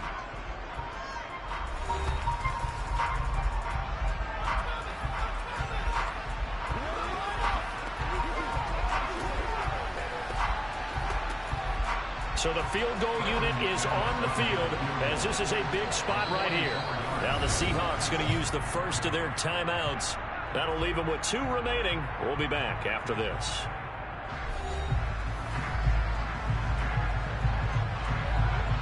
Fourth down, Wilson trots off, and on comes Brandon McManus for the Denver field goal. This to potentially send us to overtime. And his kick here is good. And they will tie this game here in the final seconds. So a money kick there in the final seconds, and now, barring any hijinks on the kickoff here, partner, I think you and we're going to settle in for a little overtime. And I wouldn't have it any other way. This has been a dogfight all through regulation. No reason to think it won't continue in the extra period.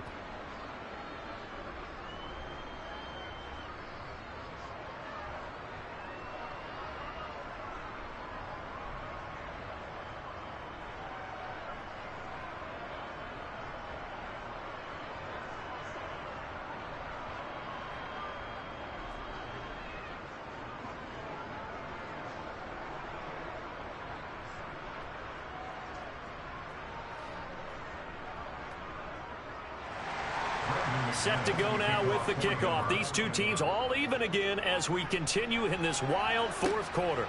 Taken in at the 3. And able to get this across the 20, but not much further as he's dropped it to 23-yard line.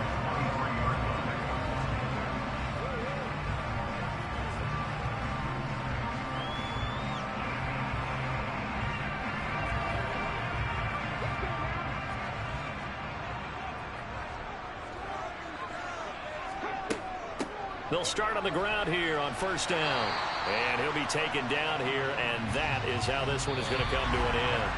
Final whistle blows, and we need some extra time here to decide who will be the victor. 60 minutes, just not enough some days to decide who's going to win the game. It's a little teaching moment here. Overtime rules. Remind us how this goes, partner. Okay, so in the past, we had sudden death. First team to score wins, but no longer. Now, if the team receives the ball, scores a touchdown, they win the game. If they kick a field goal, though, or don't score, the other team gets a possession.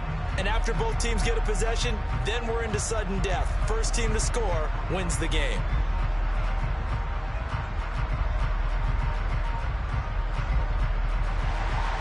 So it's the Seahawks who are going to get the first crack at things. They'll possess it to start things off here in overtime. Taken in at the 3. And he'll get it up across the 20 to the 21-yard line. Here come the Seahawks now, set to take over on offense. All set up for him right now, Charles. Opening possession of overtime. They've got the football. They also obviously have this home crowd behind them in a big way. They get that extra energy from them, but they've got to be careful not to let that adrenaline get away from them and play too fast or create errors of their own making. Use that energy, embrace it, but make sure they channel it the right way. They've got a chance to go downfield, score a touchdown, and end this game. Now Gino on first down. This one into the hands of Metcalf. And he's got it past the 30 before he's hit and dropped. 10 yards there to start the drive, and just enough by about the length of the football for a first down. They go back to that well. He's had a great game. Defensively, they haven't been able to stop him. Same thing here in overtime. And sometimes that goes to the play caller's ego, because a lot of times you have so many different plays you want to call, but when you spot a matchup that's working for you or a player that has the hot hand, keep giving it to them. That tells me you're mature as a play caller, and it's working for them in overtime.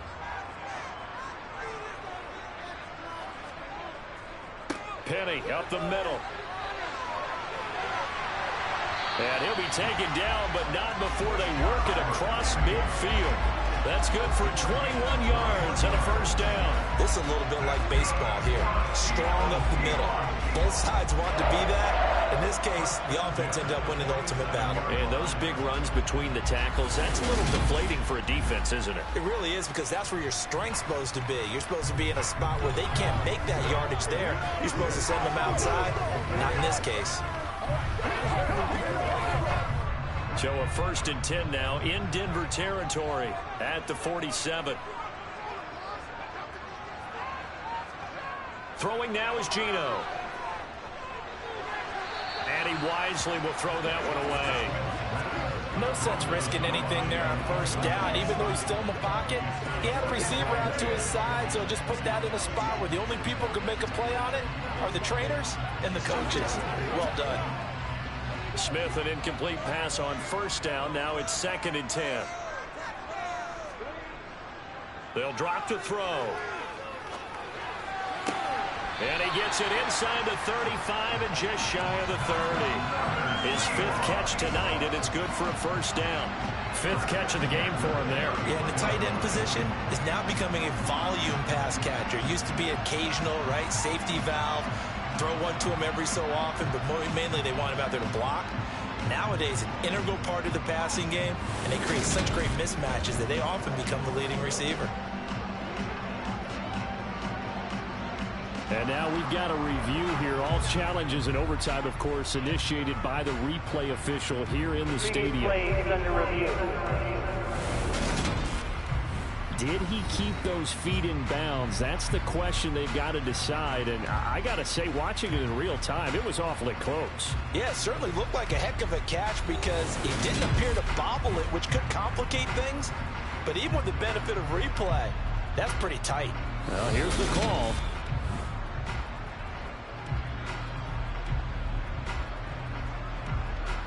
After review of the play, ruling on the field. So the folks in New York just going to wind up confirming what the official saw as this play will stand as is.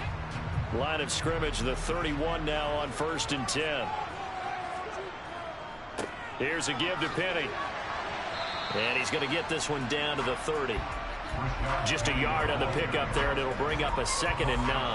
Yeah, things were pretty stacked up there in the middle of the line. A lot of bodies, not much space. I think ultimately he was fortunate to get anything out of that run. The run only got a yard. Here's 2nd and 9.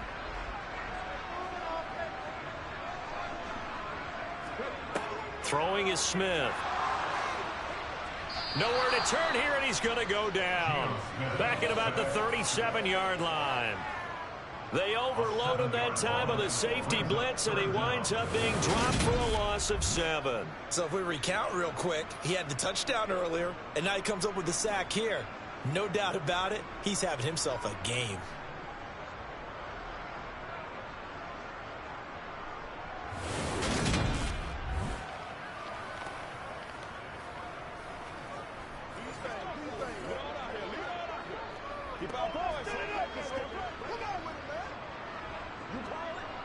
Now a tough spot for Geno Smith and company after the sack. It's 3rd and long. They'll look to throw here. Oh, and it's intercepted. Picked off by Ronald Darby. And the Broncos are going to have it with a chance to win the game here in overtime. He had the interception woes in regulation, and now they carry over into overtime. And on the other side, CD, all they need is a field goal to win it. I'm glad you pointed that out, Brandon, because he has not been sharp all game long. He's been rather loose with some of his passes, and this one might cost him the ball game. And coming out now, the Broncos. One team squandered opportunity. It's another team's chance to win this thing. They forced that clutch turnover, and now all they need is a field goal here to win this ball game. Could not be set up much better, could they? A takeaway on defense. Now it's up to that offense to find a way to put themselves in position for the game-winning points. Touchdown, field goal, they don't care. Just find a way to win it. First throw in overtime now for Wilson. Sideline throw, it's complete. And a nice job there of keeping the toes in bounds.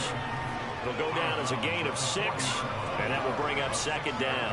If you're running out, Ralph, it's likely you're going to end up near the sideline. And what did we just see there? Toe tap. You got it. The benefits of practice. Toe tapping, foot dragging, picking it up, and making sure it was a catch. Throwing again on 2nd down. Wilson throwing over the middle, and it's incomplete. That time he was looking for Jerry Jeudy, and it's 3rd and 4. Not sure what happened there, but he just didn't get the right read on the coverage that time. Pass wasn't where it needed to be, and that'll send them back to the drawing board. Now they face a 3rd down and 4 after that incompletion on 2nd down. From the shotgun, Wilson. He's going to launch it for Washington. And he bats it away, and it falls down incomplete. After what they've faced during this game, where they've given up a ton of yards downfield, there has to be a measure of revenge right there for the secondary. They've been shredded throughout the game and finally forced an incompletion.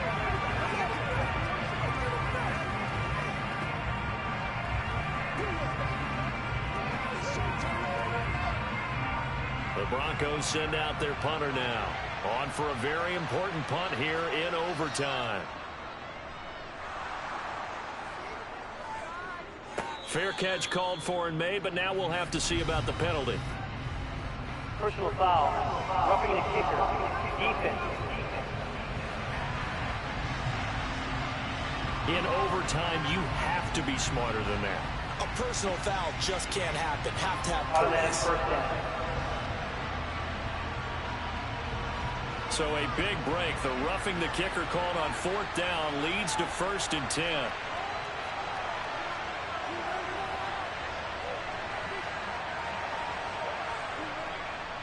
Here's a give up the middle. It's Gordon. Give him a couple on the carry there. 2nd and 8. That's a good play by the guys on the defensive side of the ball. Held him to a gain of 2. And that changes the playbook a little bit now for the guy calling plays. 2nd and 8. Now he's got to probably think about going to the air instead of maybe staying with the ground game. The last run got a couple. Here's 2nd and 8. On the delayed handoff, this is Gordon. And they'll be inside the 35 now at the 34-yard line. 9 yards to pick up there, and it's a 1st down. We know Melvin Gordon is very effective getting to the perimeter, but being a former University of Wisconsin Badger means you know how to run the ball inside and with power as well. I also like the fact that he's a weapon in the passing game. Had as many as 58 catches in a season. Throw it to him in space and look out.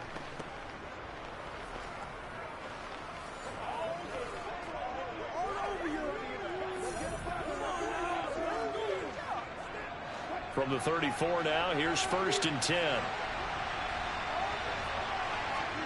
Here's Wilson. He'll get that complete to Alberto.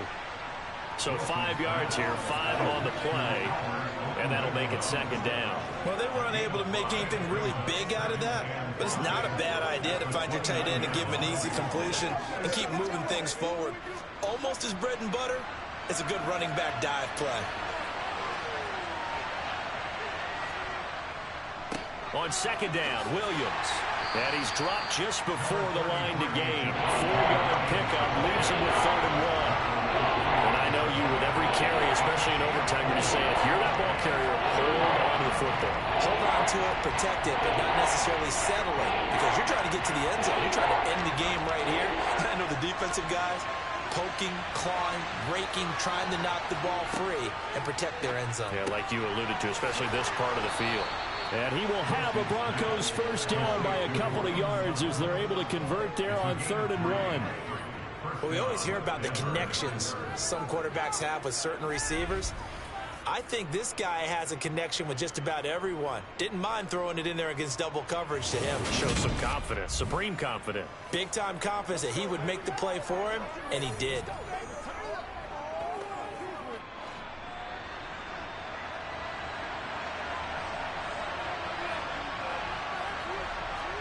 Throwing now, Wilson on 1st down. Out quickly to Judy. And he will be brought down at about the 6-yard line. Mark that as a gain of 16 to set him up 1st and goal. He's padding his already great numbers here in overtime. More importantly, though, moving his guys downfield. And I think that's exactly what's going through his head right now. Moving them downfield, putting them in a position to win the game. The stats, that's for the fantasy guys. I know they're enjoying that show.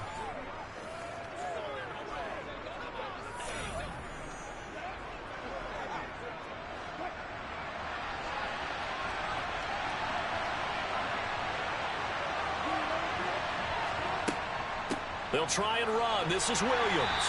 And he's able to get it down to the 2-yard line. Give him 4 on the carry there at 2nd and goal.